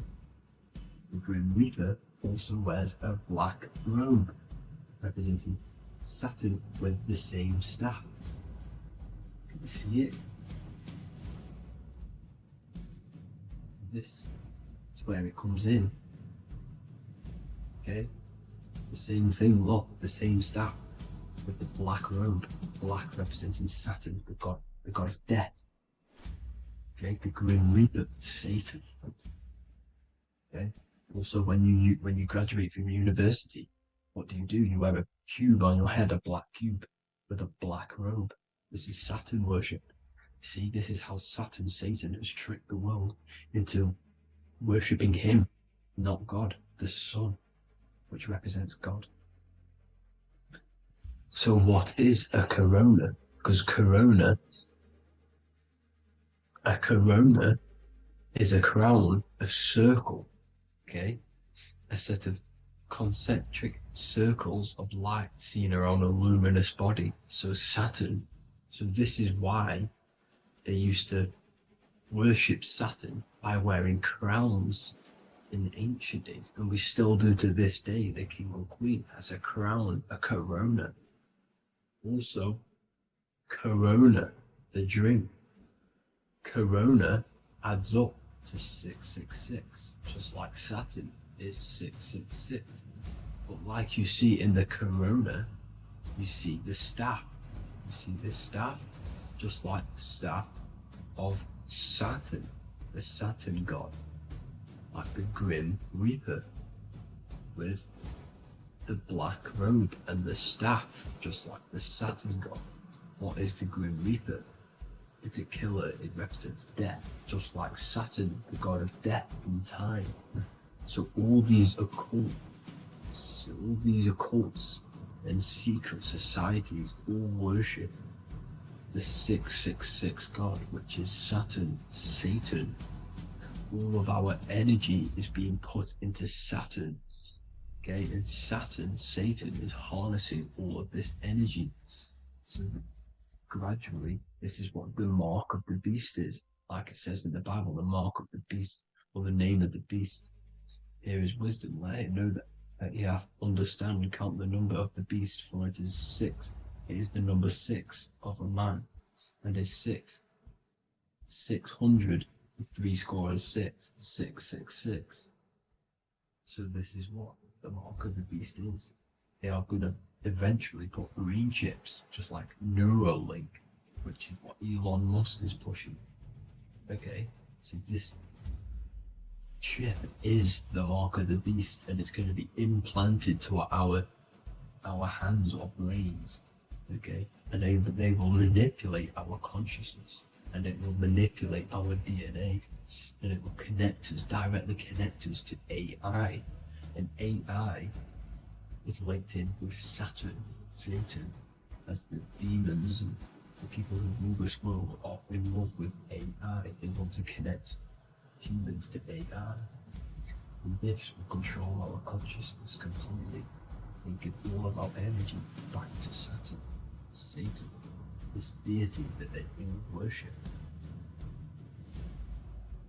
Just like when you get married, you wear a wedding ring, the rings of Saturn, over the finger, which represents the sun. So you're basically seeing Saturn over the sun. The sun is the son of God. It represents the sun, represents God. So you are putting Saturn over the sun.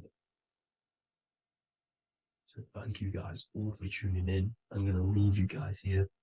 Please leave a like, comment some topics that you want me to talk about. And please subscribe for more amazing content. God bless.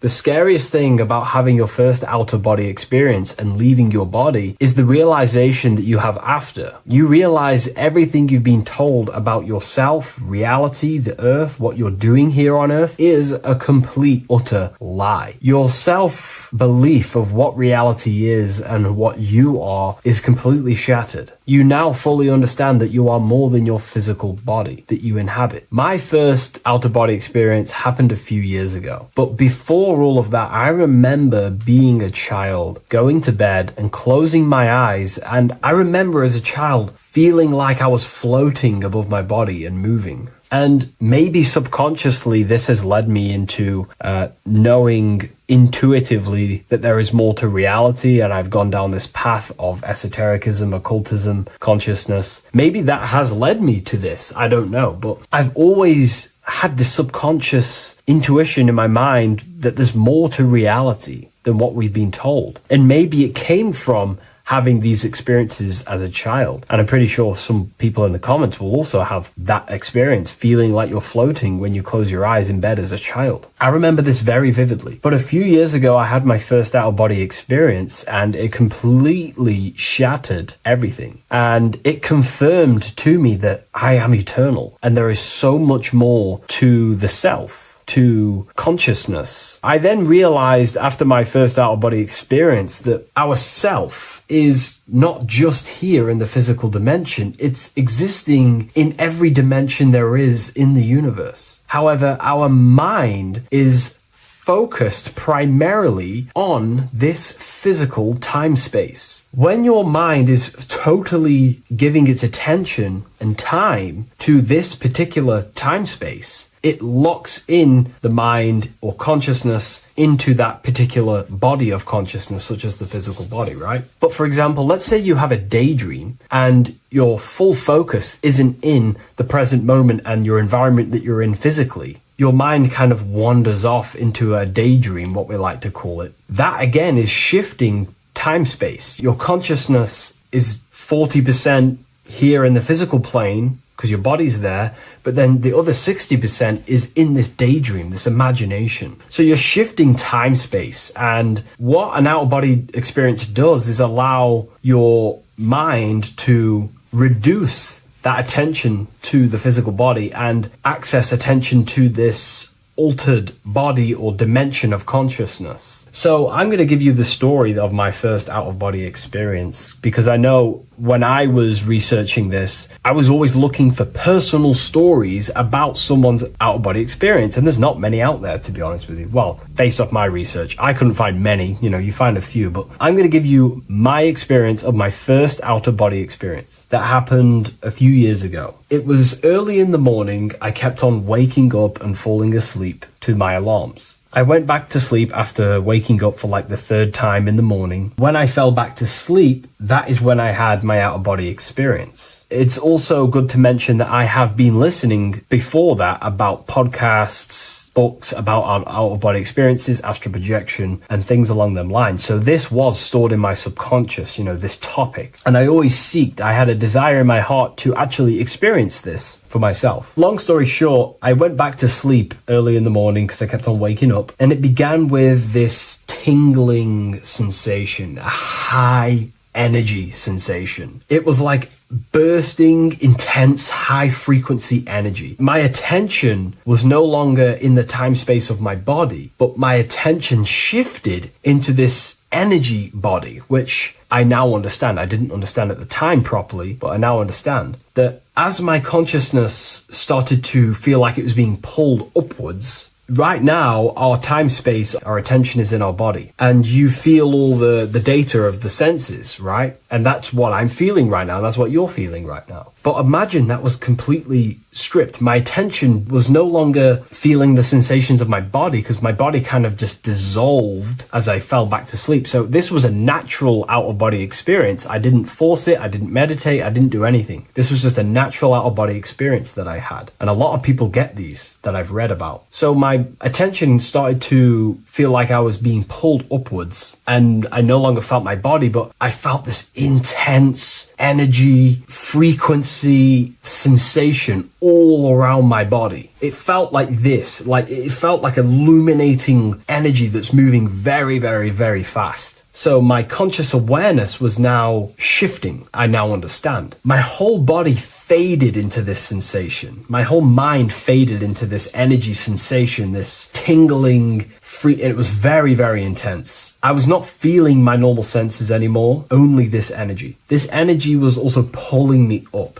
The more I was lifted up, the more intense the frequency became. So think of it like just a frequency resonator, how it just goes up and down, up and down. But then imagine the frequency resonator just going higher and higher and higher frequencies, and it was just getting more and more and more intense. The energy was moving faster. This tingling was faster and faster and faster as I was being pulled up. Part of my mind began to fear this. My arms and legs grew very tense. I started to tense up because at this moment in time of the experience, I was very vaguely conscious. I was half there, half not. And as I was being pulled up, my physical body started to tense. And this is again when I started to feel my body again. But then I remembered what I heard out of body experiences is that you have to submit to the process. If you try and force an out-of-body experience, it will never happen, because an out-of-body experience is not truly out of body. What we're trying to do is trying to find a needle in a haystack. If you're trying to find a needle in a haystack, you don't go rummaging through the haystack to find the needle. What you do is you burn the haystack and then the needle reveals itself. It's the same with an out-of-body experience. We dissolve the senses of the body, so the body falls asleep, but the mind stays awake. As soon as I let go of this fear and I let go of the tensations in my body,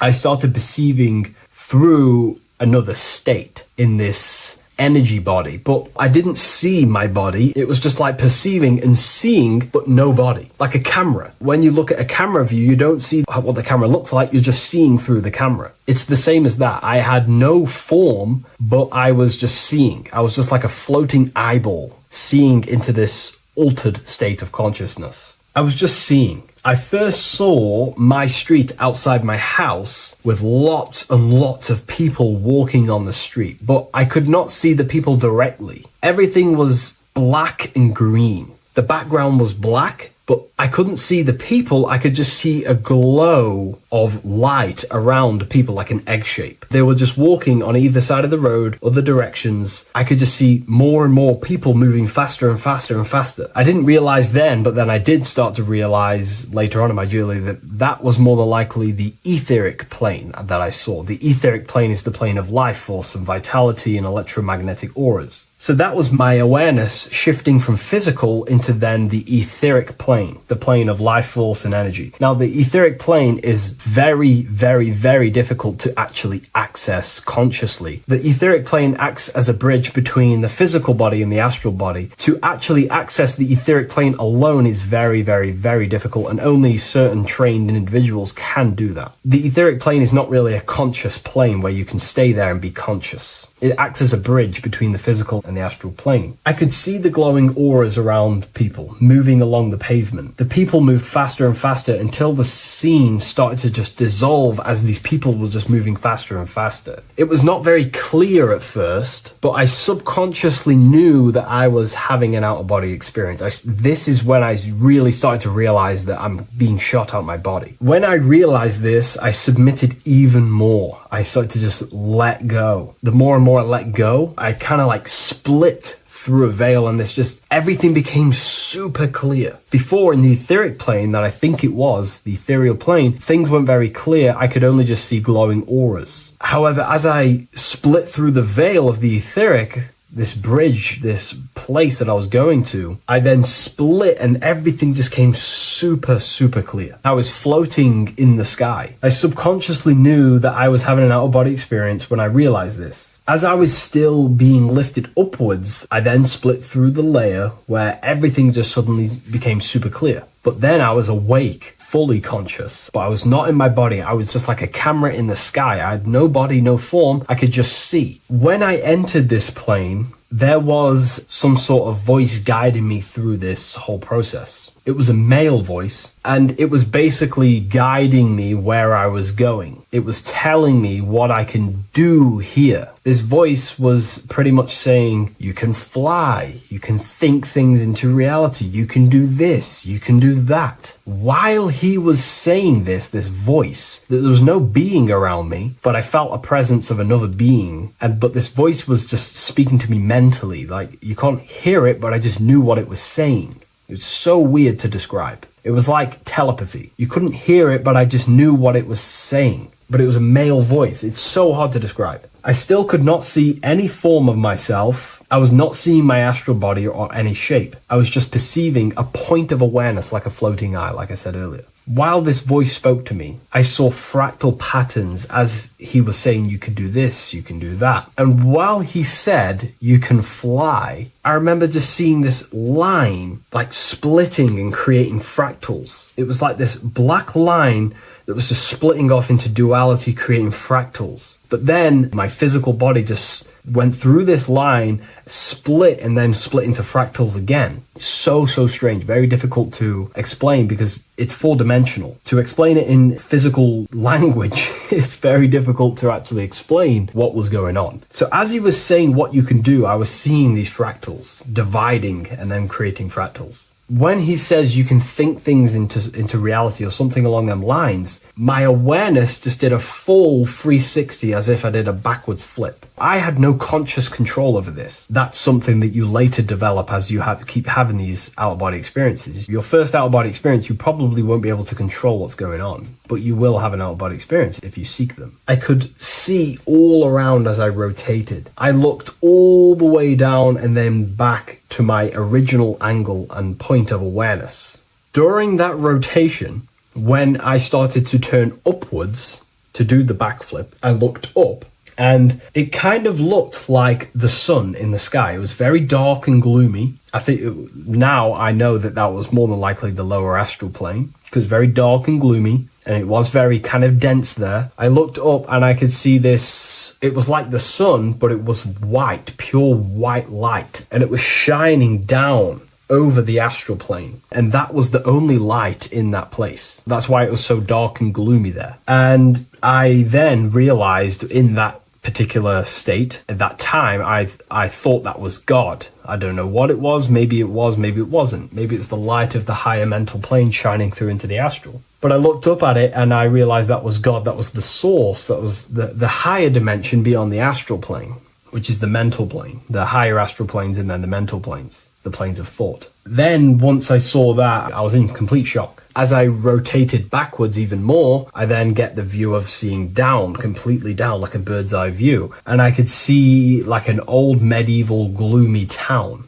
It was dark, almost night, with very little light. The only light present was the light from above. The town was old-fashioned, gloomy, misty. I looked over it from above. Then the experience began to fade. I don't remember anything after that process. But I'll be honest with you, the process of leaving my body for the first time was extremely intense. The frequency, the energy were overwhelming but powerful. Letting go and choosing to have no fear was the key to that experience. Just to give you a little bit more wisdom on what I actually experienced now, what I realized what was happening, I now understand that the voice that I was hearing was not an external being guiding me. It was actually a higher aspect of myself, a part of my own consciousness that is not focused in the time space of the physical world. My physical mind is focused here in this timeline, but once I exited this timeline and focused elsewhere, the higher part of myself guided me towards that experience. This higher version of ourselves that we call the higher self is a higher dimensional being, but we're just unconscious of it. This being exists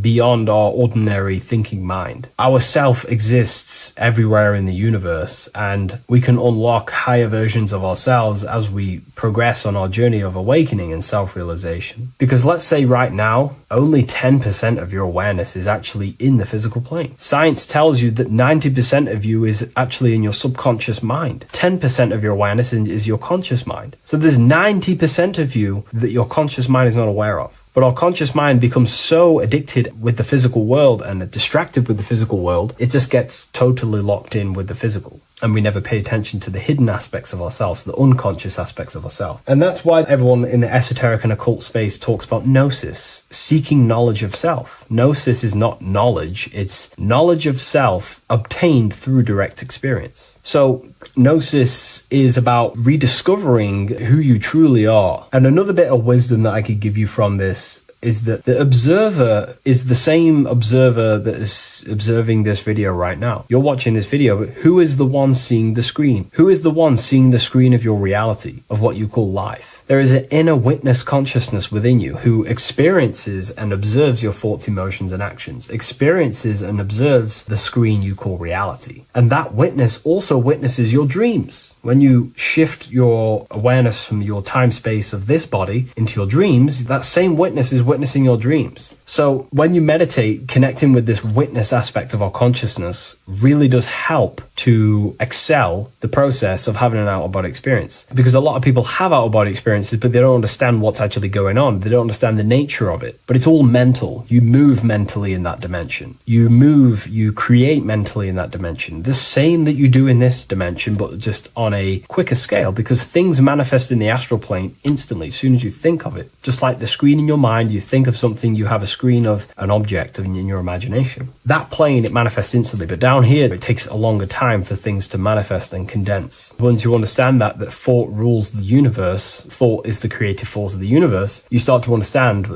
these different dimensions and these experiences that you have. But really connecting with that witness consciousness, that part of yourself that observes everything, really does help with excelling the process of having an out-of-body experience or mystical experiences or lucid dreams. Because connecting with that witness consciousness just makes you more conscious. Even in your physical life, staying conscious. Most people aren't conscious. They think, feel, and act unconsciously throughout their day, and they unknowingly create their reality. Connecting with that witness consciousness allows you to actually stay conscious over your thoughts, emotions, and actions, because they are giving birth to realities. That's pretty much my experience, my first out-of-body experience. What that did for me was make me so much more confident and powerful. Most of my fears just disappeared overnight. The fears of death, the fears of unknown, the fears of that I had of things shattered, disintegrated, because I understood that I am eternal. No one can use death against me to control me, because I know I am eternal. I now take riskier actions because I know I am eternal. I know that I will never truly disappear or die. So it really, really does help you, and it gives you a lot of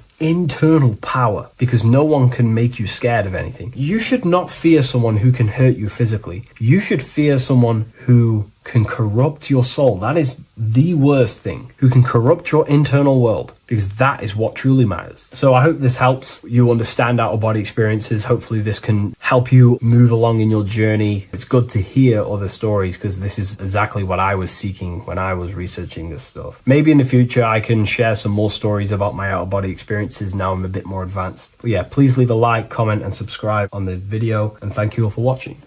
Yahweh is proof that God is embedded in our very own being. Stay with me, because what I'm about to show you might change the way you see yourself forever.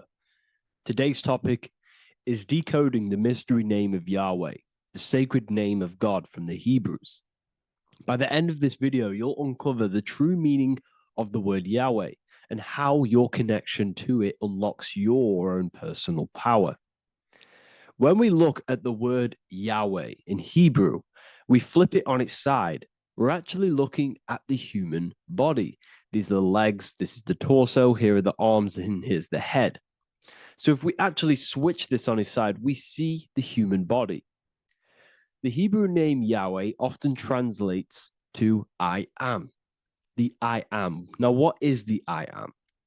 The I am, when you say I, you're referring to your highest self. Everything with the letter I in the beginning, most of them words are referring to our inner self, inside, intelligence, internal, in. The I represents the inside self, the invisible self. You cannot see the I am, because this is the spirit, this is our consciousness. It's the intelligence controlling the human body. When you say I, you're not referring to your name, your job, your reputation, your ego, or your thoughts. You're referring to the observer who is beyond the thoughts, the one who's observing the thoughts. That's the soul. Look at the word Yahweh, Yahweh, the sacred name of God. Yahweh can be observed in the natural rhythm of the human breath. When inhaling, we subtly hear Yah. When exhaling, we hear Way. Do this yourself. Breathe in through your nose, you'll hear Yah. Breathe out, you'll hear Way. And in fact, the letter H, H, when it's pronounced, it carries the soft sound of wind or breath, a gentle exhale that mirrors the very essence of life, giving air. Breath is the spirit of life. It's what connects us with consciousness.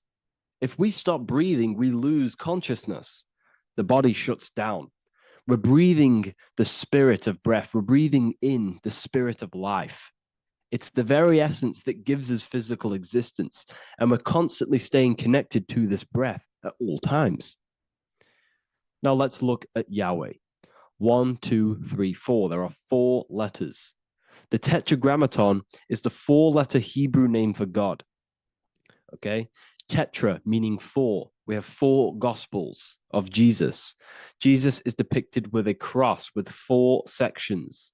Jesus has the 4 sacred animals around the side of him, always depicted with these 4. A bull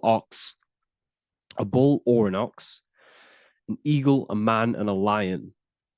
These are the 4 fixed signs of the zodiac. Aquarius, the man; Scorpio, the eagle; Leo, the lion; Taurus, the bull or the ox, which are related to the elements. Leo is a fire sign. Aquarius is an air sign. Taurus is an earth sign. Scorpio is a water sign. These are the 4 elements. And the 4 elements correspond to the 4 bodies of consciousness, as we see here. This is fire. This is air. This is water. This is earth. So we are made out of the 4 elements, which represent the 4 bodies of consciousness: mind, emotion, spirit, and body. The soul is incarnated into 4 sections. Hence why Jesus has 4 gospels. Hence why Yahweh is a four-named word, because we are tetraform. We have 4 bodies of consciousness. There are 4 pillars to reality: the mind, emotion, spirit, and the body. So what we're actually looking at here is the name of the very essence of the self. Yahweh represents the universal consciousness that we're all tapped into, because the body is like a radio. The body is basically a radio antenna, which is picking up the stream of consciousness, and we're all the same consciousness, just experiencing it in a different body. And Yahweh is the name for this intelligence that we're all acting out, that we're all manifestations of. So now let's look at the word Yahweh, where we read it this way in Hebrew, which is 10565. 10565 in the Hebrew letters and the numerical values. And the DNA is made up of 4 bases. These 4 things which create the DNA. This basis is the genetic code for all living things. Each DNA strand is held together by sulfur bridges that appear in a repeating pattern of 10565. This pattern matches the numerical value of the Hebrew letters of Yahweh, Yod, He, Va, He, which are 10565. This means the structure of DNA, the code of life, follows the same number sequence as the sacred name of God, Yahweh. This is a factual observation. So we're looking at 10565. So let's look over this one more time. Yahweh represents the breath, Yahweh, inhale, exhale. It translates to I am. It's written in our DNA. The word Yahweh on its side looks like the human body. Now, this is where things get a little bit deeper. 10565 adds up to 26. The number God, well, the word God adds up to 26. Allah adds up to 26. There are 206 bones in the human body, 26. 26 adds up to 8.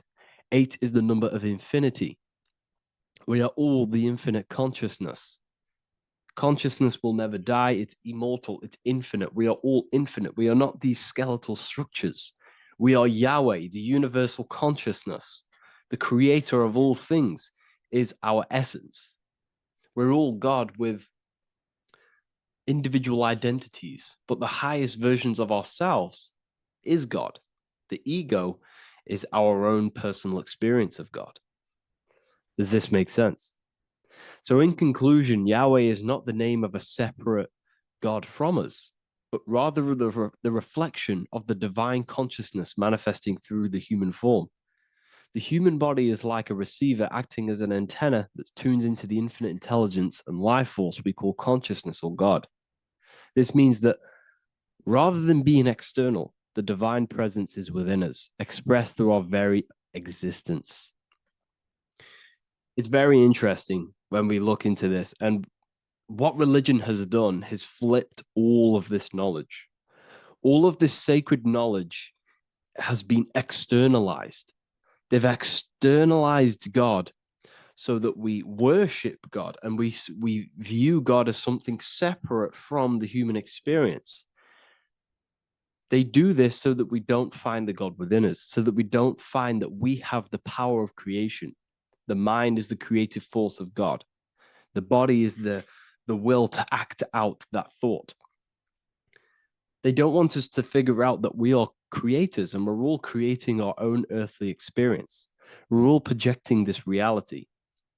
And they don't want us connecting with the divine intelligence within us because they want to be the creators. They want to keep this knowledge. They don't want the masses to wake up to this powerful knowledge. So what they've done is that they've taken the scriptures, they've externalized it so that we start worshiping and giving away our power to these external things. And when God is external, we start to fear God because we start to think that God has power over us. He can send us to hell or heaven. So this is what's going on. They've been externalizing this for thousands of years to keep us in a suppressed state. Okay? Humans are very advanced because we possess self-awareness. We possess the ability to move our awareness and our thoughts outside of the instinctual nature. For example, a cat or a dog. These things can only live in their instinct. They live based on instinct. They smell, they eat. That's pretty much what they do.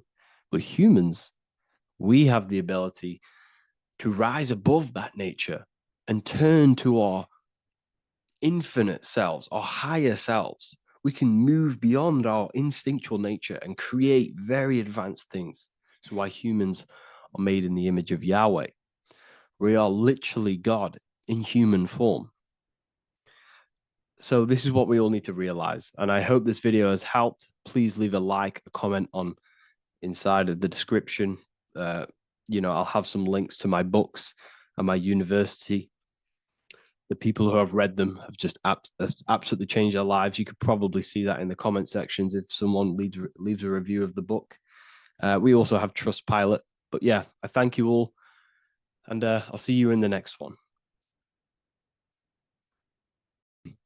This one secret that is hidden and guarded within secret societies grants you profound power, which can fully transform your life and perspective on reality. Today, I'm going to reveal this one secret, which you probably already know, but never realized how deep it truly is. This has the power to change your life. It is the key to your potential. And if you stay with me, this power may be yours, and you could transform your life with this hidden secret that is guarded within secret societies and esoteric orders. And this secret is not really a secret, but something people overlook, that the universe is mental. Everything we experience and interact with and perceive originates within the mind. The universe is a boundless field of consciousness, a mental construct molded and shaped by thought. We do not just live in a physical world, as they want you to believe. There are hidden forces that mold the material world.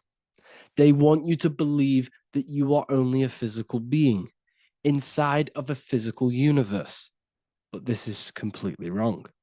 You are the architecture of the universe. Your consciousness is the very fabric of reality. And you create your own universe. The universe is an infinite field of consciousness, a vast and limitless mental construct, intricately woven and shaped by the power of thought. It is a dynamic and ever-evolving field where the interplay of awareness and attention gives form to existence. Within the boundless realm, every idea, perception, and belief contributes to the creation and transformation of reality itself. Each thought holds the power to transform reality. Your consciousness is the very fabric of reality. And this is shown in the symbol of the flower of life. The flower of life is a symbol. It symbolizes the interconnectedness of all existence, illustrating how every thought is not merely a fleeting moment, but a ripple that reverberates across every layer of reality. Each action, like the intricate overlapping circles of this pattern in the symbol, extends its influence far beyond its origin, weaving a web of interdependence where every choice impacts the whole. It serves as a profound reminder that everything is connected, bound by an unseen field of consciousness. This symbol represents how one action, one thought is a ripple in the whole vastness of the ether of consciousness. To master your mind is to master the universe, because your mind is a miniature universe. The mind is the very fabric of reality.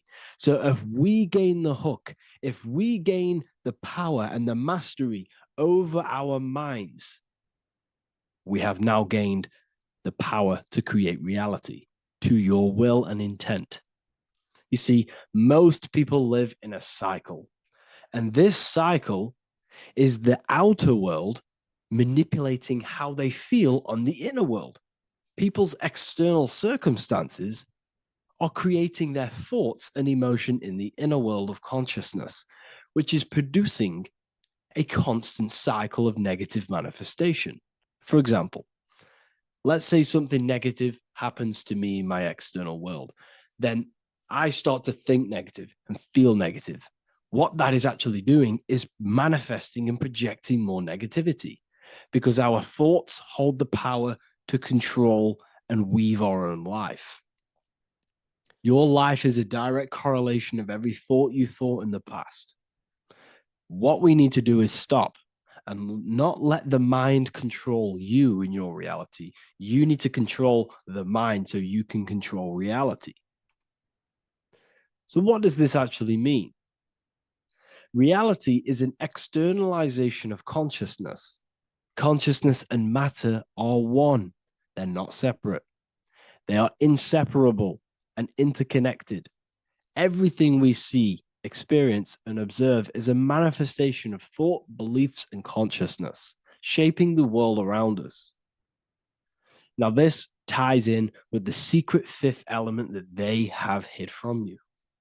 They've hid from you this sacred and very important symbol and pillar to reality. And this pillar, this sacred thing they've missed, is called the ether. And they've held this from you for a reason, a specific reason. This is the true fifth element. Why do they hide the ether? Because the ether has the power to shape and manifest whatever we imprint upon it. Every thought is a vibration interacting with the ether and actively shaping our reality. The ether, you could see it as the codes to physical reality. It's like an energetic blueprint which surrounds all physical objects. It is the life force that gives life to all things. All energy comes out of the ether and returns back to the ether. Energy, it's 0 point energy, and it is an infinite source of energy. So this is why they hide the ether, because whatever our mind can imprint onto the ether, we can create into a reality. And we imprint the ether through thought and imagination. The mind holds the power. The mind is the very source of reality. The material realm is not separate from the mental realm. Rather, it is intricately shaped and influenced by it through the ether. This subtle, all-pervasive medium bridges thought and matter, allowing consciousness to mold and manifest the physical reality. To transform our lives, we must first transform our minds. True change begins within, as our thoughts, beliefs, and perceptions shape the reality we experience. By shifting our mindset, we unlock the power to reshape our world and recreate the life we desire. This is the power of the mind, and this is the power that's been hidden from you. We're not taught these things in schools for a reason, because they don't want us all to be conscious creators. Instead, they feed you your beliefs. They feed you your thoughts through the music, through the entertainment, through the movies, through the news. They're controlling your thoughts with this information. They're installing beliefs and information into your mind. So you are producing their reality. But this is what we need to stop. We need to take control. We need to stop consuming their music, their movies, their information, their news, because all of this is contributing towards your reality. They have the collective consciousness at the tip of their fingers. They do not create the world. We create the world by believing their beliefs and their thoughts and installing their information into our minds. You see, it's mind over matter, and most people live in matter over their mind. Most people let matter, the external circumstances, dictate their mind, when it should be the other way around. It should be mind over matter. This is the mental plane. This is the astral. This is the etheric. This is the physical. The mind holds power over the emotions, over the imagination, over the physical, and over our spirit. It holds power over everything. It's mind over matter. It's the mental body that we must transmute and change. Most of us live in a chaotic state of mind, and this is what we must change. Turn chaos into order. So we need to be mind over matter. We need to install this belief into our subconscious. I, Harry B. Joseph, have created the ultimate esoteric school on the earth. As a member, you'll gain access to live mentoring calls twice a week, along with new lectures, books, and exclusive content released every week. Additionally, you'll have a full access to all my life-changing programs. If you're ready to transform your life and start your journey today with me, join Ethereal University. These are the campuses. We have the real lecture sections filled with lectures that you can watch. Manifestation Mastery, which teach you exactly how to reprogram your subconscious mind so you can live that reality. Sexual Alchemy, the path to empowerment of how you can transmute your sexual energy. The Real Library, where you gain access to powerful esoteric books, PDFs. Symbols of Secrets, an amazing course. The course that allows you to see beyond the veil that has been pulled over your eyes, the language of symbolism that secretly rules the world. I teach you how to read symbolism. Esoteric Exchange, live calls. You get to rewatch all of the old live calls. Mindwave Hub, this is a place of binaural beats where you can listen to infinite amounts of binaural beats. So you can meditate to them. Meditation section, numerology, health section, and electromagnetism. This is a life-changing place. And if you are serious, we only accept serious about changing your life and studying the occult and esoteric, this is the place for you. I've been there. I've been on YouTube looking around for valuable information, trying to find good accounts, good channels. It's very hard. I had to go through years of trying to find good information on YouTube. But what I've done is, instead of you searching around everywhere for bits of information and connecting the dots, I've put it all into one big place. You get your binaural beats, you get all the programs you need to walk the path of enlightenment to transform your life. I will connect with you on the inside, and I hope this lesson, this lecture, you gained some information, you gained some power from it. Please like and comment, or don't. It's up to you. If you have any reviews, if you have any ideas of lectures that you know, if you don't understand certain things, make sure to leave a comment and I can make a lecture about it. I can make a video about it for sure. I don't mind taking recommendations for videos. So I thank you all, people. Have an amazing day. Welcome to Revival of Wisdom. Welcome people, we're back with another video. Please make sure to hit that like button, subscribe, and turn on notifications to never miss a video. The Earth is a giant torus field consisting of a positive and a negative pole. The Sun being the cathode with a positive charge and the Moon being the anode with a negative charge. This is why the Sun rules over the day, giving you lots of energy, and the Moon taking your energy from you, making you go to sleep. Now, the plane that we live on is called the plane of inertia, and at the center of this plane of inertia is the North Pole. This is where the two electromagnetical energies meet Now this is where the most electromagnetic energy is stored. This is why all compasses will point north, because it's the most magnetic place in this reality. So the sun and the moon is spinning around this center point, which is stirring the ether of this reality and making everything move in circles, meaning this is a cycle. Everything's recycling itself. It's an organic simulation. The ancients also knew about this sacred land at the center of this reality, known as the North Pole. As you can see on this map from the 1500s of the North Pole, you can see 4 islands around this center black rock. Ancient civilizations like the Mayans, the Buddhists, and ancient Chinese also depict these 4 islands. The endless symbology of these sacred lands at the center has been going on for thousands of years. These sort of secrets are now kept by the elites, but as always they have to show the truth in plain sight, and this is what they are doing with the Windows symbol and also the Wizard of Oz. Now in the Wizard of Oz, as you can see, there's something called Munchkin Land. Munchkins are these unusually short people. Then on the ancient 1500s map, it says pygmy. And then the pygmy people in mythology are also these unusually short people.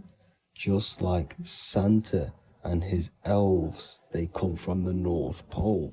And elves are these unusually short people. These stories that we are told about Santa and Munchkins are putting truth in plain sight about this sacred land. This sacred land at the center of the earth is where the aurora borealis comes from and is being emitted from this black hole in the center, also known as the black sun. The aurora borealis is the earth's aura, hence why it has the word aura inside of it. It is the life-giving essence to all life within this realm.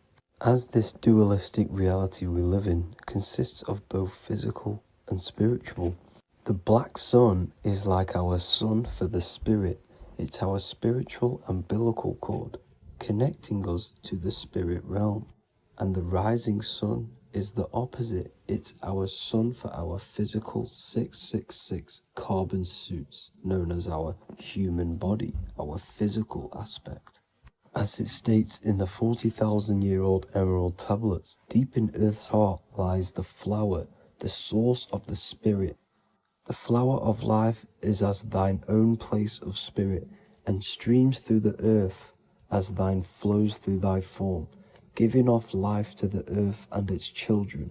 So the North Pole is the core of this spiritual reality, and the closer you get to it, the more spiritual and lucid it becomes. So the elites have covered this up in order for us to forget the true nature of this reality. And they did this cover up by introducing the globe model. Nicholas Copernicus was around in the 1400s and he introduced the globe model. As you can see, he is a Freemason. He depicts himself with a globe and a Masonic compass in all of his paintings and portraits. Galileo was also a Freemason, as you could see in all of his portraits with a globe and a Masonic compass. He was also a massive part of introducing the globe model after Nicholas Copernicus. So yes, the globe model was a spiritual and political move to gain more control over the masses. After the globe model was then introduced, they introduced the theory of evolution by another Freemason, Charles Darwin.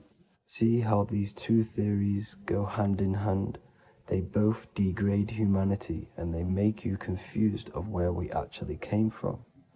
By hiding the true form of this divine creation and hiding the true power of each and every one of us, they maintain control over the masses. Now this is order out of chaos, known to be the 33rd degree slogan of Freemasonry. Now this is the Masonic cosmology, and as you can see you have the checkered board for the duality, the 5-pointed star for the 5 elements, the 4 corners for the 4 pillars, the all-seeing eye which is Polaris, the sun, the moon and the 7 stars. So even Freemasons are taught the flat earth cosmology and the true form of this reality. Now the true nature of the sun, the moon and the earth is shown and reflected through the Masonic compass. The Masonic compass is the sun, the moon, Polaris at the top and the black sun at the bottom. It makes sense why all the scientists who introduced the globe model all used the compass and the globe together, because it's truth in plain sight. As I explained in my other video, all Freemasons have to take the oath, so it goes to show, why are we all learning these theories from Freemasons who can't talk about certain topics that they learn about? Why should we believe their theories when they're holding back the real truth about this reality? Now going on to NASA. NASA means to deceive in Hebrew, and they are also funded by the government. They are not a private company. The old owner of NASA, Werner von Braun, on his grave has the Bible verse Psalms 91. The heavens declare the glory of God, and the firmament showeth his handiwork. Now why would the owner of NASA put this on his grave? Seems a bit suspicious to me, alongside with the NASA astronauts are all Freemasons. And not to mention the countless mistakes they've made on their live videos in space stations, the moon landing, and the CGI footage of the Earth, which is obviously photoshopped. Just by tricking the masses that they live on a spinning ball, the elites gain the perception of the masses. Not only does it hide the divine creation we're inside of, it hides the divine spark within you. It hides the creator, the source. And by believing in space and we live on a spinning ball, it makes people come to the interpretation of that we are a coincidence and we do not have any purpose. And of course this is false. When you come to realization that we are all a divine creation and we can create our own divine life in this reality, life becomes more sacred and you start to enjoy little things. The elites want you to believe everything exists only in the five senses. They want you constantly looking outside of yourself because they know that will keep you on lower states of consciousness. Now this brings me to our next point. By tricking the masses into the heliocentric model, the elites started to advertise aliens in the movies, in cartoons and magazines in the late 1940s. Now this is subconsciously programming us about aliens and extraterrestrial threats, which then they can use to their advantage. And this is something called Project Bluebeam. They are more than likely going to fake an alien invasion to push this 2040 agenda, which is for one government and one ruling currency. That's it for this video, guys and girls. Hope you all enjoyed. Please make sure to leave a like and a comment. God bless you all.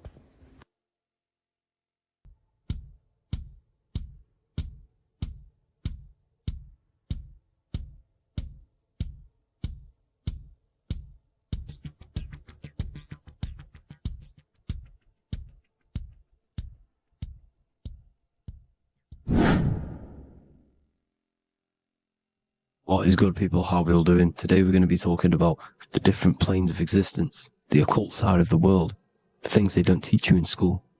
And of course, you can only find that on this channel, so welcome.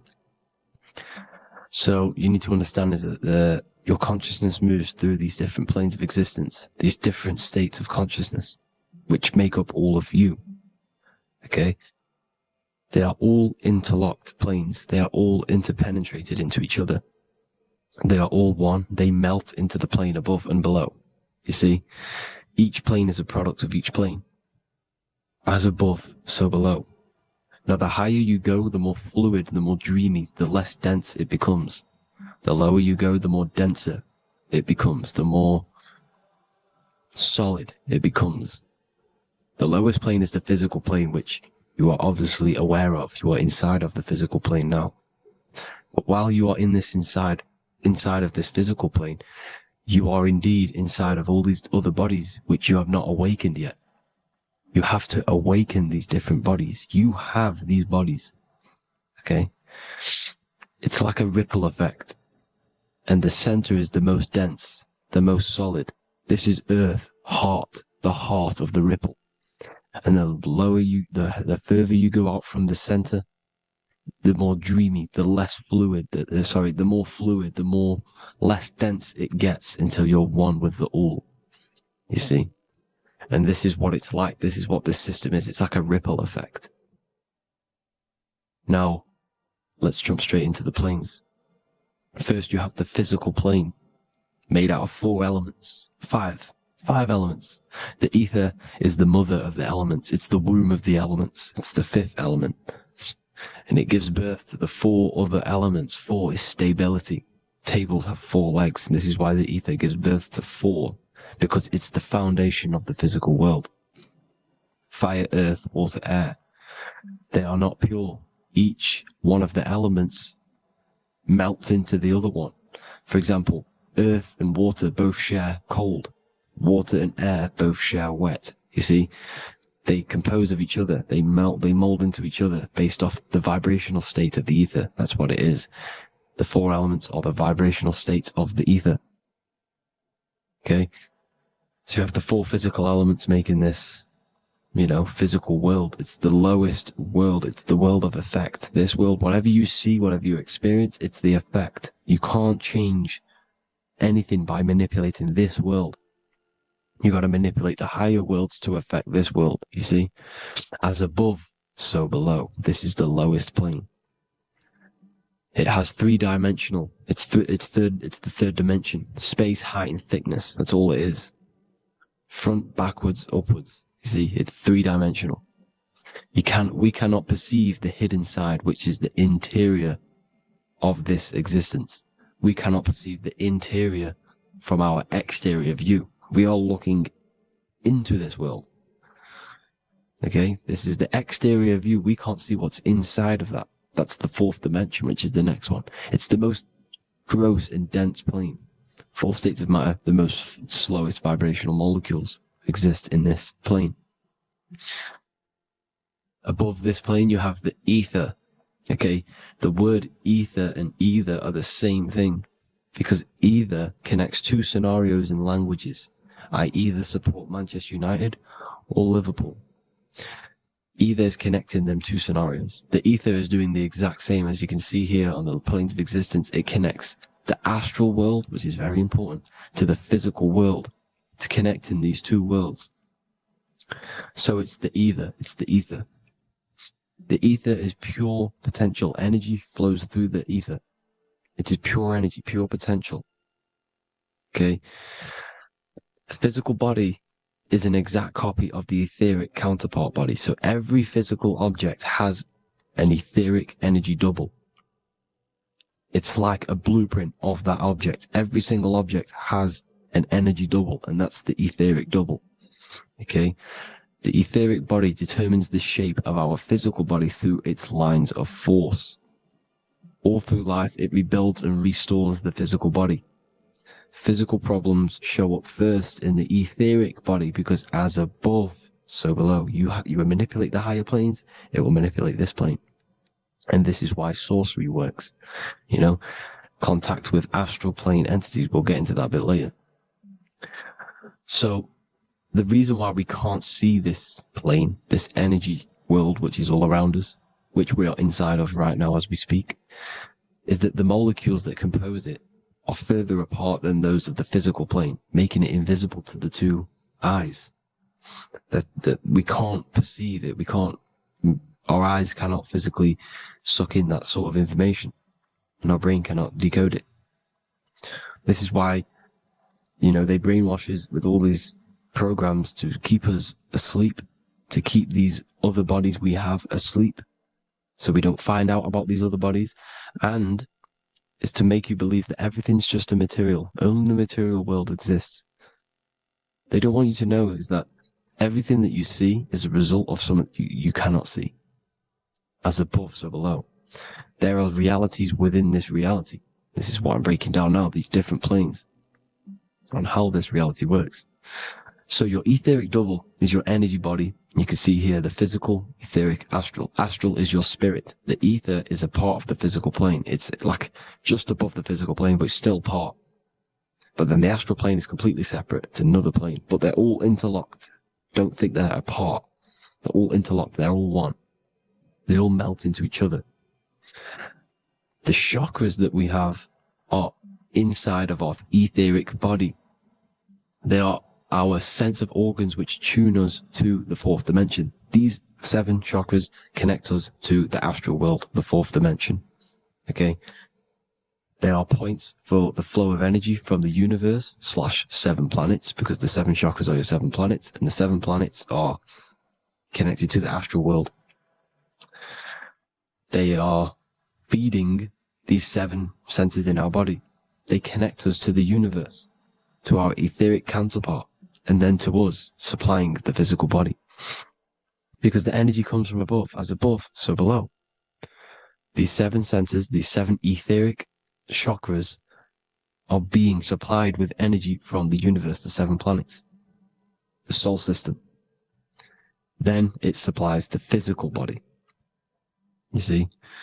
So, the ether is very important. And this is, that the ancients understood the science of the ether, and they could, harness free electricity from it, because it's all around us. The ether is all around us. And this is what they were doing. They were harnessing free energy using the ether. The astral plane, the fourth dimension, very important plane. Very, very important. We've all been there. Every single one of you has been there. Okay? The fourth dimension is unseen of what we see. It's the interior of the exterior that we see. We see the third dimension, but we cannot see beyond what's making this third dimension. This is the fourth dimension. Okay? It's the dream world. This is where you go when you dream. Okay? This is where you go when you dream. It's the place of disembodied spirits or ghosts, entities, whatever you want to call them. When you hear ringing in your ears, that is not tinnitus. That is an entity around you. Okay? That is an entity around you. The fourth dimension is where thought forms exist. Mental images. Thought forms as in what you see in your mind when you think of an image, because the mind is the highest plane of existence. Mind is the highest plane of existence. And it manipulates all of the planes below. So it goes the mental plane, then the astral plane. So the thought is in the mind, the mental plane. Just the thought alone, no image. But then the form depiction, the thought form exists. It manifests in the astral plane as a sort of image, an entity, a living conscious being. So this is why thoughts are things. You see, thought forms exist within the fourth dimension. So when you imagine something, when you are, for example, right now, look into your hand and imagine there's an apple in your hand. If you can see that, you are seeing into this fourth dimension. You can only see into this fourth dimension using the mind's eye, not the 2 eyes, the mind's eye. When you shut off the 2 eyes into darkness, the third eye opens. The mind's eye is open. And you can see, this is astral travel. You got to work on astral travel. And you will see this astral plane, this fourth dimension. And there are 3 different sections to this astral plane. Higher, middle, or lower. So yes, there is a kind of a heaven and hell. And a middle, mid-God. Heaven being the higher vibrational entities manifesting higher vibrational thought forms existing there. The lower vibrational thought forms existing in the astral plane. But these thought forms are beings. You can create these beings. They're called elementals. Okay? If you entertain specific thoughts for long enough, this will plant a seed and it will grow. If you so for example, you have a bad feeling or whatever, what's a good example? Unforgiving someone. You keep that energy inside of you for long enough, it will manifest in the fourth dimension. You entertain that thought long enough, it will manifest. And it will create an etheric body, and it will be an entity which will harm you. It will feed off you, this low vibrational energy. Your mind is so powerful. It creates thought forms, and these thought forms can take consciousness, can take bodies, etheric bodies. Now, that's why it's very important that you master your mind, master your thought patterns. So this fourth dimension is the astral world. So when you have a nightmare, this is the lower astral plane. You're in the lower astral plane. Whilst this physical body rests at night, your consciousness, you awaken this other body, your consciousness goes inside of this other body, whilst the physical body lays asleep. You see? So it's all inside of you. This is what you need to understand. You just haven't awakened these bodies yet. You can awaken them. You just got to awaken them. Okay? The next is the mental plane. This is the mind, the source, pure cause, pure motion, the most less dense, the most fluid. No form. There's no form to the mind. Astral plane is the first plane where a form takes existence, pretty much. The mental world has no form. It's pure mind, pure intelligence. Thoughts alone exist here without any images or manifestation.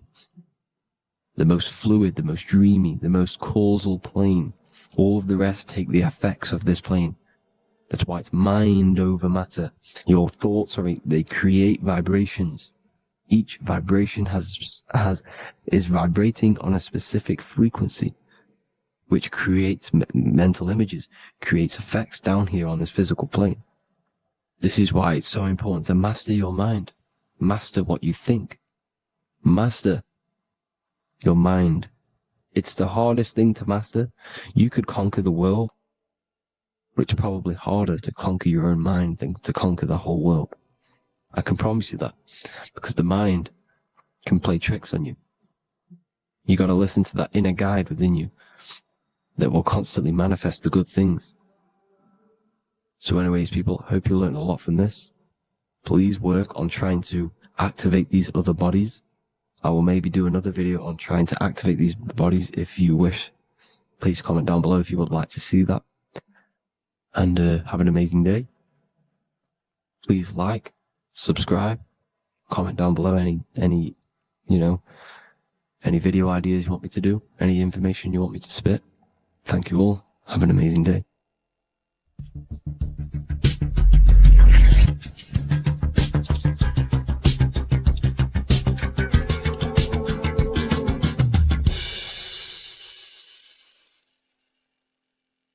You're living in 4 planes of existence right now, but most people are only aware of one. And that's why they feel lost, disconnected, and stuck in cycles they can't explain. If you don't understand the blueprint of reality, you'll keep trying to fix the physical, while the real causes lie in the unseen dimensions that you have direct access to. You must understand is that the universe only exists in the mind. Everything is a projection of consciousness. Therefore, consciousness produces everything. Our internal world is consciousness. Our external world is this physical body, physical world. Everything is an externalization of consciousness. For example, this was a thought. Now it's made physical. But before this was invented, it was existing in someone's mind, in consciousness, invisible. Then it was made manifest, made physical. So everything in this physical plane is the effect. The cause is consciousness, mind, the mental plane. So now I'm going to explain these different dimensions of consciousness. You don't just exist in this physical plane. The physical plane, in fact, is the lowest plane there is. It's the illusionary plane. So first of all, we have the Buddhic plane. This is the nothingness. So think of it like this. Absolute nothingness. If you turn off thoughts, there is nothingness. This is the void. And out of the void springs infinite potential, which is the mental plane. Now, your mind has no limitation. It can think anything, be anywhere, anytime, any place. In the whole world, there is no limitation with the mind. This is the realm of infinite possibilities. This is the realm of thought. Thought is a dimension, information and thought. To go a little bit deeper on this, there are pockets of thoughts. what we call in the occult fields of thoughts. Your mind does not think thoughts, it receives them. Your mind is like a radio. Whatever the mind is tuning into, setting its mindset, setting your frequency or setting your mind, you will receive thoughts based on that set, whatever you set your mind to. So there are pockets of thoughts that we penetrate in the mental plane. The mind is the mental plane, the infinite possibilities. This is the spark of creation. This is where all things begin to manifest as an idea in the mind as a thought. So if you want to gain certain information, you need to meditate or do thought exercises where you are penetrating that dimension of thought, that pocket of thought. For example, if you want to find a way on how to make financial wealth, you would use your mind, set your mind on wealth and money, and think, close your eyes and think about that specific topic and see where your mind takes you. And you will expand your mind into different pockets of thought and gain information. So this is the mental plane. This is how you can use the mental plane. You can use the mental plane to do this. Then we have the astral plane. We have higher, middle, and lower astral plane. The astral plane is the body for thought. So every dimension, physical, etheric, astral, mental, Buddhic, is a body for a dimension above. Each dimension below is a product of the dimension above. So for example, the astral plane is imagination. This is the lucidic realm of imagination. This is where thoughts begin to manifest into some sort of form. It's not a physical form because this is physical, but imagination is a lucidic form. It's not really physical, but it's there. It's a projection of light. It's astral matter condensed by the willpower of the mind. So depending on the vibration of that thought will depend whether it manifests in the higher astral plane, middle astral plane, and lower astral plane.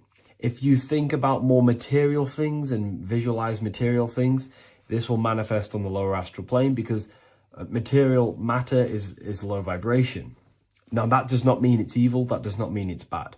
Okay? It just means low vibration just means more material. But if you think and imagine more spiritual things, this manifests on the higher astral plane.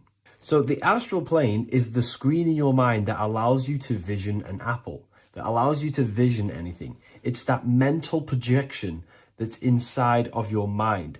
Now, this is what we call the third eye. It's an eye because the eye is the mind, and the mind can see into the astral plane. It perceives this spiritual world, this lucidic realm that we have access to. This is where also infinite potential takes place. This is the realm of spirits, demons, jinns, whatever you want to call them. Spiritual entities exist in this. Because this is where thought forms manifest into form. This is where thoughts create bodies. Think of it like this. The mental plane is a thought of a chair. The astral plane is the imagination of that chair and all of the different possible chairs that could possibly be. The etheric plane is the energy double of that chair. And the physical plane is the physical chair. So, as you can see, the higher we go up, the more formless and lucidic it is. The lower we go down planes, the more dense it becomes. This is formless and this is form. Everything manifests through this process. This highlighter is down here in the physical plane, but the idea began in the mental plane. Everything begins in consciousness before it creates a physical body. It goes through this process. Therefore, if you want to start to mold and create your own reality and create things in your world, you can use these planes to your advantage. You can use your mind to do mental thinking exercises by closing your eyes and expanding your mind into a different pocket of thought to gain wisdom, gain information, gain downloads. The way you do that is simply get into a meditative state, close your eyes, pick a topic that you want to think about, and see where your mind takes you, but always remain centered on that topic.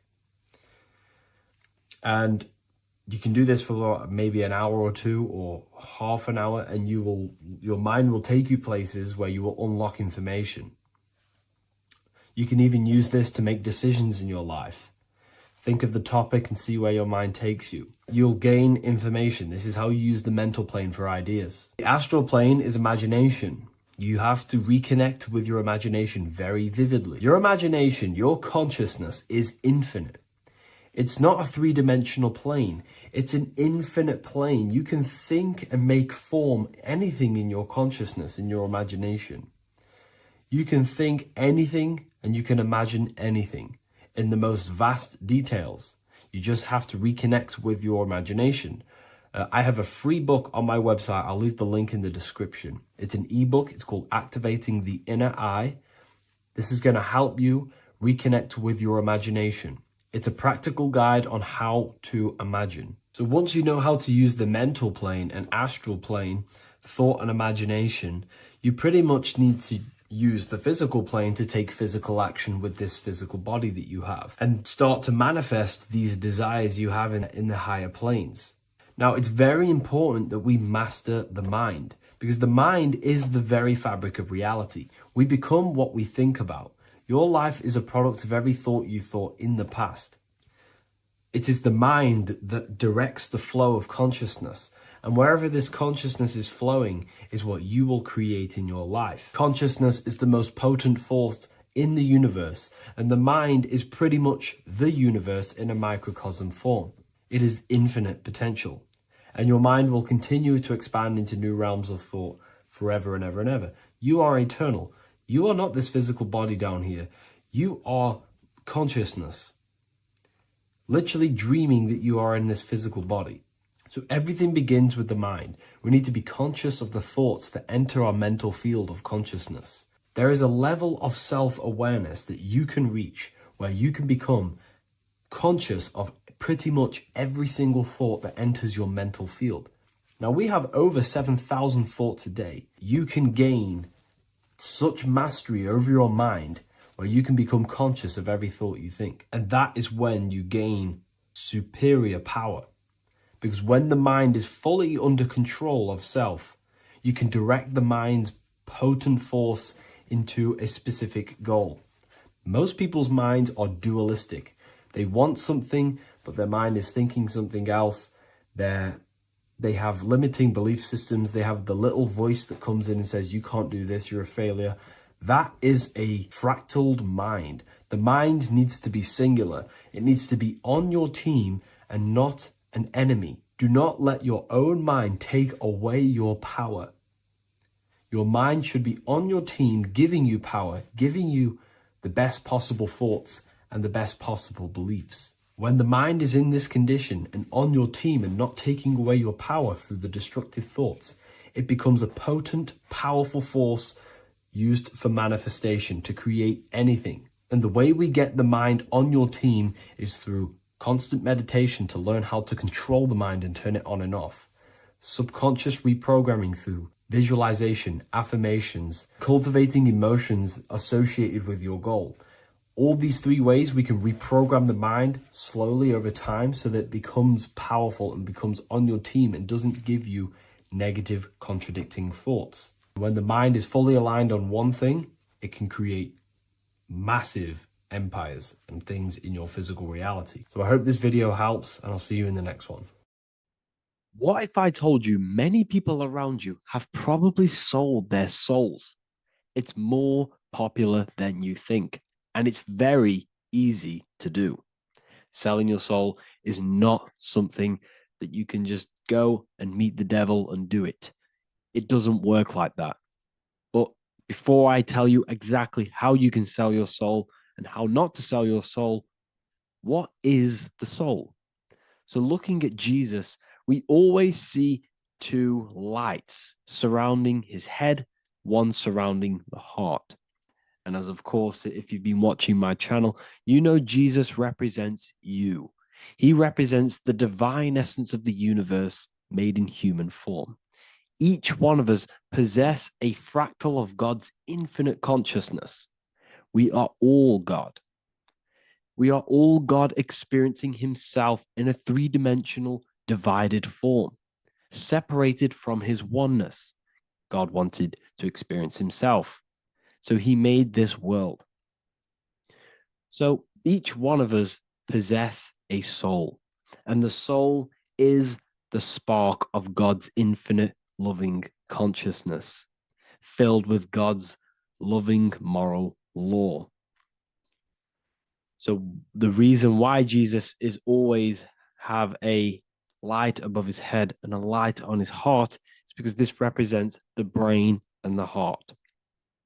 The brain is not the mind. The heart is not the soul. The brain is the physical manifestation of the mind.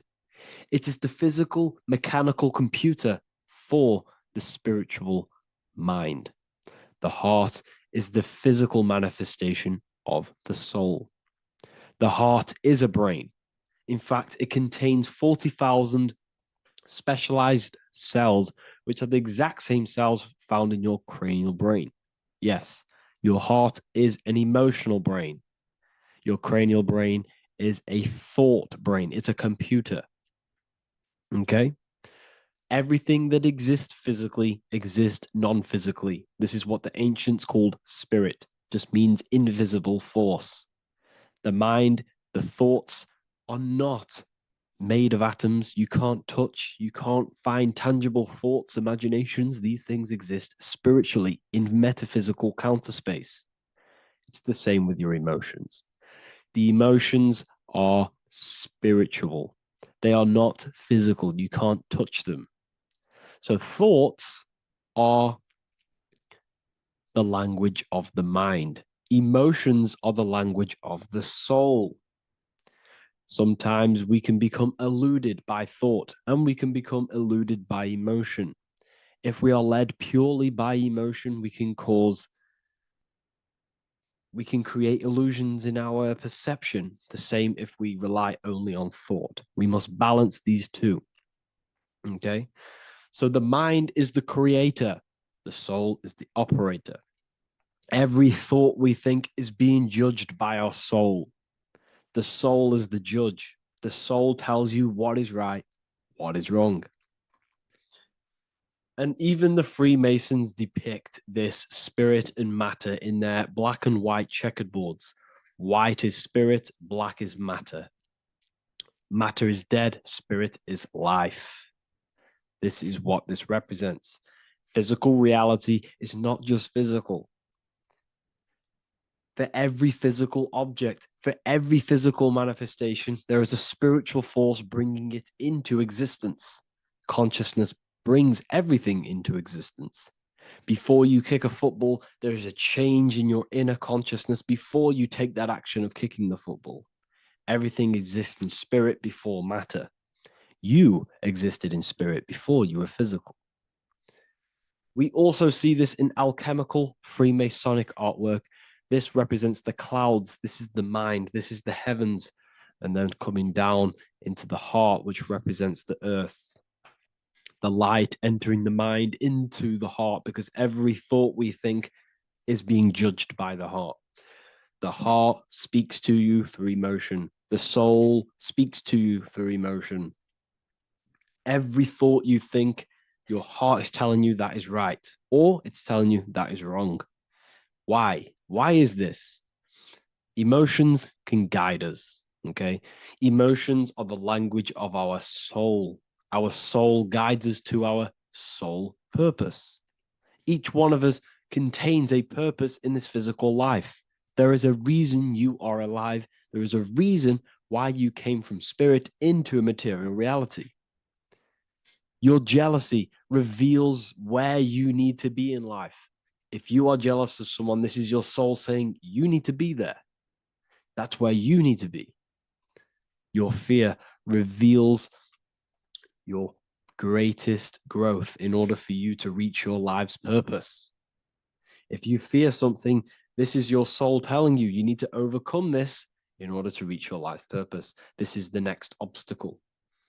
The soul, your life purpose is not found in your passion. It's found on the other side of your greatest fear. The soul's always seeking, it's always seeking truth. It's always seeking to expand, to learn. The soul must go through pain in order to overcome, in order to grow. That's why we are here, to grow and expand and create. We also see this in alchemical artwork. Again, the mind in the clouds, the heart and the soul. They must work in unity. Each one of us contains the spark of the divine, which is the soul. Okay? Which is the soul. This is the operator. G-O-D, generator, operator, destroyer. The generator is the mind. The operator is the soul. The destroyer is the body. Everything will generate, everything will operate, and everything will die. That's the Trinity, the Father, the Son, the Holy Spirit. There's always a Trinity, Brahma, Vishnu, Shiva. Okay, so each one of us contains God's law, and it's encoded within our consciousness, within our soul, within our heart. That is what's judging everything you do. Every time you hurt someone, you can feel it. If you've ever punched someone, you can feel it. You know it's wrong. If you've ever stole something from someone, it doesn't matter what you've learned in the past. If you steal something, you know deep down within your soul it's wrong. This is because each one of us are encoded with God's law of love and integrity. I don't care how tough you think you are and how hard you think you are and what you've done in your life. I don't care. You know what is right, what is wrong, because you are encoded with love. Does not matter how far your mind can take you away, how corrupt your mind can become. There is always a spark of love and empathy in your heart, in your soul. You know this when a child. When you're a child, you're not racist. You don't want to hurt anyone. You don't want to steal. As a child, you're pure love, you're pure awareness, you're pure. You would never think about being racist. It's the corruption of the mind that leads us to corruption. Our soul always wants to do good. So the soul is encoded with God's law. And when we go against this law, this destroys our body. Yes, because your body is electromagnetic, and that's being casted from your heart. So every time you go against the heart's guidance in moral law, we weaken our electromagnetic field, which weakens our body. If you've ever looked at someone who's very negative, you can see them. You can see that they are aging quicker. You look at Scrooge, for example. If you ever watched Scrooge, look at how corrupt he looks. That's his heart. You can see the people's hearts on their face. People who do negative things and have negative thoughts, negative emotions, you can see it in their eyes, in their face. It's because it corrupts you. It corrupts the body. It ages the body. Goodness is life. Okay? So can you sell your soul? You cannot sell your soul physically. But what you can sell is your conscience. What you can go against is that moral law. And you can exchange physical material things such as money, fame, cars, houses, business, in order for you can exchange that to go against your inner dialogue. For example, these rappers, celebrities, what are they doing? They're not selling their soul. You can't sell your soul to some entity on the astral plane. But what you can do, you can take money to say, I'm going to go against my heart. I'm going to go against my inner moral law. I'm going to take that money and I'm going to do something wrong. It's basically going against your soul. It's selling your soul's guidance of moral law. That's what selling your soul is. And that's what these rappers are doing. That's why they're so sad. You know, this is why all these rappers are on drugs, doing all sorts of things to escape, to short-term escape what they've done. They're going against their inner guidance for money. And yes, short-term pleasure may be happy for now, But in the long run, it will leave you feeling voidless because nothing material can ever satisfy your soul. Nothing. You could gain £1 million tomorrow, guaranteed within 2 weeks, you'd be back to the exact same position mentally, emotionally as before, because nothing physical can ever satisfy you. Guaranteed, if you received $1 million if you received $1 million now, in a week's time, you'd be hunting for the next million because it does not satisfy you. There's a reason why these billionaires don't stop working, because they're so addicted to earning and earning and earning. It doesn't satisfy you. The only way you can satisfy yourself is through Christ consciousness, is through self-love, is through loving thyself, knowing thyself, and becoming balanced internally in consciousness, instead of seeking external validation through material things, which end up leaving you feeling voidless, empty inside, and sad and depressed and anxiety. Everyone's looking outside of themselves for validation, when true validation comes from within.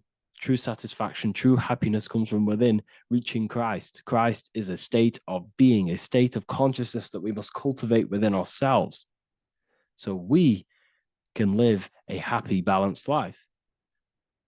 You can have all these material things when you're satisfied inside, but don't rely on them. Me, I enjoy material things, but I don't desire them. I don't chase them. I don't rely on them for happiness, for validation. You can have big cars. You could have your favorite watches. You could have Lamborghinis. Yes, it's fun, but don't let it give you your happiness. As long as you're happy on the inside, it's okay to have these things. You should seek balance with your inner world and outer world. Okay, so this is what they are doing. Rappers, celebrities, actors, Hollywood, this is what they've done. They've exchanged their inner integrity, their inner law, their inner moral compass for exchange for material wealth, fame, money, and cars. That's what they've done. And power, it corrupts you. They slowly corrupt you. So yes, you cannot sell your soul. And if you wish to learn more, I'll see you inside Ethereal University with my community, where we are learning every day to master ourselves, to expand our consciousness. If you want to lucid dream, astral project, master yourself, create the desired reality you want, learn about human consciousness and your full potential, then Ethereal University is for you, and I'll see you inside. The link will be in the description. Thank you for watching. Welcome to Revival of Wisdom.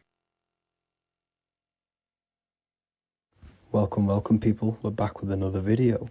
In this video, we're talking about how Jesus Christ and Christianity is all sun worship. The Holy Bible of Christianity is not meant to be taken literal for history. It is a story and has lots of metaphors. Starting with the symbol of the cross of Jesus. This cross originates from this ancient cross of the sun. This symbol has been used for thousands of years, way before Jesus was a thing, in Europe, America, Asia, and all around the world. In fact, this symbol is still being used by Christians today, not knowing it represents the sun. This is a 4,500-year-old artifact, a golden plate with an equal-armed cross found in England. The gold to symbolize the sun, and the equal-armed cross for the 4 equal seasons of the year. So this is why in the Bible you have Matthew, Mark, Luke, and John, symbolizing the yearly cycle of the sun and the 4 equal seasons. Also in the Bible, Jesus is referred to as the light of the world. So yes, Jesus represents the sun. He is a metaphor for the sun. Hence why in all of these pictures and images and paintings of Jesus, there's always a sun behind his head, and some even with the sun cross behind his head. Jesus also has 12 disciples, which represent the 12 zodiac signs and the 12 months of the year. This is the Last Supper by Leonardo da Vinci. As you can see, the sun, being Jesus, is in the center, because the sun is in the center of the zodiac signs. There are 4 groups which symbolize the 4 equal seasons. Each group contains 3 people symbolizing the 3 months and the 3 zodiac signs in that season. There is only one female in the painting, which is Virgin Mary, who symbolizes Virgo, the astrological sign. So yes, Jesus symbolizes the sun with his 12 zodiac signs and 4 gospels for the 4 seasons of the year. However, there is another phenomenon. The 25th of December is known as the birth of Jesus Christ, which is known as Christmas today. Jesus symbolizing the sun and is born on December 25th. This is the day the sun moves 1 degree northward, bringing back the warmth, the growth of crops, the life and light back to the northern hemisphere. Everything is springing back to life, as we call it, spring. So it is said that the sun is born again on the 25th of December, and Jesus is known as the risen Saviour, because the sun is our risen Saviour, because it gives life to the whole of this realm, the warmth, the crops, and without the sun rising in the morning, we'd all die in about 2 weeks. And we all know how Jesus died on a cross. The sun also dies on a cross in the southern hemisphere. It dies on the Southern Crux constellation. And on December the 22nd, 23rd, and 24th, the sun remains in the same position. So the sun dies for 3 days, and it is born again on December 25th, when it moves 1 degree northward. And this is when the sun is born again, or resurrected, just like Jesus. Constellation Virgo is prominent in the spring sky in the northern hemisphere. So therefore, the sun is born a virgin, Virgo. And as you see in this image, you see Virgin Mary holding the sun. Us as humans do not own the sun, so therefore God owns the sun. So yes, the sun is the Son of God, and this is what Jesus is symbolizing. And just how Jesus sacrifices himself for humanity, that's what the sun does. The sun gives out all of its energy so we can live. There are many other Bible verses which represent Jesus as the sun. Now in Matthew 8:23-27, his disciples are in a boat and there is a massive storm.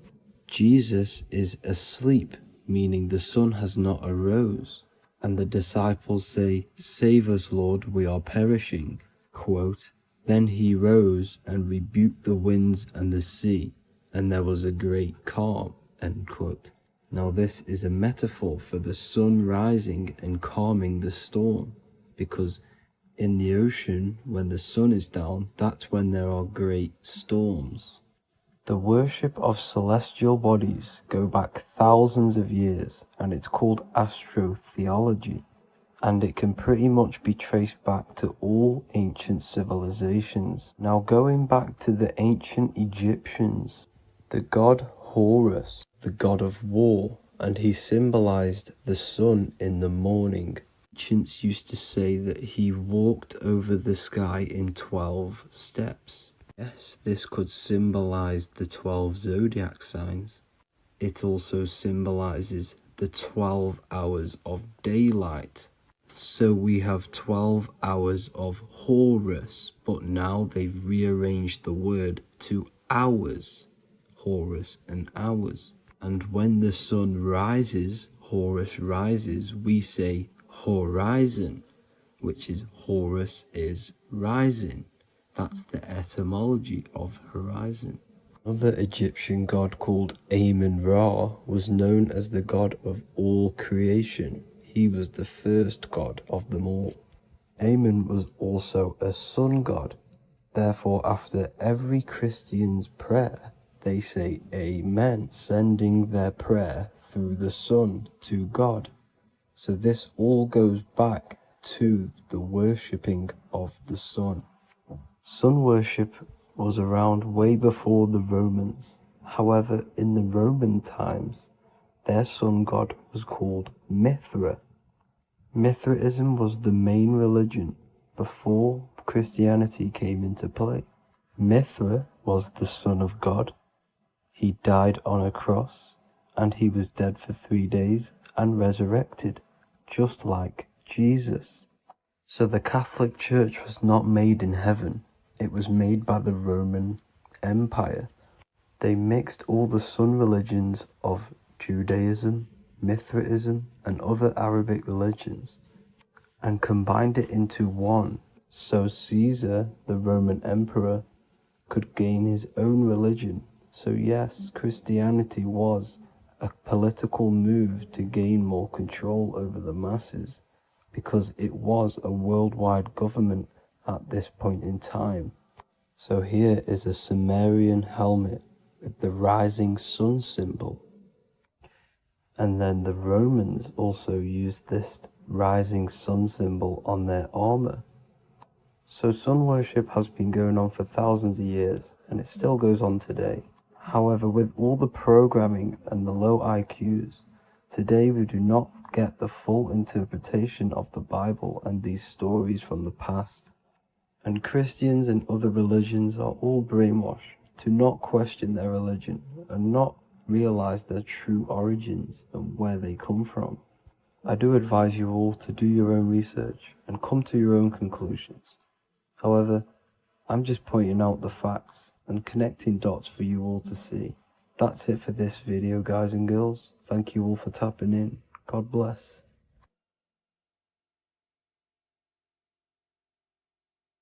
See people as objects. It does a lot of psychological damage to the human mind. And if you truly want to progress in life, your spiritual journey, mastery, whatever it is, mastering your sexual urges is essential to become powerful, successful, and become the best version of yourself. And there are some occult practices that I used to help master this urge. They're not really techniques, they're more mindsets, which will definitely help you overcome your urges. So if you want to quit pornography today, this is the way forward that I used to create this version of myself. Before we go into the tactics, we must understand that whatever we do in darkness comes into light some way or another. If you watch pornography, you know you have a problem, you keep this to yourself. We all naturally do. These things are private, and what we do in our private time molds our subconscious mind, and we keep it away from people. But whatever we do in darkness always comes to light. If you're doing things you don't want others to see, such as watching pornography, it will come out through a subconscious force. It will come out in your eye contact. You won't really be able to make eye contact with the person you're attracted to. It comes out in your energy, your aura, your presence, your confidence. All of this plays a role in molding your consciousness. And especially women can pick this up so easily. Females are more subconscious, males are more conscious. Females speak indirectly, males should speak directly. If a woman is hungry, they will say, "I'm hungry. Are you hungry?" But a male will say, "Let's go get some food." You have to see the underlying subconscious messages in women, because they speak in more of a subconscious language. Men speak in a direct language. And maybe even men will pick this up. If you want to be taken seriously in the business world or your career, whatever it is, this is essential for your body language and your personal power. So you must master your sexual urges. Releasing your sexual energy, your sexual fluids, removes the life in your eyes. A lot of people get dark bags underneath their eyes. I used to have them years and years ago. My eyes were always half shut. There was no life in my eyes. But as you purify yourself, the life and the energy comes back into your glaring eyes. The first tactic on mastering your sexual urges is understanding that thoughts produce emotions. Whatever we think about inside of our mental body directly corresponds to what we feel in our emotional body. What we see here is a piece of alchemical artwork showing you the light of the mind shining down into the heart. This represents the mental body with the clouds. This represents the human heart, the emotional body of consciousness. What we think about, if we think about sex, or if we watch things that are stimulating to us on Instagram, TikTok, that thought goes into the mind and the feeling gets then produced in the heart and the body becomes aroused. What we think inside of our brain becomes emotional energy in our heart. As above, so below. And what becomes in our heart is what we take action on. We take action on emotion. Human action, human behavior pretty much comes down to what we feel. We only act on what we care about or what we love. If you love that feeling of watching pornography, that is the reason why you're taking the action. So keeping this in mind at all times is very important in your journey of self-mastery. What you think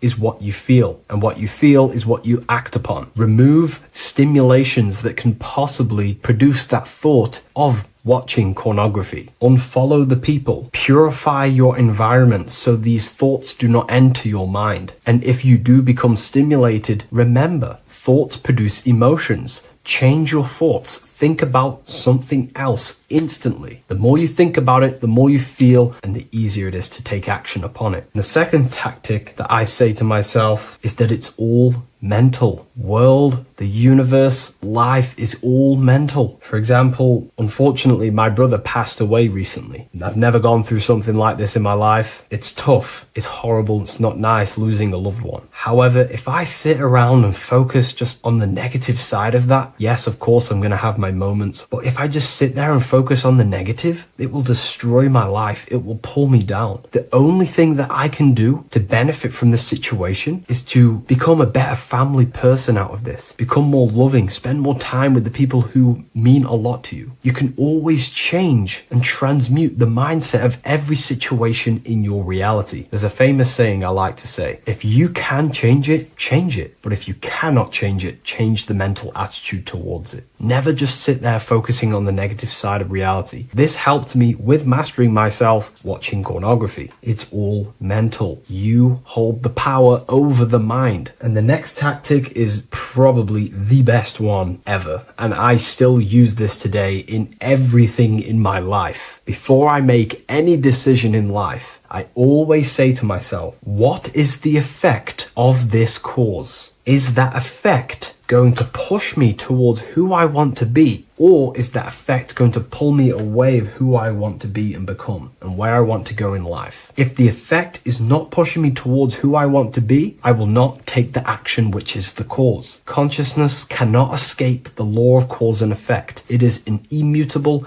inchangeable law that is governing your consciousness and your mind. You have to keep this law in mind because it is the law that is creating and crystallizing your reality. Any decision you make, what is the effect of this cause? The law of cause and effect is a force that you cannot escape. So you have to work with this law and become conscious of the law. So before you do take the action, what is the effect? Is watching pornography going to push me towards who I want to be and where I want to go? If it's not, do not take the action. That's where willpower comes in. You can do little exercises for willpower, meditation for 30 minutes of not thinking. You can do rituals that strengthen the connection to your mind with your willpower. At the end of the day, the willpower is the most essential force in the consciousness. Another thing is remove any music that talks about it. Even the words will be producing thoughts in your mind. What you feed your consciousness is ultimately what you project back outwards. Don't listen to the rap music. Don't listen to any music that talks about it. Try and remove this from your environment. These tips that I've given you don't just work in quitting pornography. These work in every aspect of your life, and they will dramatically change your life if you become conscious of them and actively use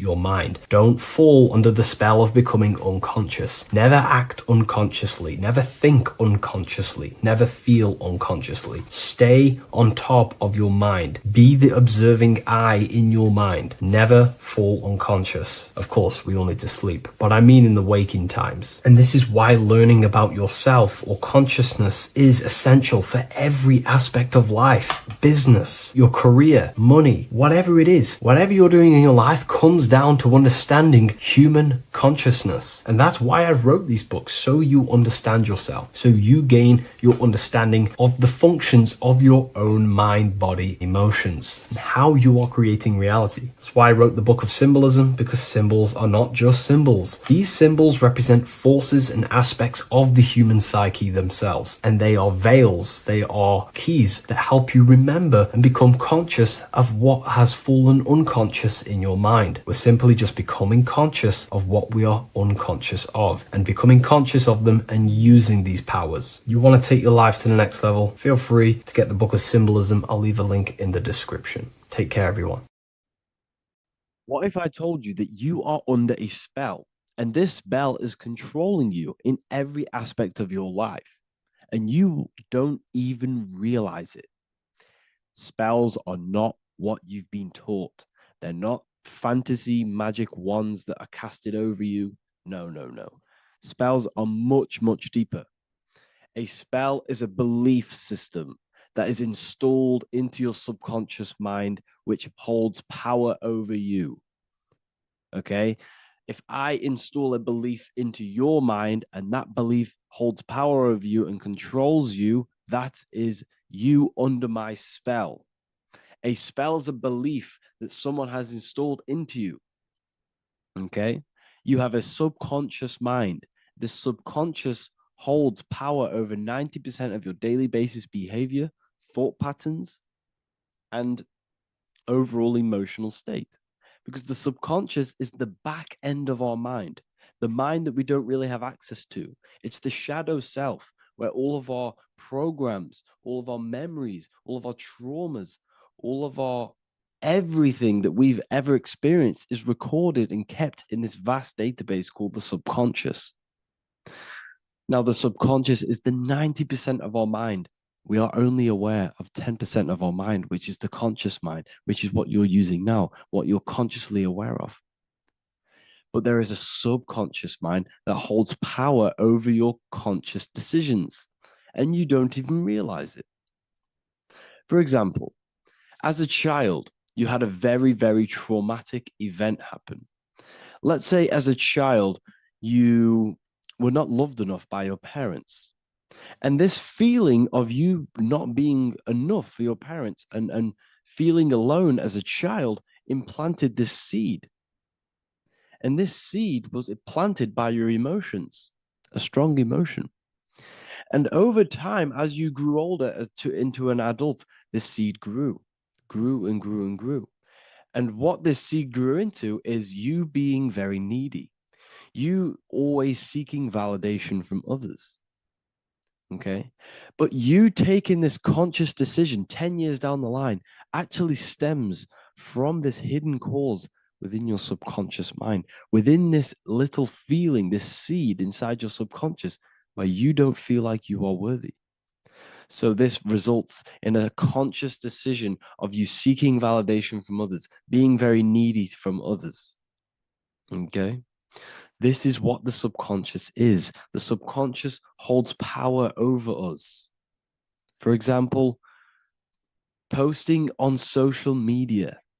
Why are you actually posting on social media? If you take a selfie with your new watch, new car, and you go and post that onto your social media, why are you actually doing that? On the deepest root cause, it's not because you just want to post a picture. No, it's much deeper. It comes from a subconscious belief or a subconscious emotion of you seeking external validation, whether you believe that or not. But that's what it is. If you're posting on social media, you're seeking attention, you're seeking validation from others on a deep level, on a subconscious level. You may not even realize this because it's subconscious. Now, this is what a spell is. Money is a type of spell. Remember, money doesn't actually exist. Money does not exist. Money is a physical object inside of the material plane. But the physical object has a belief in the mental plane. See, the mind is the highest plane. This is the root cause of reality, the mental plane. Okay? So our belief in our mind has given this piece of paper value and a meaning. But in reality, it's just a piece of paper with a belief behind it. But this subconscious belief behind this piece of paper is controlling your daily basis behavior, is controlling your emotional state, and controlling your life without you even realizing it. Without you even realizing that it's all an illusion. Money does not exist. It's the belief that gives the piece of paper a power.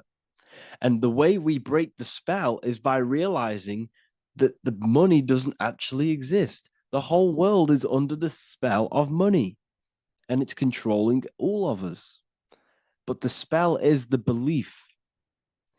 Once we all wake up and realize money has no value, it doesn't actually exist, it's only a belief.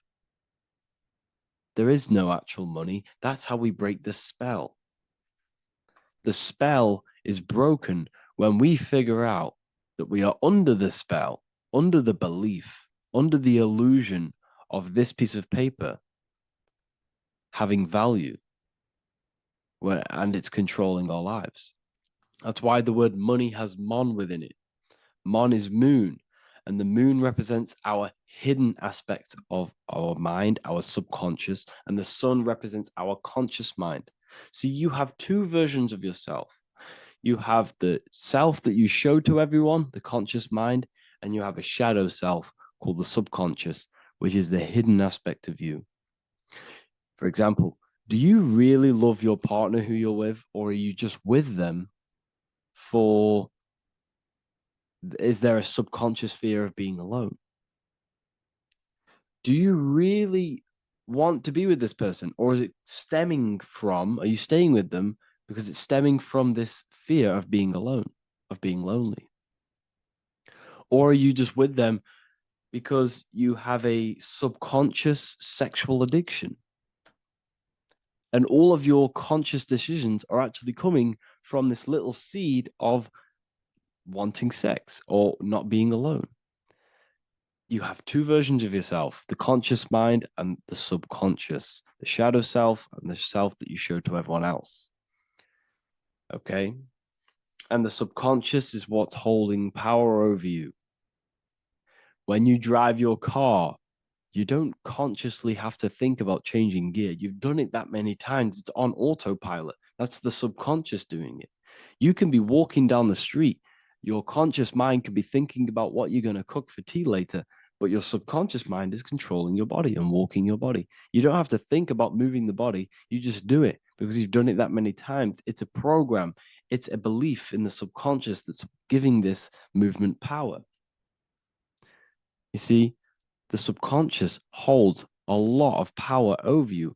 Our beliefs hold power over our daily basis behaviors and actions.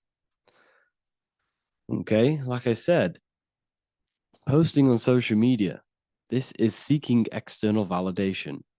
There's a subconscious stem, there's a subconscious urge bringing this desire into conscious reality. So we must break the spell of our emotions controlling us, our traumas from a child controlling us. For example, another example of this, let's say you were in a car crash years ago, and this car crash led you to having a very traumatic event, very traumatic emotion you felt in that car crash. You felt a lot of pain. That was impressed into your subconscious. And even to this day, you're probably scared of going into trains, going onto cars, going inside of vehicles. And you might not even be aware that it's actually stemming from this event that happened 10 years ago.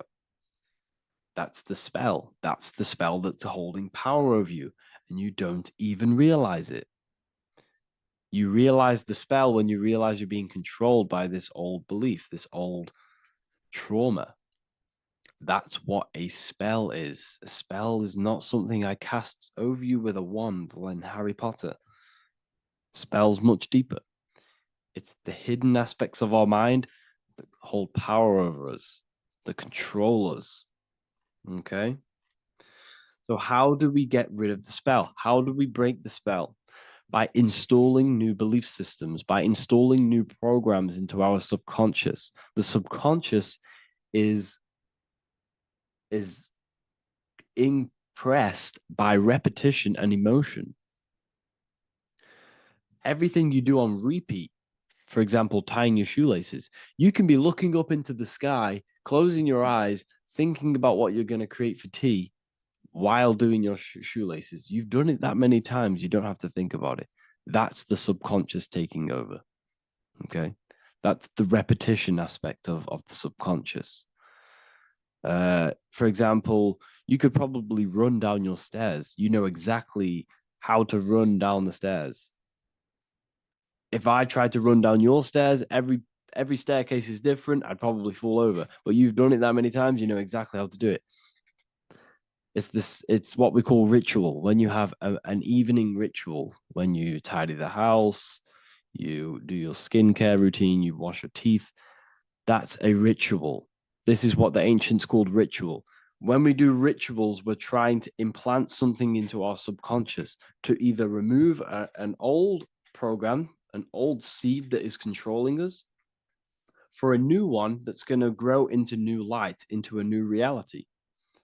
So you can implant messages, implant new programs into our subconscious, which will then grow into a new reality. Okay? Because if I tell you something over and over and over again every single day, for example, if I say, you do what I say every single day I repeat this statement into your ears, about a month or 2 months in, you're going to start to believe in that statement and you're going to start to be under my spell. You're going to start to do everything that I say. So this is what spells are. Spells are subconscious beliefs that hold power over you, and you don't even realize it. So we need to remove these old programs we have that are controlling us for new programs. And we do that through ritual, affirmation, and imagination. Repetition and emotion is key to impressing the subconscious. They are the two ways that spells are created, that programs are created.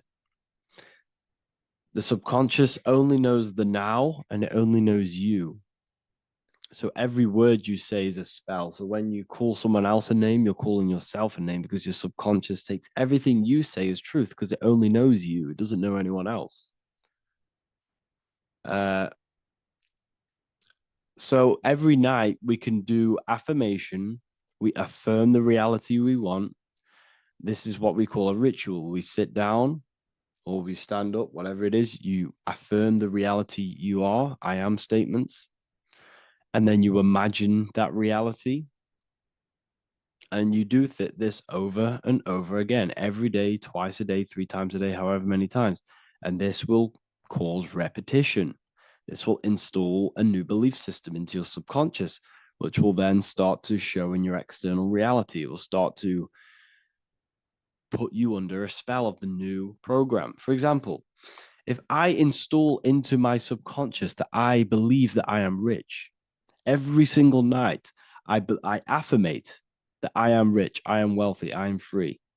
And then I do a ritual. I start to imagine this reality. Every single night, I do these two things on repetition, and I start to feel the reality and imagine the reality. Over time, I'm going to start to believe that I am rich, that I am free, and I am wealthy without having the physical reality. And what this will do is that it'll implant a message deep within your subconscious mind. It will plant the seed of this belief. And this belief over time will grow into 90% of my thoughts, 90% of my actions, 90% of my words. My words, my thinking will change due to this new belief. I may not even realize it, but I'm looking for more opportunities to make money. I'm speaking to more people because of this belief that I've installed. This belief has triggered new ways of thinking. My mind, my conscious mind is now only operating to fulfill this belief. And my conscious mind might not even be aware of it. You won't even realize that you're manifesting this belief of being rich. And that's how it happens. You implant the belief within your subconscious. You implant the spell into your subconscious, which will then gain control over you. So we need to make sure we're removing the negative spells, the negative programs that are controlling us for new regenerated ones, for new ones that are going to create new realities, a better life. Okay? You don't want negative traumas, negative seeds controlling you and growing into your life. If you don't cut them off, they will continue to grow and grow and grow. Your anxiety will get bigger and bigger and bigger. Your depression will get bigger and bigger and bigger. But it's all actually stemming from one belief system or one trauma.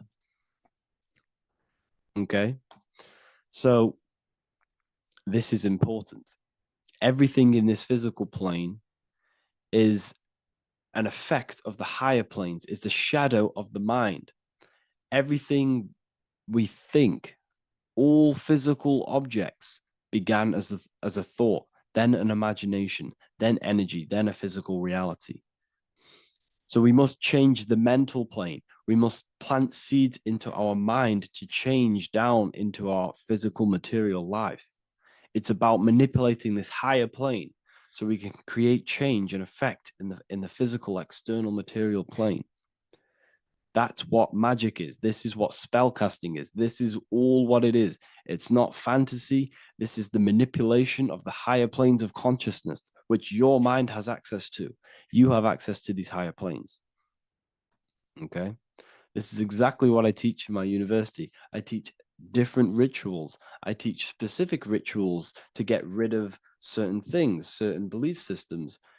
I teach all different rituals, all different ways for you to create your own reality and live the best reality you want. We also have all of these different courses. We have activating the inner eye. This will teach you exactly how to lucid dream and activate your inner vision of imagination. We have the sexual alchemy course. This will give you the power of transmuting your sexual energy into creativity.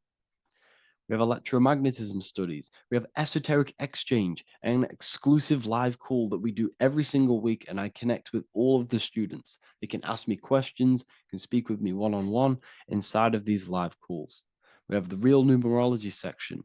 We have the health section. We have a lecture section. Look at all of these lectures we have on occultism, symbolism.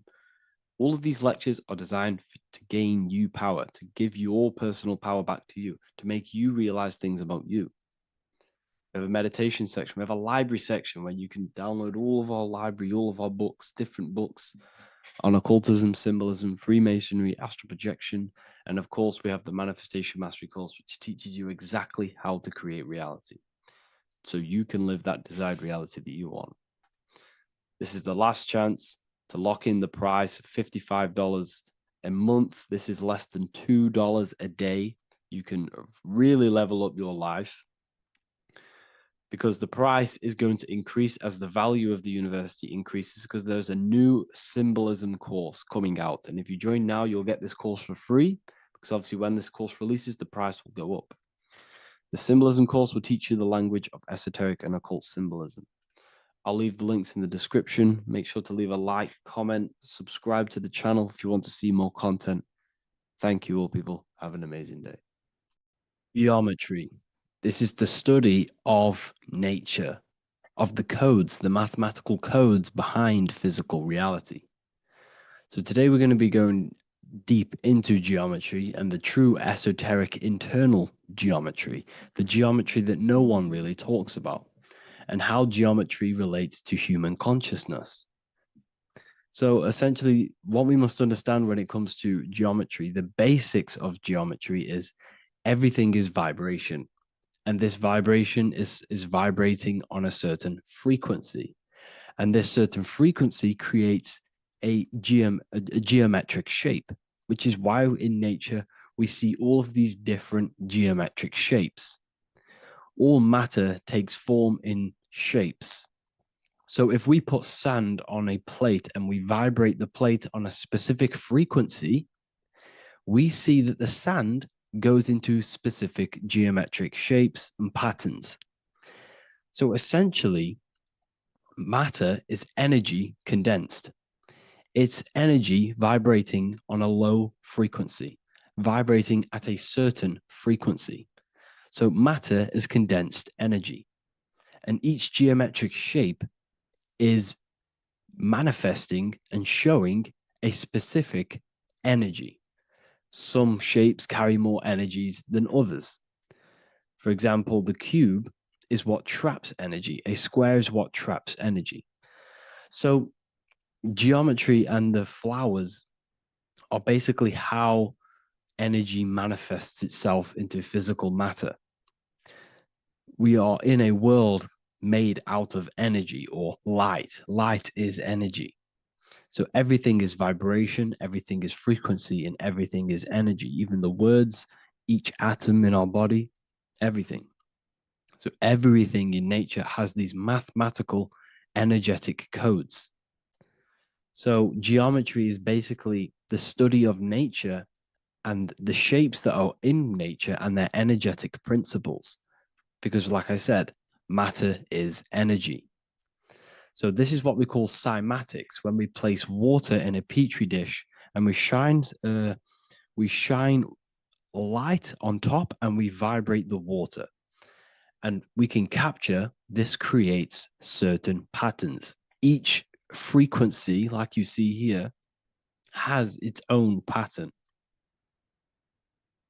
So what we are seeing here in the physical plane is essentially energy condensed into physical reality. We see it in the turtle. We see it in every single form in nature.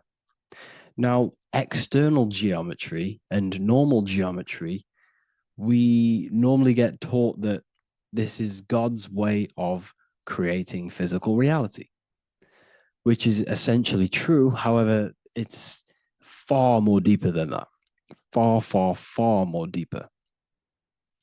Okay, so what geometry truly is, it's not God's codes to reality.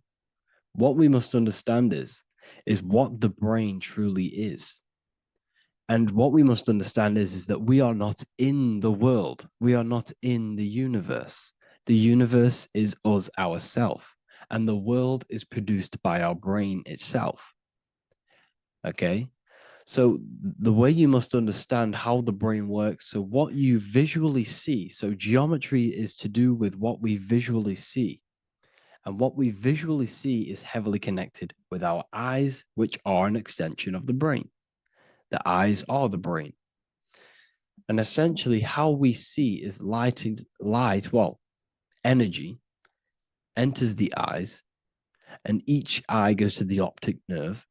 And this energy is transferred into electricity, which travels to the back of the brain, to the visual cortex of our brain. And this is where the image is produced, what we see. Therefore, the world outside of us is truly inside of us. It's a projection from within the brain. The brain is an energy condenser, a decelerator, an energy decelerator.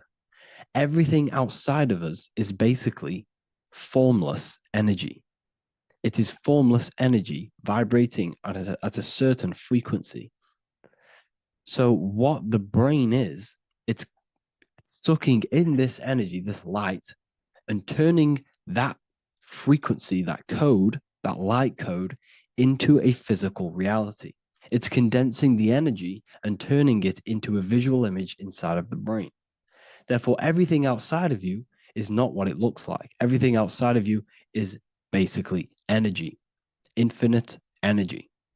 And our brain is condensing this into a physical reality and projecting it outwardly, which you experience your visual field. Okay? And the ancients knew this. So this is basically called the sigil of Lucifer. Lucifer is known as the light bringer. Lucifer in Latin means to bring the light. This is the sigil of Lucifer, which shows the visual field and the brain. We also see this in the Google Play symbol.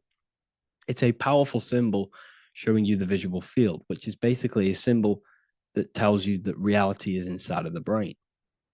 The brain is what produces reality, but consciousness is not produced in the brain. The brain is essentially a consciousness downloader. It's a computer and it's a reality simulator. The body is a simulation of physical reality. You are inside of the body experiencing the body simulation. The body produces this reality. It's a piece of technology. So Lucifer is to bring the light. Lucifer is the light being produced in our brains. Okay? So this is why they say Lucifer can tempt you. Lucifer can be the devil because it represents physicality. It represents the false light. Lucifer can trick you because it represents the physical world can trick who you truly are. So now that you understand how the brain is basically an energy decelerator and it creates and simulates a reality to your consciousness, you are no longer a person in a universe. You are the universe itself experiencing itself. Therefore, geometry is heavily linked in with the brain. Geometry is essentially how your brain and how your eyes decode energy. So what you are seeing is the mathematical codes of your brain creating reality. So what they teach you is the external is that geometry is God's way of creating this world, and these are the mathematical codes God's created. But now I'm telling you the internal. This is the truth. Geometry is how your brain mathematically condenses energy and light into a physical reality.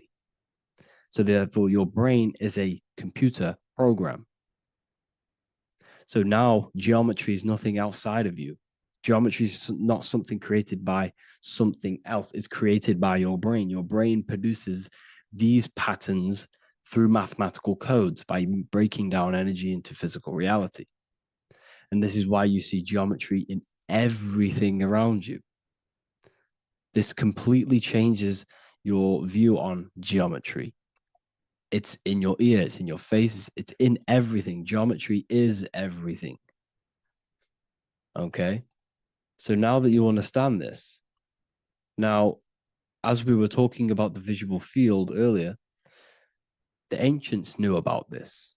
The ancient Egyptians knew about this. We can see this symbolism inside of the casket, the Egyptian casket.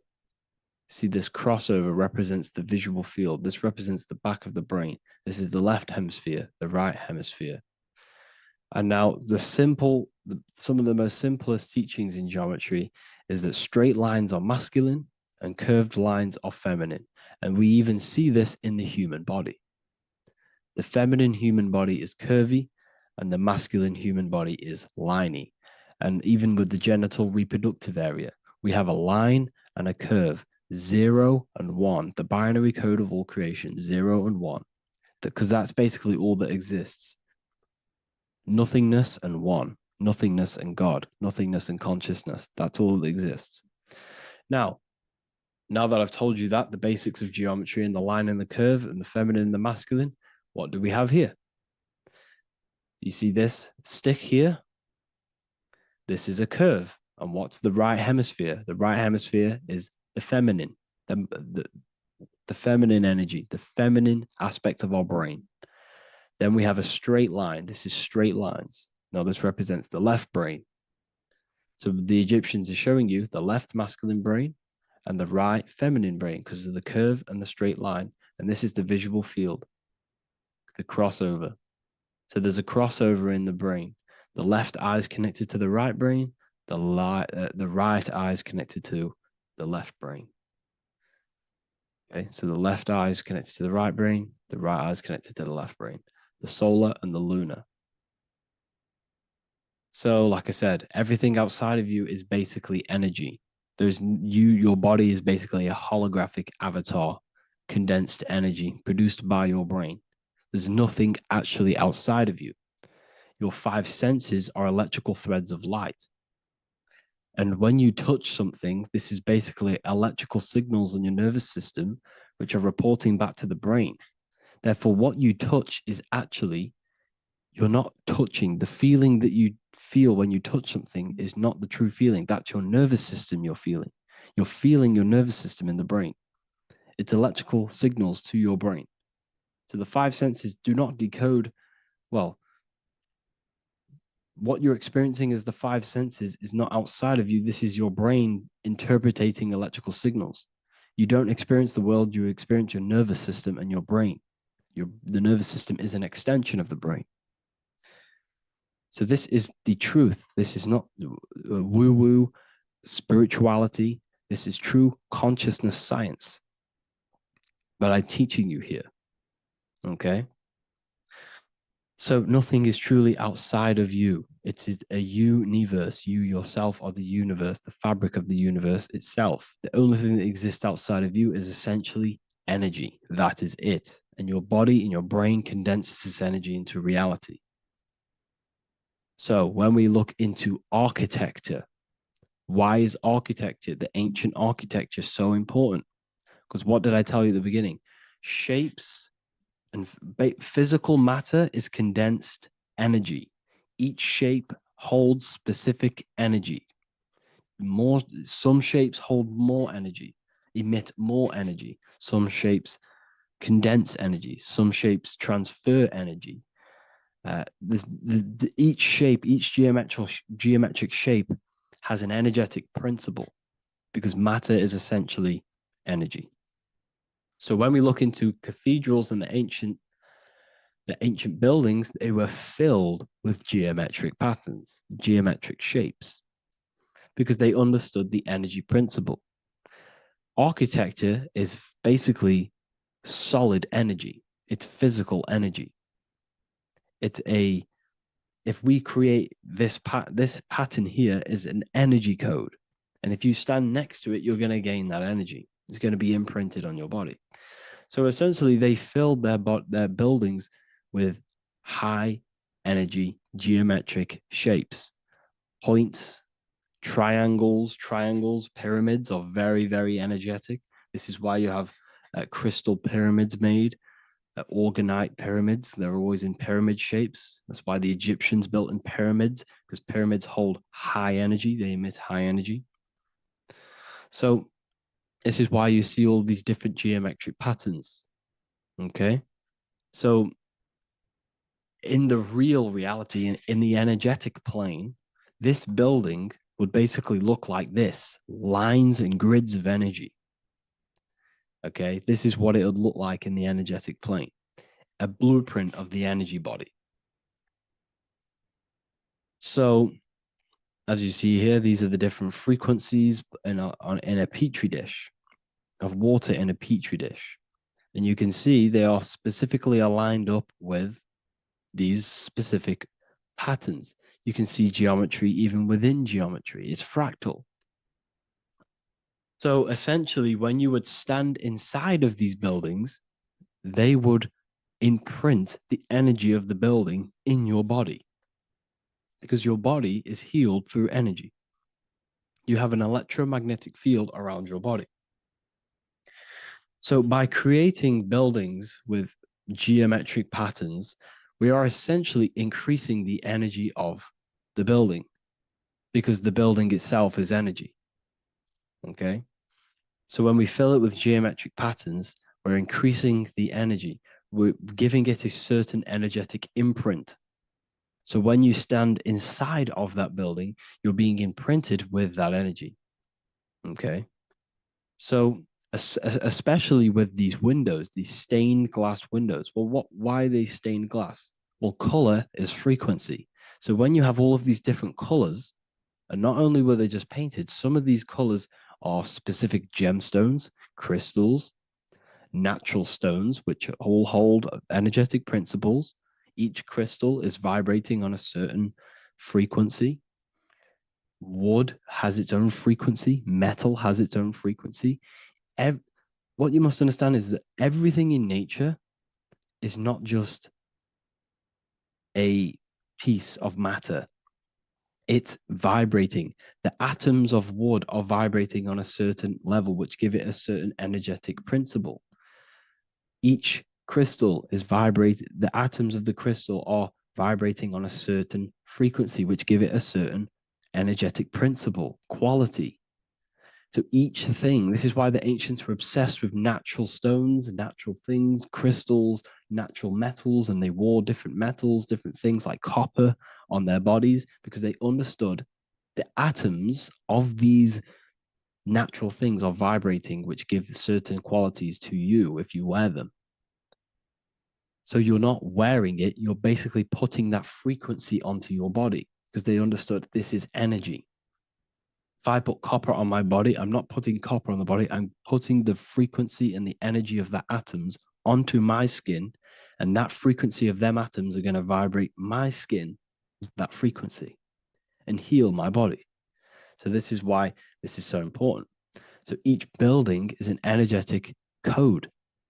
Okay. So when you stand in these buildings, it can heal your body. This is why when people walk into these ancient churches, they feel like they've met God. They feel a certain way. They feel so amazing when they enter these churches. They feel holy, for example. It's not because God's there. It's not because these man in the sky dwells in these holy places. It's because the energy of these buildings affect our consciousness. They increase your energy. They raise your vibration. They heal your body. They heal your cells. They imprint the water in your body, especially with these stained glass windows. Like I went a bit on a tangent there, but these stained glass windows were encoded. Well, they use different gemstones, different lights, different colors. And when the sun would shine through this window, well, what's the sun? The sun is light. Light is energy.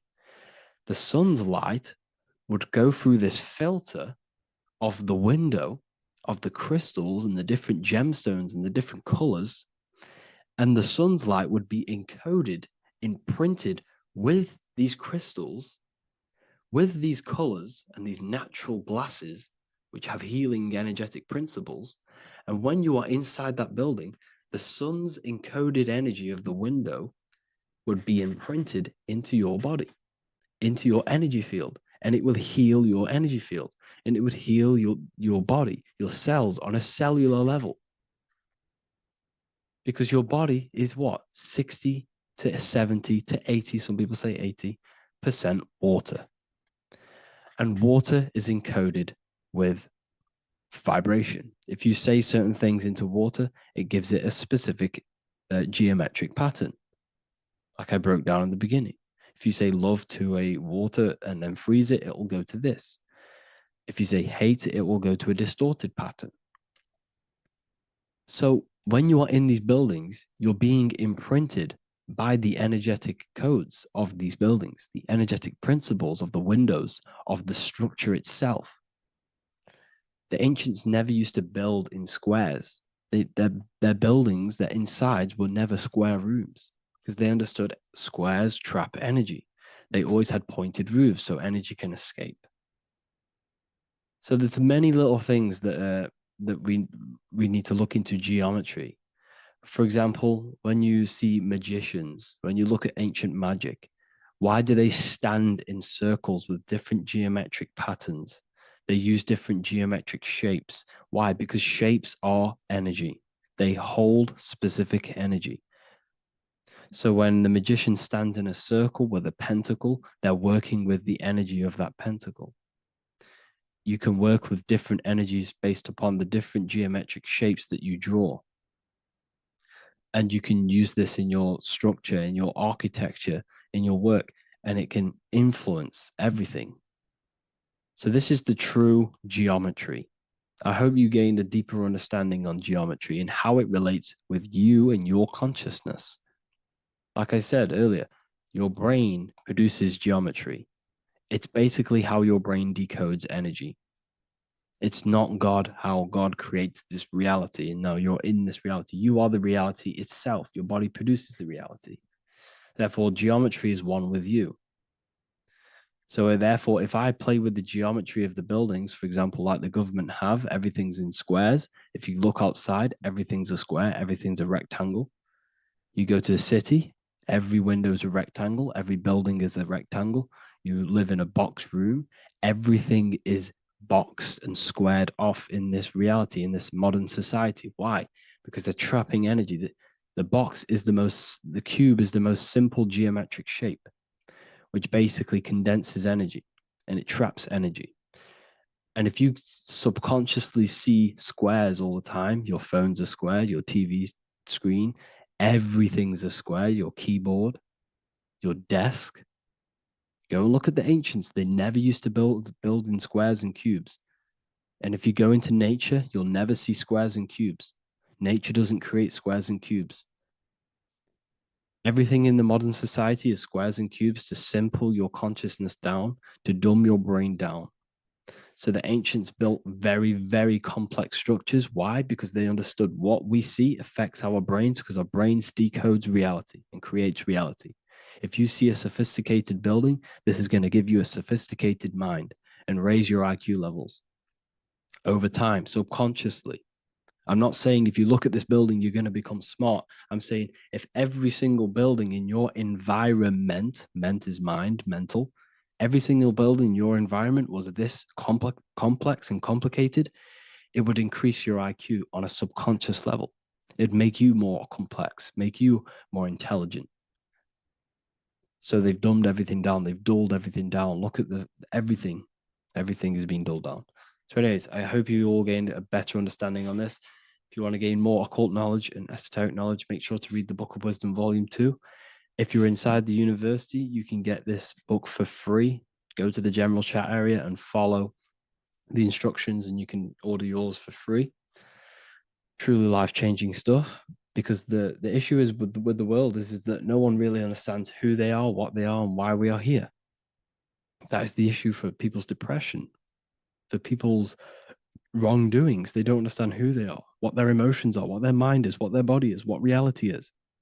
This book gives you that. This book gives you the sense of understanding, the sense of well-being that will give you a better life because you understand life and what life is. And if you truly want to take your studies to the next level, we have the Ethereal University. This is the place for truth seekers where you can connect with like-minded people so you don't have to feel insane, because not many people think this way. I've been there when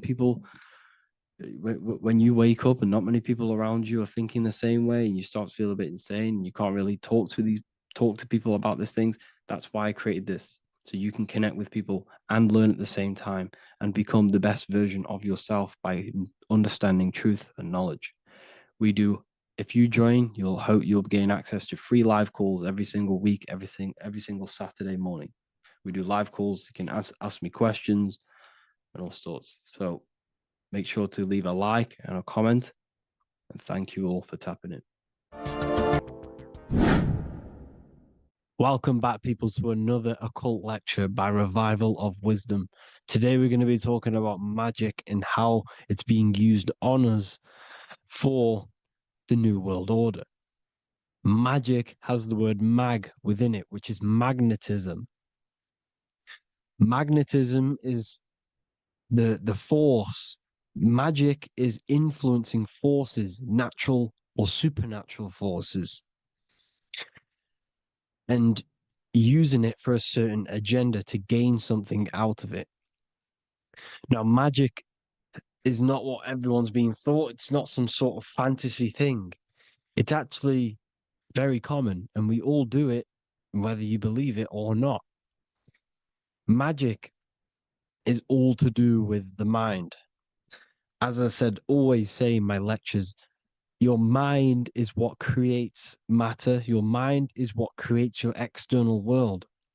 So it's all about manipulating and planting seeds within the mind, because your mind is a garden and thoughts and words are seeds which are being planted in that garden. your life, your physical life, the people you have in your life, your friends, your car you own, the job you have, is all a reflection of the thoughts that you've been thinking in the past. You are where you are in life because of the thoughts that you've been thinking. Therefore, your life is a direct reflection and manifestation of your mind. The Garden of Eden. Okay? The mind is what they are targeting. What you see, say, and hear has a direct effect on your mind. Me talking to you is influencing you. The words I'm saying is planting seeds within your mind. Now it's up to you to consciously act on these thoughts or these words, or to maintain these words. As above, so below. As within, so without. What's inside of me is outside of me. What comes into the storehouse comes out of the storehouse. You have the left, you have the right, you have the up and you have the down. As above, so below. Whatever is in your mind will be expressed in some sort of way, consciously or subconsciously, spiritually or physically. The mind is what manifests everything. And this is what we need to understand. We need to understand is that the mind is not physical. All things spiritual manifest physical. All things seen come from the unseen. The words you're thinking, that everything you have is coming from the unseen. The actions that you do come from the unseen mind. Another expression for as above, so below is you are the universe itself. You are a universe, a mini universe. But just because you are mini does not mean you are the whole thing. If I take a little piece of infinite, let's say there's an infinite light source. Let's say I take a little chunk of that infinite light source. That little chunk I took is still infinite because it's been taken from infinite. You are the universe. Your awareness, your mind is the universe. It's information. You are the universe experiencing itself. This is why we say we are all God. As above, so below. What is in me is outside of me. The sun, the physical manifestation of the sun, is your soul. The 12 constellations are manifested in the physical body. The 5 elements are manifested in the physical body. They're manifested in the 5 fingers you have. As above, so below. This is manifested, well, this is a symbolized in Freemasonry and secret societies as the 2 pillars. The mirroring reflection, the reflection of reality, the mirror, as above, so below. What happens in the mind, what happens in the astral, happens in the physical. This is Aleister Crowley. This is all symbolism. This is the 2 pillars with the all-seeing eye and the triangle at the top. Aleister Crowley was a master magician, very powerful dark magician, black magician. There's 2 types of magic. You have white and black, just like the checkered board, the Masonic checkered board. You have white and black. You have good and evil. White magic is influencing natural forces to gain something that will help the collective consciousness, help the collective, help the earth, help other people. Black magic is something you manipulate something so you can get something personal out of it. Doesn't matter if it's good or bad. It's still considered as black magic because you're being selfish. Everything you do should be contributing towards the collective consciousness and helping others. And this is why the ancients lived in a system where everything was in unity. We understood that I am you and you are me. What I do to you happens to me because I am you and you are me. We are the same mind substance on the inside. We're all the same mind substance being expressed in different bodies. So what I do to your mind will have a ripple effect on my mind because all of our minds are connected within the mental plane. So this is why they know all this knowledge. They know all this knowledge. So yeah, this is the mirroring effect of reality, the two pillars, or symbolizes the number 11. The number 11. We'll go deeper into that. The technology we're using is magic. It's a form of magic. Television is tell a vision. They're telling a vision into your subconscious mind, into your memory. And when you turn on the television, you get a program because they're telling a vision to create a program within your subconscious mind. You see, the conscious mind is only 10% of your mind, which is to do with your, what you're aware of, your five senses. What are you consciously aware of? Well, I'm aware I'm here, I'm talking. I'm aware of what I'm wearing, the five senses, what I can hear, taste, smell, hear. What I'm wearing, I'm aware of what I think of. But the subconscious mind is the 90% of your mind. It's the hidden part of the mind, which is telling your heart to beat, telling your body to breathe. It's storing all of your emotions. It's storing everything you see, storing all the belief systems that you have. It has everything. It stores all of the habits you have, the values. It stores everyone's name that you know. All the words that I'm speaking right now is all coming out of the subconscious. Everything is subconscious. And it literally manipulates 90% of your daily basis behavior. Most people don't know this. What you did yesterday is what you will do today because of these beliefs and mental programs within the subconscious, stored within the subconscious. So the subconscious is what they're aiming at. They're trying to create programs within the subconscious because the subconscious manifests 90% of your thought patterns, 90% of your actions and words. They know all this stuff. So the subconscious mind is the most powerful part of the mind. Another way the subconscious manifests and influences your life is, let's say you were in a car crash years and years ago, 10 years ago. Let's say you're in this car crash, right? And you really hurt yourself. The emotion you felt in that time when you were injured in that car crash had a great impression on your subconscious mind. You see, the stronger you feel something emotionally, the stronger impact it has on the subconscious. You can remember and recall that moment and very vividly because of the impact it had on the subconscious. For example, you become that terrified of cars that it manifests into your life today that you are wary to go in certain cars. You don't want to go into cars at all, maybe, because of that moment that stood within the subconscious. And it will manifest into anxiety. It will manifest into not going into cars. It will manifest into depression, maybe. These things, these emotional, very emotional, traumatic events have a great impression on our subconscious and they control your life. This is why you need to meditate and let go deep within yourself and let go of these internal, deep emotions that you may have repressed and keep pressing down and ignoring.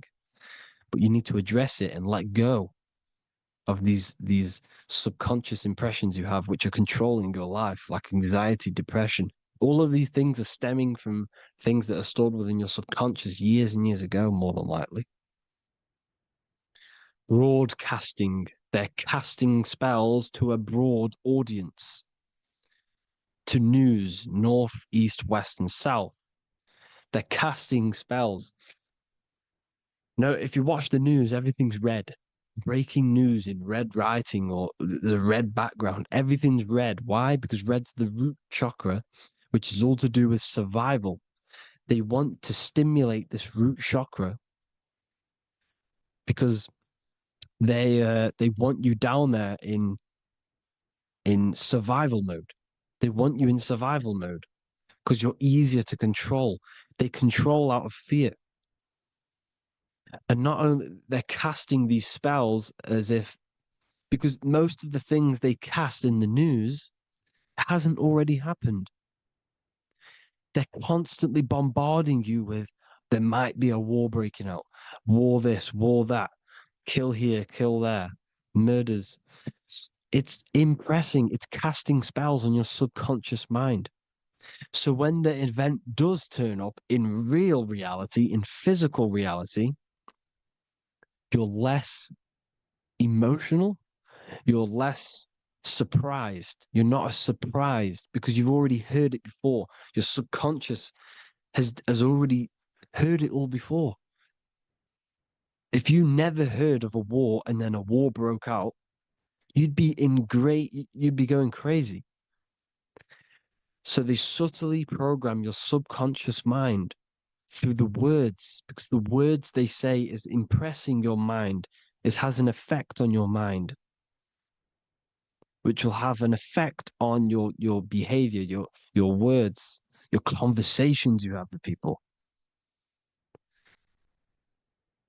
They're casting spells to north, east, west, and south on the tell a vision. They're telling a vision by broadcasting, by saying spells. This is why we call it spelling. Even the word, listen, the words we say cast spells. Bless. Oh, bless you. That's be less. The subconscious mind only picks up literal things. You see, when I say bless you, your conscious mind picks that up as, oh, thank you, you're blessing me. But your subconscious picks up as be less. You see? Because the subconscious it has no filter. It's just, it is what it is. Everything is factual in the subconscious. Therefore, if I call you an idiot, your subconscious, my subconscious will think I'm talking to myself and calling myself an idiot, and it will take that as true. That is truth. Everything is truth within the subconscious. And the subconscious manifests your behavior. The devices this is the biggest one. Black scrying mirrors, device, the devil's vice, the device. Okay? Black scrying mirrors, black screen is scrying. Black scrying mirrors were used to communicate with spirits within the astral plane in the medieval times. They're still being used now by black obsidian mirrors. And look at your phone, it's a black mirror. And there's some sort of, I'm not saying this is facts, but personally, I believe these are portals for spirits and ethereal entities to come into your life, to come into your surroundings. So this is the next big thing: the TVs, your iPhone, your iPod, all black mirrors. And mirrors are very, very powerful. Even just a normal mirror. Mirrors have an effect. Whatever you say into a mirror, what you say is energy. And when you say something into a mirror, you're saying it into yourself. It's an infinite cycle of words of energy because it's being reflected infinite times. When you say something into a mirror, it has a massive effect. You're saying it directly into your eyes, into your mind. So what you say in a mirror should be said with precaution. Never say anything negative into a mirror, because mirrors are very, very powerful ways for you to reprogram your subconscious mind for the good. You can say very positive things into mirrors and it will reprogram your subconscious mind. Okay? Manifesting is all magic. It's all magic. Everything is magic. But consciously doing it is what they're doing.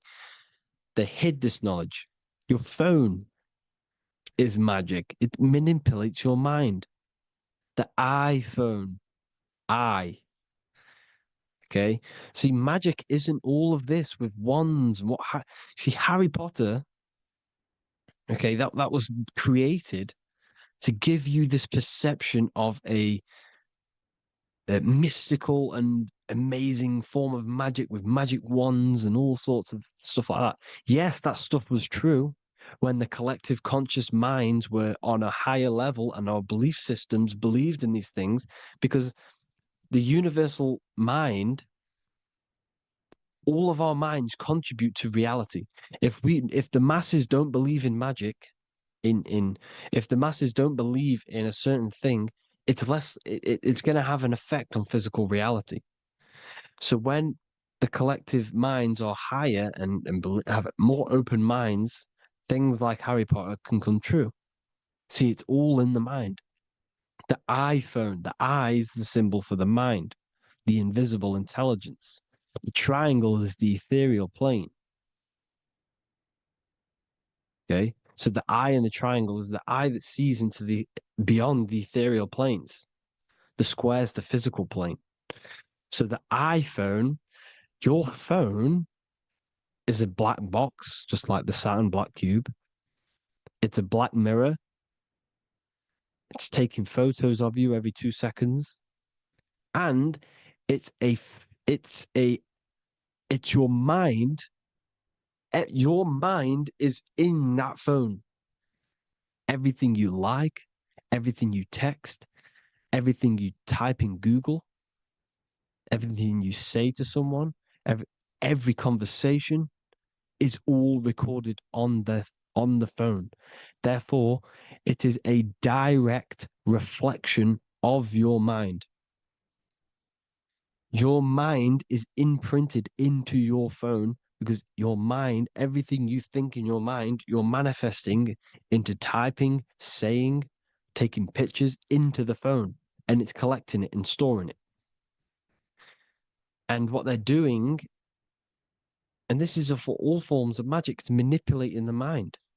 It's all manipulating the mind. Reels, Instagram, TikTok, this is all dopamine. It's all controlling the mind. Every like you get, every follow you get, every share that you get is dopamine within your brain. They're literally targeting your brain and mind. It's all manipulating, because what they're pushing through the phones, through the media, through the news, through the televisions is visions and programs. You are the one manifesting the New World Order. They're not manifesting the New World Order. They're giving you the information so you can manifest the New World Order. Everything they say is contributing to your mind. For example, digital money and all the information they put out for you to see is contributing to your enslavement. Your mind is manifesting the New World Order. They know this. They don't manifest it. There's billions of us. We could easily run over them physically. But on a mental level, these people have the knowledge and they hide it from us, and they let us manifest reality because we are the collective. They give us the information which manifests their agenda. It's all magic through the phones, the media, the television. So your phone is a manifestation of your mind. It's a record of your mind. Hollywood, holly tree, holy tree. They used to make wands out of holy trees, because it was the most holiest wood, the best for casting and transmitting energy. So they used holly trees to cast spells. That's what Hollywood is. And in Hollywood, they have the red tear, the blood drop. next to the Hollywood sign, because it's all satanic. They're all black magicians. They use Hollywood to cast the spells through the music, through the films. You see, music is a form of magic. All of this is magic. Everything they do is a form of magic because they want an agenda behind it. But it's not black magic. They're letting us create our prison. This is what you have to see. Yes, they're evil, but they're not doing anything evil, or else they would face the karma. They let us manifest this agenda through giving in the information, by telling you what's going to happen in the movies. Everything that happens in a movie, it's all there on purpose to program your subconscious, to plant a seed within your garden, your subconscious, your mind. Because when the mind is already seen something, when it comes up and turns up in physical reality, you will be less shocked and you won't rebel. So they lure you slowly. They make you aware of these things over time. They make you gradually think it's okay. Like the technology, we never used to use these phones. How did we become so addicted and reliant on them? Well, because first they gave you a little flick phone. Well, no, sorry, they gave you a phone in your house, and then once you got used to that, they say, "Oh, here's the newest version of a little flick phone." You started texting your friends. Everyone was loving it in high school. They could now meet up without saying, "Let's meet on the weekend at this point at this time," like your parents probably did, or maybe some of you watching this, you probably had to tell your friend to meet on the weekend at a certain time because you had no way of communicating. So everyone got these phones and got addicted to them.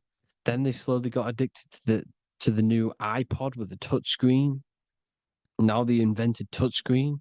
Then everyone got addicted to touch screens.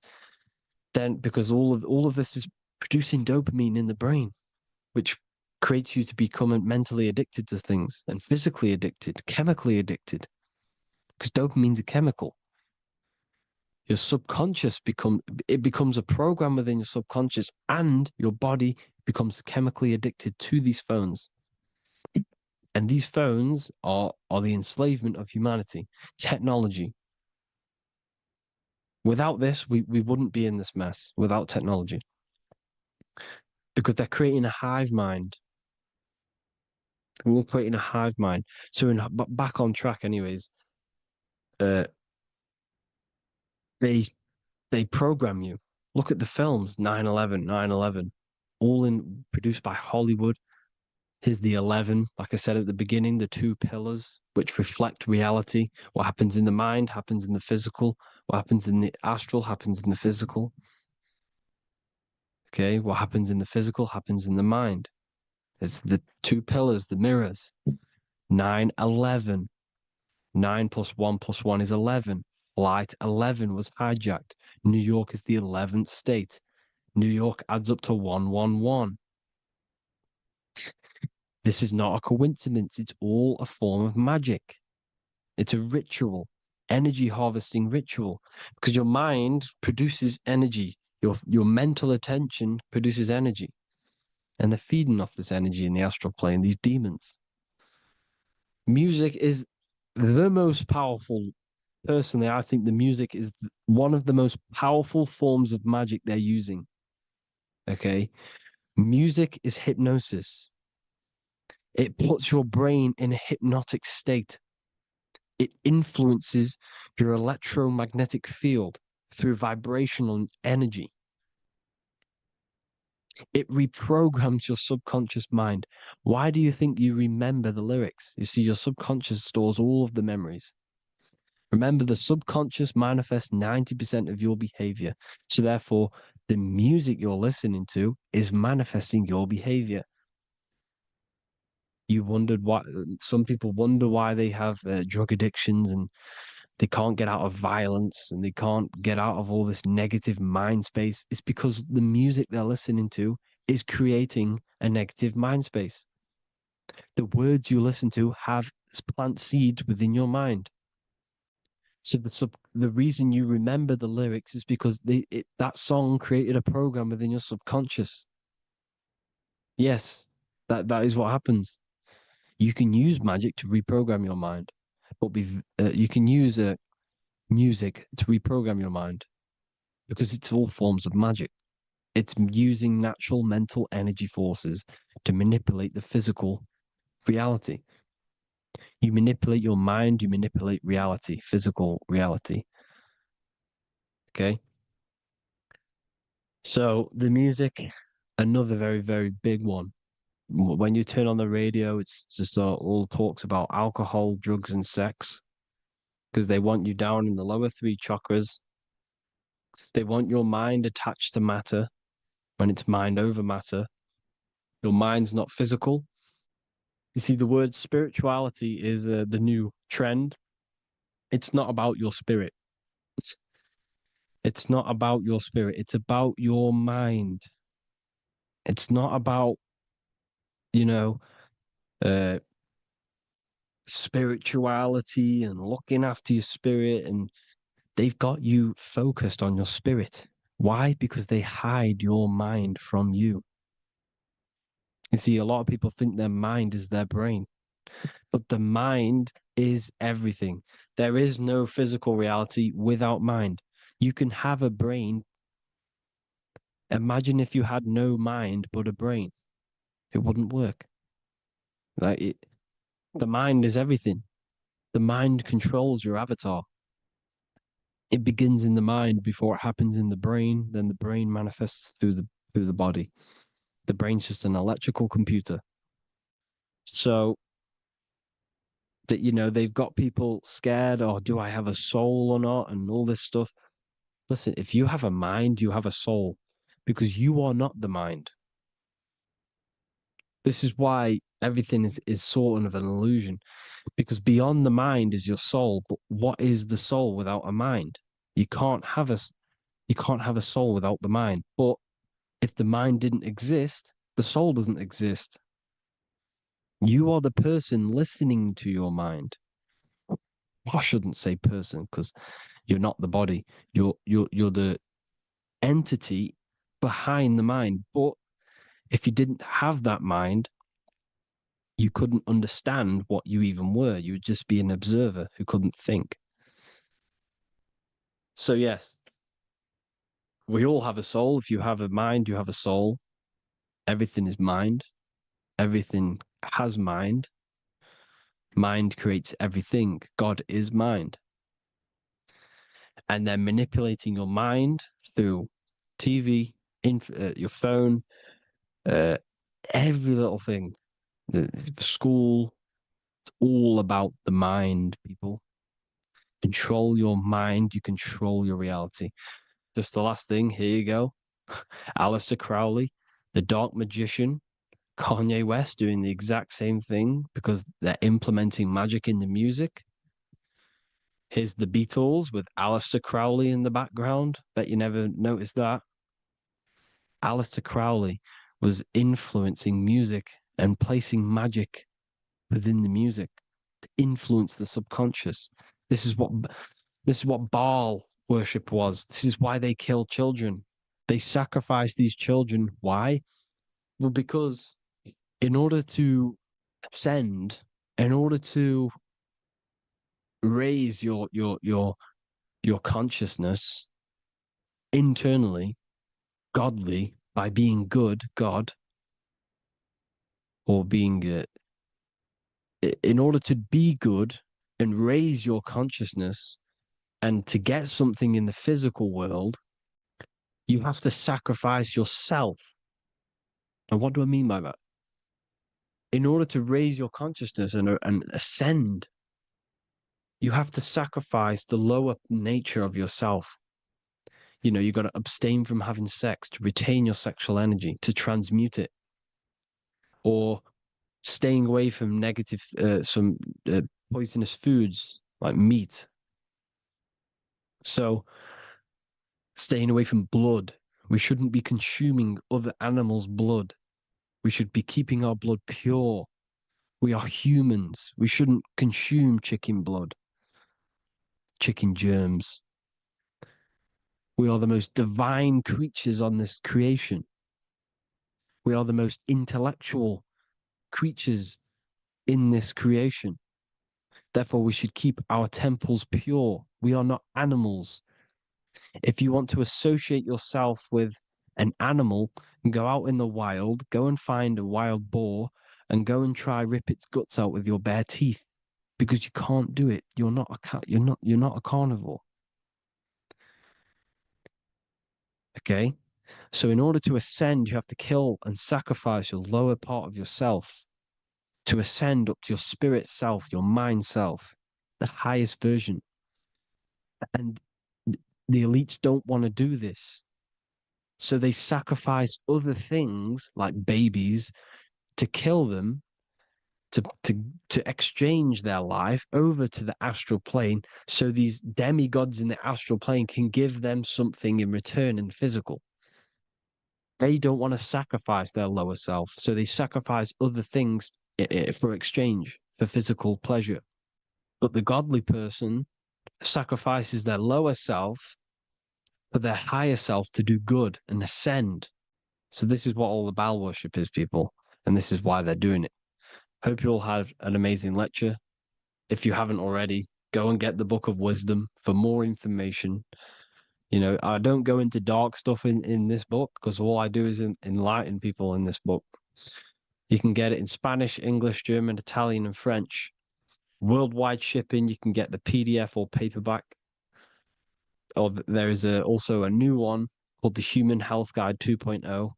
It gives you a list of all the foods, grains, oils, nuts, you know, everything that's alkaline and positive for the body and not man-made and hybrid. It tells you all the products to stay away from, how to fast, how to improve vision, how to improve everything, literally. So the Human Health Guide has been released. If you want that, I'll pull all the links in the bottom in the description. Hope you all enjoyed the lecture, people. God bless you all. So you will understand the 3 expressions of consciousness, how to use them to create the life you truly want. You'll discover the hidden meaning of the word God, the secret power of the number 3, and how consciousness itself is the key to your reality. We have 3 main expressions of consciousness. We think, we feel, and we act. God is 3-fold. It stands for generator, operator, destroyer. The generator is the mind. This is what thinks, generates ideas. This is the beginning of all creation. This is the first expression of consciousness. It is the first form of consciousness, not a physical form, but a spiritual form. Then we have the operator, which is emotion. When we think something, if we have care or any emotion towards it, then we take physical action. The body, the destroyer.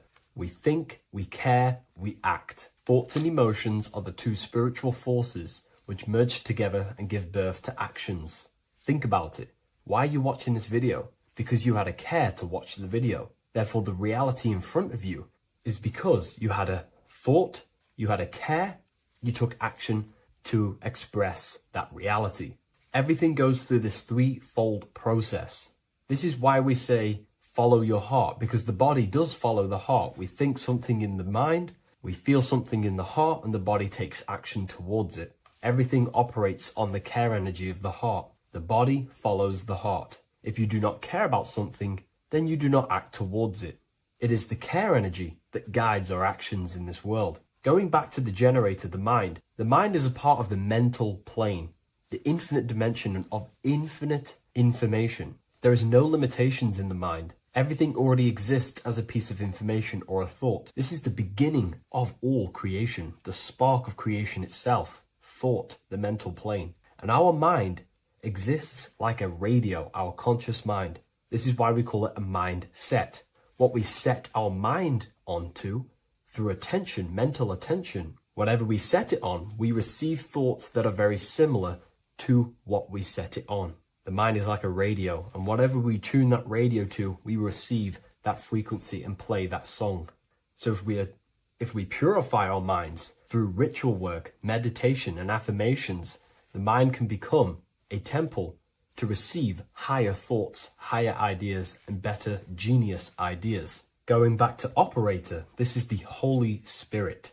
This is what we care about, our emotion. This is the feminine side of consciousness. Thoughts is masculine, the Father. Emotion is the Holy Spirit, which is feminine. And these two create a child, which is Jesus, the Son, which is actions. When thoughts and emotions merge together, you have a physical action, which is a masculine force, which is why it's a son. The Holy Spirit represents a purified heart, love consciousness, holding love in the heart. And when we purify our minds, we have an effect and purify our hearts. And the reason why I say that is because whatever we think in the mind directly corresponds to what we feel in the heart. As above, so below. Thoughts create emotions.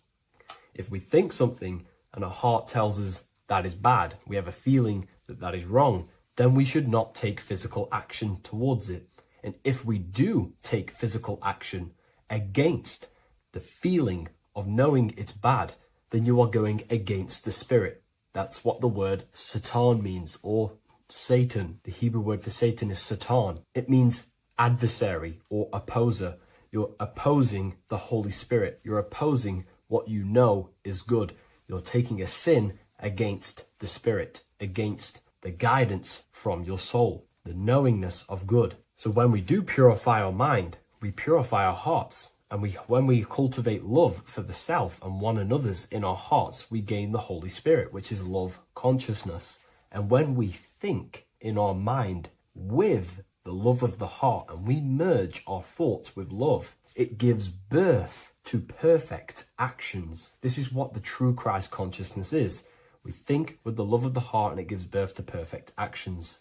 And if everyone did this in the world, we would live heaven on earth. Everyone would be balanced within themselves and the world as a whole would be balanced. So we need to gain full mastery over these three aspects of our consciousness, over our what we give mental attention to, gaining love for ourselves and the collective in our hearts, and gaining a strong disciplined willpower for our physical actions. And if you can gain full control over these three-step process, you can gain full control over your reality. The number 3 represents this 3 aspects of creation or transformation. This is a transformative process from going invisible to the visible. This is also why Jesus dies in a cave for 3 days. It's all about transforming the self. Transformation is the number 3. Me personally, I think the Holy Spirit has been replaced for the sacred feminine aspect of consciousness. They do not want us connecting to our feminine side of consciousness, because then we will cultivate love in our hearts for the self and one another. And love is the most potent force there is in the whole universe. It is what unifies everything. It nurtures everything. It allows things to grow. Think about it. When you hold love or care for someone, you grow relationships. The sun is the perfect symbol and representation of love energy. The sun gives abundantly, expecting nothing back, and allows everything on the earth to grow. It's a caring, nurturing, feminine force that allows things to grow and unify and come together. In today's world, we mainly have thinking and acting without emotion, without care, without the judge of our hearts. It's all about gaining unity consciousness. We think, we care, true care for one another and the self, and we act. And if you align these 3 forces towards something, your business, whatever you're trying to create, you will fully create that reality, because these are the 3 forces that you can use to generate a reality. You can do ritual work to create care in your heart about something, and then you will take more action towards it. The book I'm using here is the Book of Wisdom, Volume 1. You can get this paperback or PDF on my website. So I hope this video has helped you. Please leave a like, comment, and a subscribe on the channel if you like the content. Let me know what you think about the Holy Spirit and if it is covering up the feminine side of consciousness in the comments section. In this video, you're going to learn exactly what Christ consciousness truly is and how to cultivate this into your life so you can live a better life, create the things that benefit yourself and humanity, and ultimately to bring heaven on earth. This is the true way. If you're familiar with my work, you know that, I'm pretty much obsessed with symbolism. Symbolism is such a massive topic, and it unlocks profound ancient wisdom that is hidden behind these layers of symbolism of the ancient paintings, symbols, and texts. So I was going through some Christian artwork and I came across this painting. It's a well-known painting called The Sacred Heart of Jesus. And it just blew my mind. What this is revealing about human consciousness and Christ consciousness, which is what Jesus represents. If you're not familiar with Christ consciousness, you should definitely do a bit of research on that. But I'm going to explain it today in detail. So when we look at this painting, we are looking at symbolism. We're looking at consciousness, a state of being, a state of living, a way of thinking, a way of feeling, and a way of acting in the world. As I've said this many times, we're all creators. We all create and generate reality. And you don't just have your personal reality, you have a collective reality. Your reality is affected by the collective consciousness. Depending on the collective consciousness's understanding of reality will also affect your life. We have a collective life and a collective experience. So Jesus in this depiction here is in a way showing us instructions to reach Christ consciousness, whether you see it yet or not. But I'm going to decode this for you. And your mind might be blown after watching this. Okay, so so what is the meaning of Christ consciousness? What's the whole purpose of this? Very simple. Like I mentioned before, we have a collective experience on this world. And Christ consciousness is the natural consciousness that we all need to be functioning on to generate peace, love, and unity on the earth in this experience we call life. That's what Christ consciousness truly is.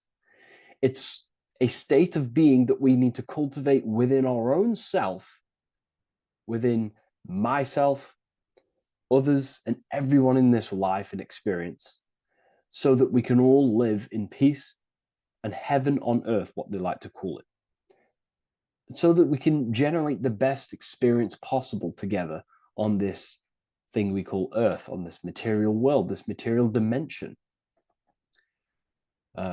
The material dimension is simply just a physical dimension of thought. It's a physical outcome of thought, but that's a whole other lecture. So please leave a like, leave a comment if you have any topics to talk about that you wish for me to cover, and definitely leave a subscribe if you like my content and channel. So to go deeper into this, right, we've explained what Christ consciousness is and what it actually, will do to the earth and what it will do to reality in our collective experience. And it's also representing a profound understanding of self, a deep understanding of the true nature of self, the true source of self, what the self is, pure consciousness, pure God. We are all Jesus. Jesus is you, a physical manifestation of the divine made manifested physically. A physical manifestation of consciousness, okay, of spirit descended into matter. However, Jesus is a symbol that should not be worshipped, but something that we need to cultivate, maybe look up to, and cultivate within our own mind and hearts and actions. So he is someone that we should embody into our own very own being. We need to reach a level of intellect, the mind, a level of emotional understanding, and ultimately this creates Christ consciousness. Okay, and now I know that was very, very vague what I just said, but I'm going to explain it a bit more. I don't want to give it fully away yet because you need some more information, more keys. So let's observe the top end of this painting. Jesus with this circular light emanating around his head is symbolic of the mind, of our thinking aspects of consciousness, the way we generate thoughts, ideas. The mind is also good at also ruling communication. It also rules what we give attention to. Okay, so this is symbolizing the mind of every human being. The mind is a very powerful center of consciousness located in the head, of course. This is why Jesus is the head at the top with the circle around it, representing the mind. Now, to reach Christ consciousness, we need to purify our minds. Purification of the subconscious mind. The subconscious mind is the hidden aspect of our mind with all of our memories, belief systems, and everything we've ever experienced is stored within there. We have traumas there, we have bad belief systems that hold us back. So it's about reprogramming the subconscious and aligning the subconscious with higher consciousness, with higher understanding of self. Removing any mental blockages from the mind. Because in today's world, most people's minds, including myself before I, purified myself, and I'm still continually purifying myself. That's not to say I'm perfect, because I'm definitely not. But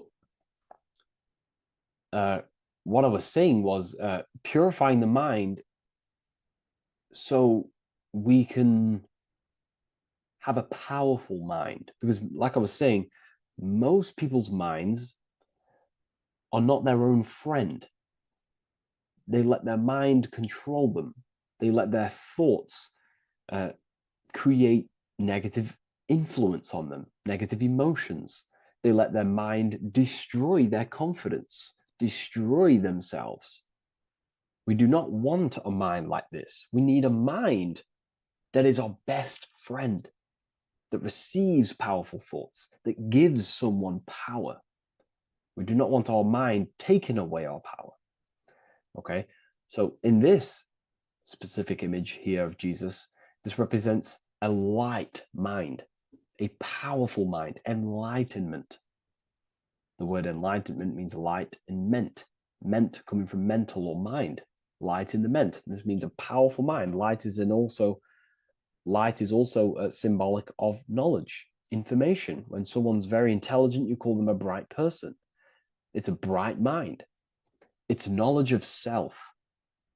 So the mind is conscious of self. That's another thing. We need to be conscious. A lot of people are not conscious, including myself before I did this, before I woke up. Most people are not conscious of their actions. They're not conscious when they're actually awake in the day. They do things unknowingly. Are we conscious of our thoughts, emotions, and actions, what we're giving attention to in our mind? Because ultimately this shapes our experience. There's a great quote, I think it's Julius Caesar or one of the Roman emperors, who says the quality of your life is dependent on the quality of your thoughts. Something along them lines. I don't know if I'm 100% correct there, but it's very true. Our thoughts dictate our happiness. So to cultivate Christ consciousness, we need to be conscious of our actions, conscious of our thoughts that we're giving attention to. There is a level of mastery that we can achieve within ourselves where we become conscious of every single thought that enters our mind. That sounds easy, but it's definitely not. But that's a high level of mastery that we can achieve and cultivate within ourselves. So we're looking at a powerful mind here from Jesus, a powerful mind, a purified mind. And we purify the mind through, affirmations, meditations, ritual work. Rituals are things we do every single day with an intent in our mind and an emotion in our heart to impress that state of consciousness into our subconscious, so it can slowly rewrite our consciousness and align our consciousness and sync it with higher thoughts and higher emotions, with love. We can sync our consciousness with love, which is ultimately what Christ consciousness truly is. Well, now we're going to go on to that now. So we've gone over the mind.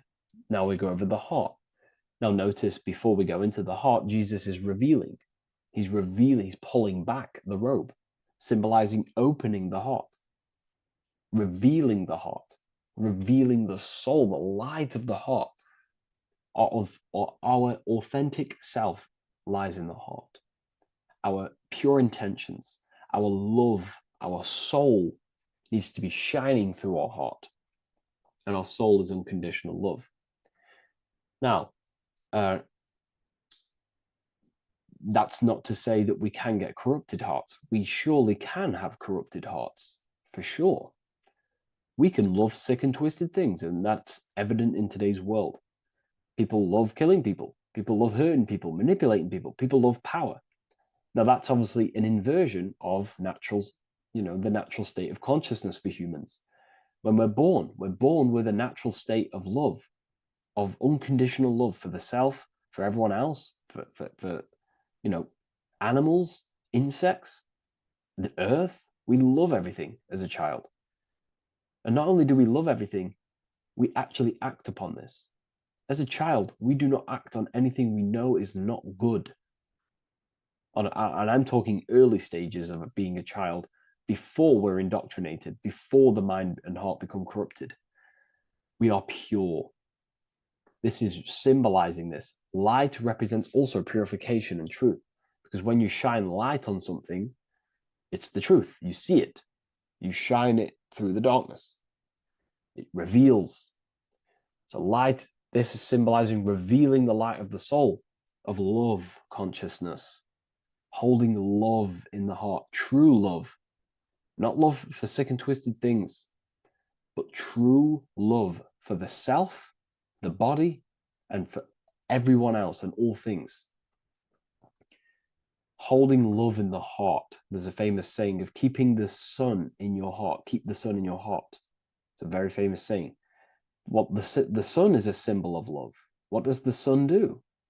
It gives abundantly. All it does is give light, give energy, power, light to the earth, and everything is feeding off this source. The sun expects nothing back. It just abundantly gives. It's a symbol of love. This is the love principle of creation. Now, the heart is also governing our actions. What we think about, okay, in our mental field of consciousness is directly corresponded and observed in our hearts. What we think about directly corresponds with what's going on and what we feel in our hearts. Okay? Thoughts produce emotions. So if we give attention to negative thoughts, there's no wonder we're having negative emotions in our hearts. So purification of the mind is also having an effect in purification on the heart. Because when we purify our thoughts and only give attention to powerful thoughts and positive thoughts that uplift yourself and humanity, then we're going to also see this change in the heart, see this emotional change in our consciousness. Okay, so this represents the purification of, a purified heart, the light emanating around the heart. Love for the self, love for one another. And you're revealing this, you're shining the heart on others. This represents, revealing your true self to everyone without suppressing aspects of self. Revealing the light, not holding back the light. Because people in darkness will look at people who are spiritual and say, oh, he's into the woo-woo stuff. It's about revealing that and not caring about others. Because when you shine a light, you're also planting seeds in other people. Now, I'm going to tie this together with the hand gesture. Now, what we're looking at here, we're looking at a hand gesture with two fingers up. We have the middle finger and the index finger upwards. And notice how they're crossed over. They're crossed. They're not separate. They're crossed, representing unification. Unification here. This is a unified two fingers. Two represents division. Crossed over represents oneness. It's the unification of the mind and the heart. A lot of people talk about this, but not many people go into detail about it because, you know, for many reasons. But this is the unification of thought with emotion. This is how we truly reach Christ consciousness. And ultimately, when we do gain the love in our hearts and we do slow, you know, it's a gradual process of cultivating love for the self and everyone else in the world, because we're so programmed to be divided. But it's a slow progress. But when we do cultivate love in our hearts for the self and one another, love is a very, very nurturing and growing force. Like I said, the sun earlier, that is pure love energy. It makes everything grow on the earth.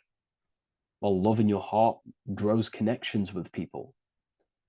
It grows care. You go out your way to do things to people and do give people things. You know, it's a very nurturing and growing energetic force. And me personally, I think the whole universe is built upon love. The whole thing. Without love, you know, without the love, there is nothing. Nothing is, you know, love is the only true emotion that truly exists. Everything else is either an opposition of love or a different degree and branch of love. Love is the only true emotion, and everything is built upon that principle. Okay, love is what guides us to a higher consciousness. When we cultivate love in our hearts, we become a vessel for light, more energy, more vibration. Our electromagnetic field expands, or biofield, when we hold love in our hearts. It's a very powerful force. And when we do cultivate a strong spiritual compass within our heart, because that's what our heart truly is, it's a spiritual compass. It tells us, well, it doesn't tell us, it knows what is right at all times. If you think something, your heart tells you whether that is right or that is wrong, whether you should act upon it or whether you should not. The heart knows what's good and evil. No one told you this as a child. As a child, you already knew this. You came into the world, you knew what was right and wrong. You knew it was wrong to hurt people. So this unification that he's doing with his hand symbolizes thinking with the love of the heart, represents thinking with love of the heart, thinking with love of the heart for the self and the collective. Now, ultimately, what this does is give birth to perfect action. Why? Why does this give birth to perfect action? Think about it. Every time you've taken an action, why did you take the action? You probably, well, you would have thought about it, you had a feeling towards it, a care energy, and you took action. Why do we go to work? We care about paying the bills and staying in our house. We go to work to earn money. We think, we care, we act. Everything you see in front of your reality, on the screen that you're seeing right now, you've called your eyes. Everything is in front of you because you care. It's the heart energy that leads the body. Okay? And that's even present in the body. Have a look at the body. We have the head, thought, then emotion, then our feet is at the bottom, and our feet take action. Thought, emotion, action. Thought, emotion, action. So even the body is basically a blueprint of how creation is manifested. So we receive thoughts from the divine planes, from the higher planes of consciousness. We receive them. That's another thing that I missed. If we purify our minds, we're basically attuning our mind to a higher part of the mental plane, and we will receive higher thoughts. We will receive thoughts that are more genius, what we like to call today, or better quality thoughts. We receive good ideas when we attune our mind to a higher consciousness. Okay, so we are like a radio. We receive thoughts based on what our mind is set to. That's why we call it a mindset. So, like I was saying, we receive thoughts through the head. We feel the emotion, then our feet take action. Thought, emotion, action. So the body's a blueprint of creation. It's beautiful when you really notice this. So this unification is about thinking with the love of the heart, which gives birth to perfect action in the world. And this is the state that we need to cultivate within myself and everyone in the world so we can give birth to heaven on earth through action.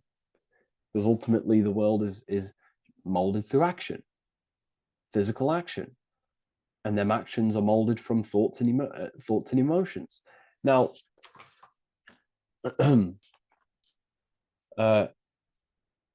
just to have a little announcement, I am now opening 10 more spaces inside my symbolism masterclass. With 10 more spaces, you're going to learn about a lot more about symbolism. It's very affordable. I'll leave the link in the description if you wish, if you care about gaining more information and learning the ability to read symbols. So what is the inversion of this? What is the inversion of this consciousness? Well, that's what we call satanic consciousness. Satanism. Satanism on its true level is the opposite, the opposing the natural state of consciousness that we are born into. It's about thinking with no emotion, thinking and acting. This is what the Skull and Bones represents here. So the Skull and Bones Secret Society, this is their main logo. Again, we have the skull, which represents thought, and the bones, which represent action. The bones take action in the physical body. We're looking at thought and action with no emotion, no empathy, no love for one another, only love for the self, the inverted love. Okay?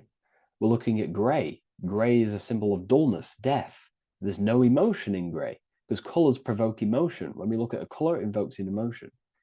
Gray has no emotion. So we're looking at dullness of the emotions.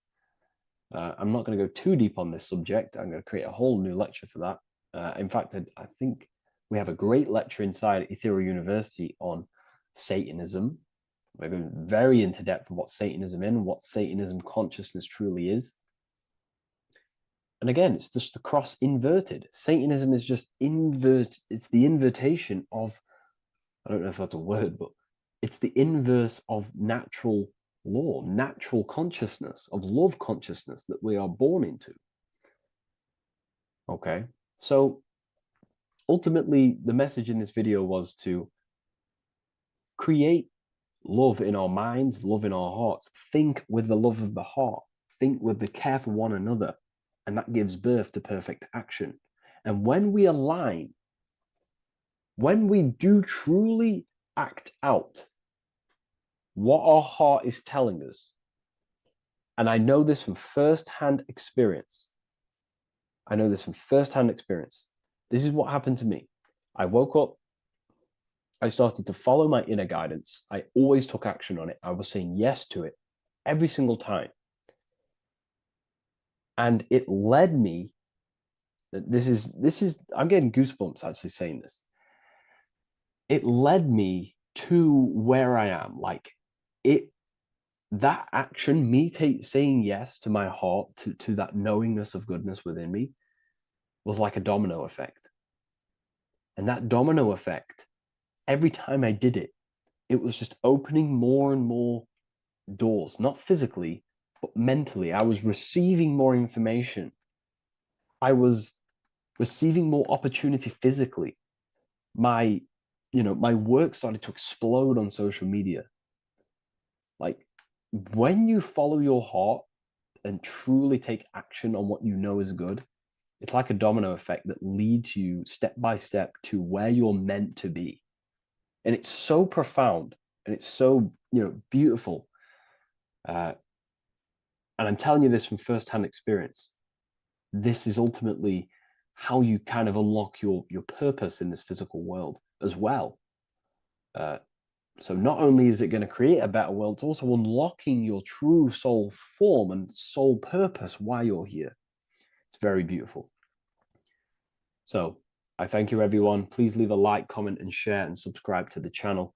And I'll see you all inside Ethereal University if you decide to take your studies to the next level. Take care. Welcome to Revival of Wisdom. What is good, people? Is Revival of Wisdom. We're back with another video. Today we're going to be talking about the importance of Saturn and the occult.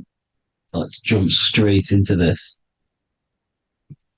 So Saturn is the god of the earth, right? It's the time of God, change, destruction, physical matter. He creates and destroys because the energy of Saturn is the key to crystallization. It wraps things in physical matter, right? He creates everything, all life forms, and he takes things back because the day that you're born, that's the day that your expiry date is coming. The time is ticking until Saturn takes your life. This is why he's known as the Reaper. Okay? As he's personified as eating his child here in this ancient Roman painting. As you can see, he's eating the child. We are all children of Saturn, right? He creates physical matter, our physical bodies, right? He's the god of time because he's the slowest moving celestial body. He's the Lord of the Rings, as you can see here. He's the last one on the ring. He's the slowest one moving, okay? So he is the Lord of time, of destruction and creation, okay? This is why his name is Satan. He's the devil. Okay, but I'm not saying Saturn's evil, guys.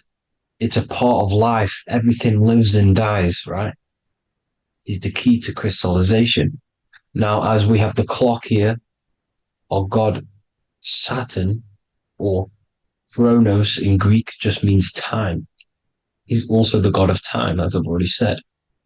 60 seconds in a minute, 60 minutes in an hour, 24 hours in a day. Add 2 plus 4 equals 6. 60 seconds, 60 minutes, 2 plus 4 equals 6. That's 666. Okay? And as you see on the clock, 6 take away 12 equals 6. 7 take away 1 equals 6. 9 take away 3 equals 6. 6 is the number of Saturn.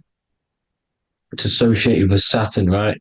He's the god of time, of justice.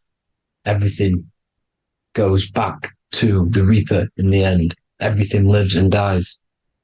Now, the artwork of him, he's always got the Reaper staff. You see, it's personifying death. Now, when you see this, the Romans were not saying Saturn was a real person, a real god in human form. No, this is personification. This is what the ancients always did. They personify, just like the Bible. It's all personification. So the personifying Saturn eating its children because it eats, it's the Reaper. No one can escape the Reaper. No one can escape death. Now, Saturn is 666, which is in the Bible, the number of the beast, right? The number of the beast, Satan, 666, right? So on the North Pole of Saturn, you have a hexagon, which makes a cube, right? Now this hexagon, when you join up all the corners, creates the 6-pointed star, known as the Star of David, right? In the Jewish religion. Now, as you can see, the 6-pointed star has 6 points, 6 mini triangles, and a 6-sided hexagon. That makes 666. And also, you have Saturday is named after Saturn, the 6th planet, the 6th day of the week, and has a 6-sided polygon on its north pole. That's also 666. Now, this Star of David, this symbol goes back thousands of years, and it originates from Saturn. It's not the Star of David, right? It originates from Saturn. It symbolizes the physical and spiritual aspect combined into one, which makes us humans, right? Also symbolizes the male and female combined into one. These two sacred energies create the human. we consist of both male and female energy, also known as the Seal of Solomon. And we all know if Solomon was a real person, he talks about communicating with 72 demons. He could apparently, in the text, he could communicate with 72 demons, and this is sorcery. This is black magic. Now, this symbol is associated with hexing people. When you place a hex on someone, that is a form of witchcraft, which a hex is just a curse. When you're cursing someone, this is black magic. Now, the black magician would stand in the middle of the symbol and cast his spells onto other people. Now, this symbol is obviously on the $1 bill, twice on the $1 bill. And it's very, very ancient symbol. And it originates from Saturn. And let's keep going. So the cube. So I've just said how you see the cube on the North Pole of Saturn, right? The cube is limited. It's a 3D shape. It symbolizes limitations to the physical 3D dimension, the third dimension, the physical realm which we are in.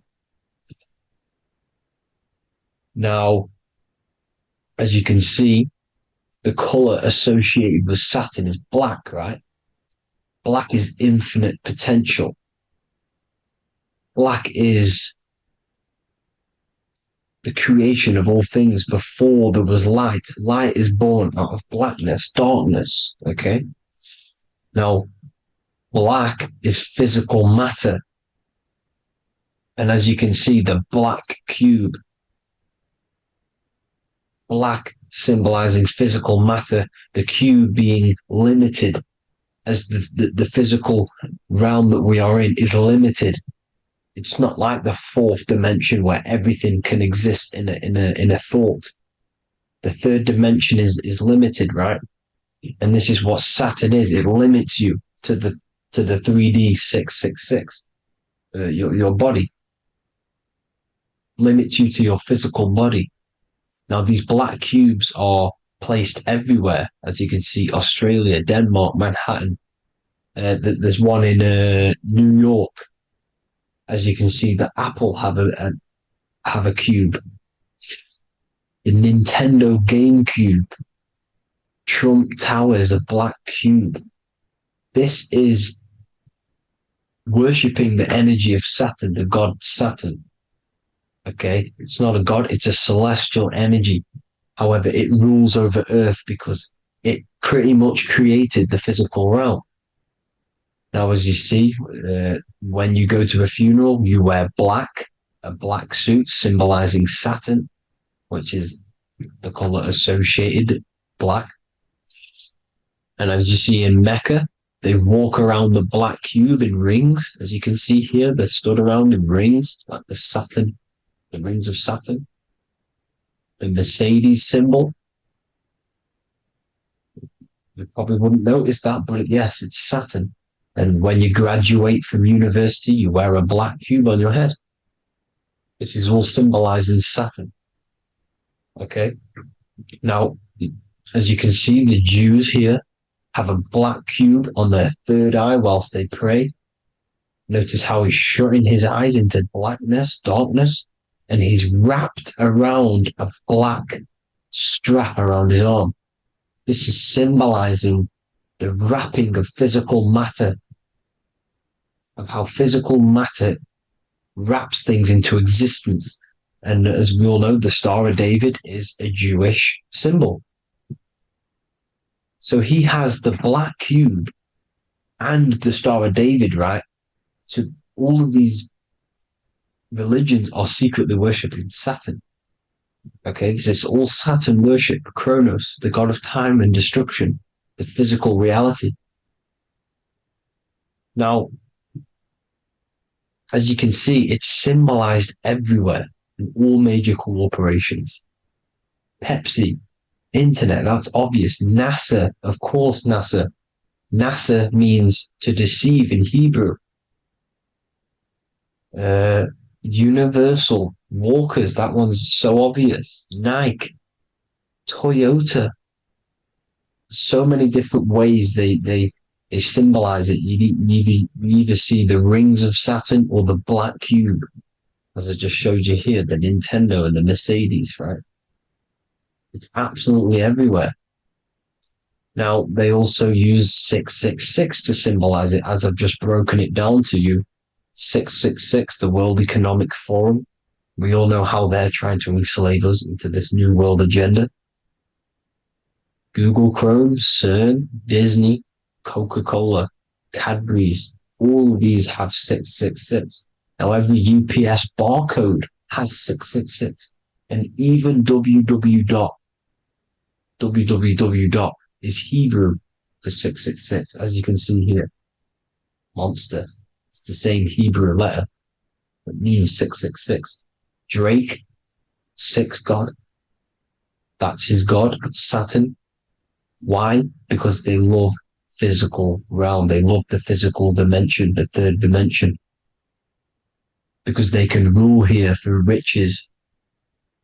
They can build an empire here. It's not like the fourth dimension. They don't want to ascend. They want to stay down here in the physical realm. Okay? Now, this is why they're cloning. They can move their consciousness into other clones to live forever. This technology exists. This is why they love the third dimension. As you can see, all of these sellouts here, Drake, Leonardo DiCaprio, you know, all of these people doing 666 because this is their God. This is their God. They love the physical realm. They sold their souls for wealth and fame in this physical realm. So why would they leave? You see? Now, this isn't all just evil, okay? So you have 7 chakras, right? You have 7 days of the week, 7 solfeggio scale notes. These are frequencies, the solfeggio scale. Now, it's called the Saturn moon matrix because the moon symbolizes your mind, because you're created out of the Holy Trinity, which is body, mind, and spirit, right? That's the triangle, the equal triangle, body, mind, and spirit. Now, the 3 main celestial bodies are Earth, Moon, and Sun. The Earth being your physical body, the Moon being your mind, and the Sun is your soul, hence why it's called solar. It's a solar soul. Now, these symbols are alchemical symbols. So when you're doing alchemy, you use these symbols to obviously symbolize what we're talking about. Now, as you can see, these are all the symbols of the planets. Of Saturn is created out of the moon on top, the moon on the bottom and the earth on top, as you can see here. You see? And this creates the number 5. Now, with the moon being your mind and the earth being your physical body, this is mind over matter, because the earth is your body's matter. This is matter over mind. You don't want to be matter over mind. This is low states of consciousness. You won't be mind over matter. You see, to manipulate matter, to create your own reality. Now, obviously, we all know Saturn is associated with the lowest chakra, which is the root chakra.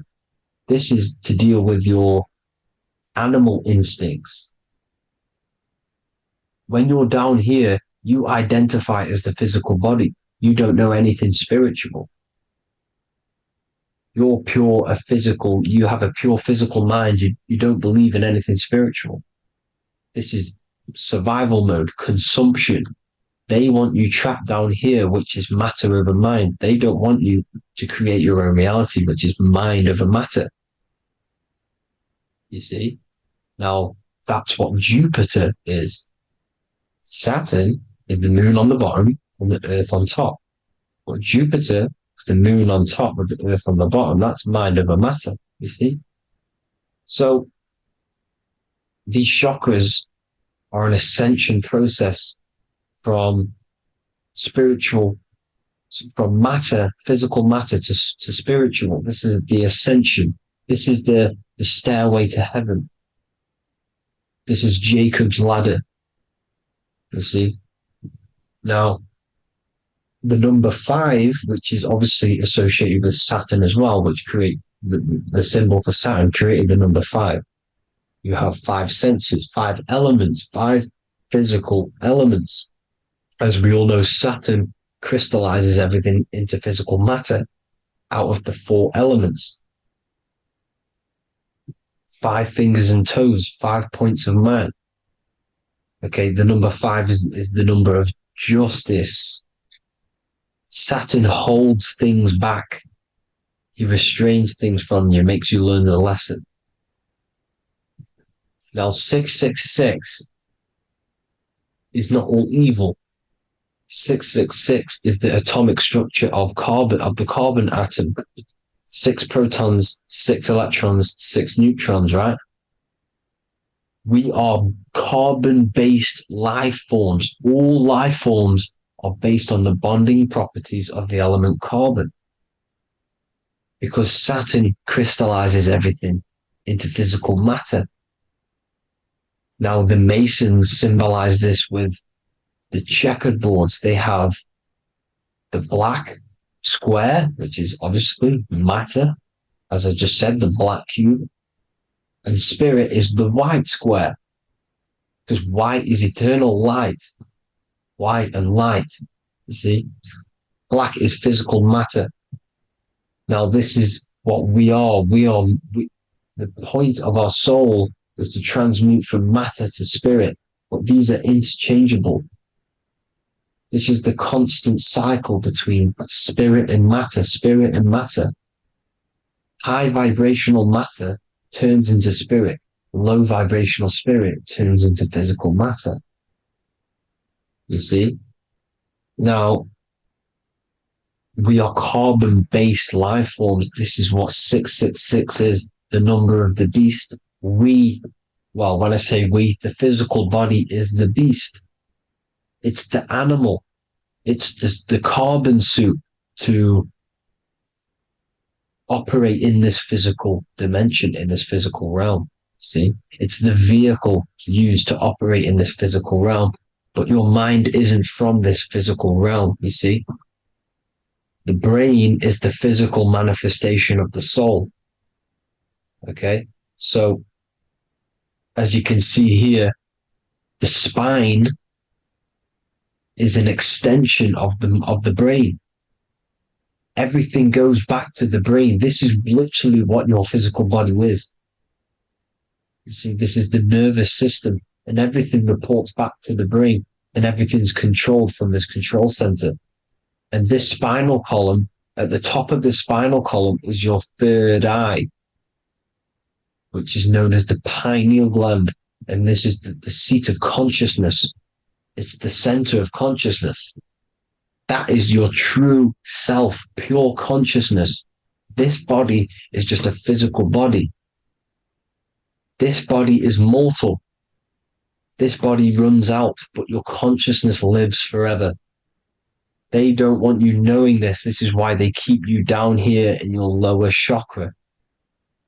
They want you to believe everything is just physical. They don't want you to believe in the spiritual side of reality. Because this way they can manipulate you, right? They want you matter over mind because they know your mind creates reality. They know your mind is the root cause of reality. You manifest your own reality from the inside out. So this is why they control your perception of reality. They control your information in order to manifest their new world order.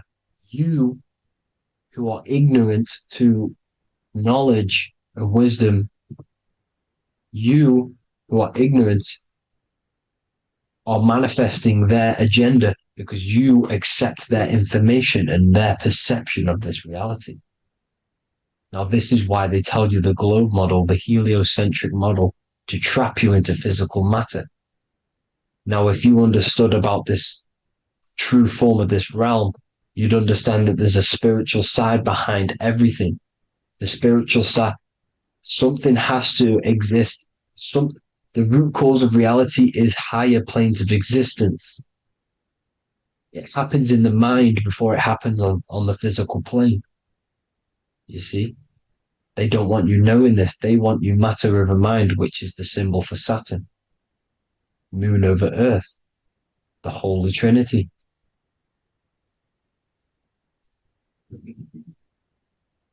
Now, as you can see, the cube also makes IXXI. This is Roman numerals. This is Roman numerals, and when it's translated from 9/11. Yes, 9/11. This is the secret code of the One World Order. The two twin towers, when the two become one.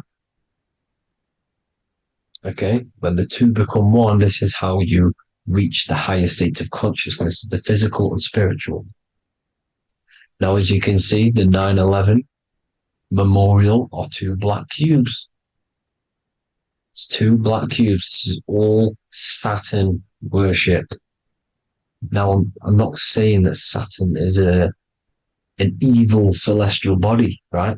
No, everything has a good side and a bad side, right? It's duality. The spirits of Saturn on the dark side are the most evil demonic spirits. Now, these are the spirits that these are invoking through these rituals, right? Yes, 9/11 was a massive ritual. It's a satanic ritual, okay? Now, we all know Elon Musk. Elon Musk is coming with the mark of the beast. In English gematria, this equals 666, right? 666, as I said, is the number of the beast. You are the beast, your physical body. You see how the Bible twisted things up to make things more confusing, right? But it's there. You just have to have the knowledge to be able to read the Bible properly. As we all know, we had this virus. I'm not going to say the name because I'll get flagged. This virus adds up to 666 because this is all part of the New World Order. It's all part of keeping you in this physical dimension. Okay? Now, as you can see here, Novus Ordo Seclorum on the back of his shirt, on Elon Musk's shirt, this is also on the $1 bill, Novus Ordo Seclorum. This means New World Order. Yes, New World Order. This is on the back of Elon Musk's shirt. And as you can see here, he owns Neuralink, which is the brain chip which they're going to be putting into implanting this onto your brain. This is the New World Order to connect you and merge your consciousness with AI. Neuralink and Meta, he owns Meta as well, which is the metaverse. These are going to be linked in, hence why they have the same symbol, but just in a different format. It's the infinity symbol. And the infinity symbol comes from the torus field, as you can see here, your electromagnetic field from around your body. Now, the end goal is for this New World Order is to trap your consciousness inside of an alternative reality being projected from the metaverse. Because the metaverse will be the reality. Neuralink will be the brain chip inside of your brain, projecting your consciousness into an alternative reality while they harness your energy of your physical 666 body. Now, this stuff gets real deep, people. Now, this is the end goal of the New World Order, is to connect you with AI. This is why they're trapping you and keeping you in these lower states of consciousness in the Saturn associated root chakra, so you don't find out about the spiritual side of reality. Because if you knew the truth of this reality, you wouldn't connect to AI. You see, you have the power within you to travel to other worlds, the astral plane, for example. You travel to different worlds when you are sleeping. Okay? They want you to know it's just a dream. However, their end goal is to trap your consciousness and feed off your energy, spiritually and physically. Okay? I don't know why these people are just pure evil. As I said, evil love bondage. They love the physical dimension. They don't want to ascend to other realms. These evil love the third dimension. This is why evil spirits will inhabit bodies, exorcisms, because they miss being in the physical realm. They miss it. Evil love bondage. So this is why they're cloning and putting their consciousness in clones to stay in this third dimension, to stay as further away from the source as possible. Okay? This is why they're doing it. And this is how it's all linked in. So I hope you all enjoyed this video. Hope you gained some wisdom. Please feel free to join the Telegram. And please leave a like and a subscribe. Thank you all, people. God bless.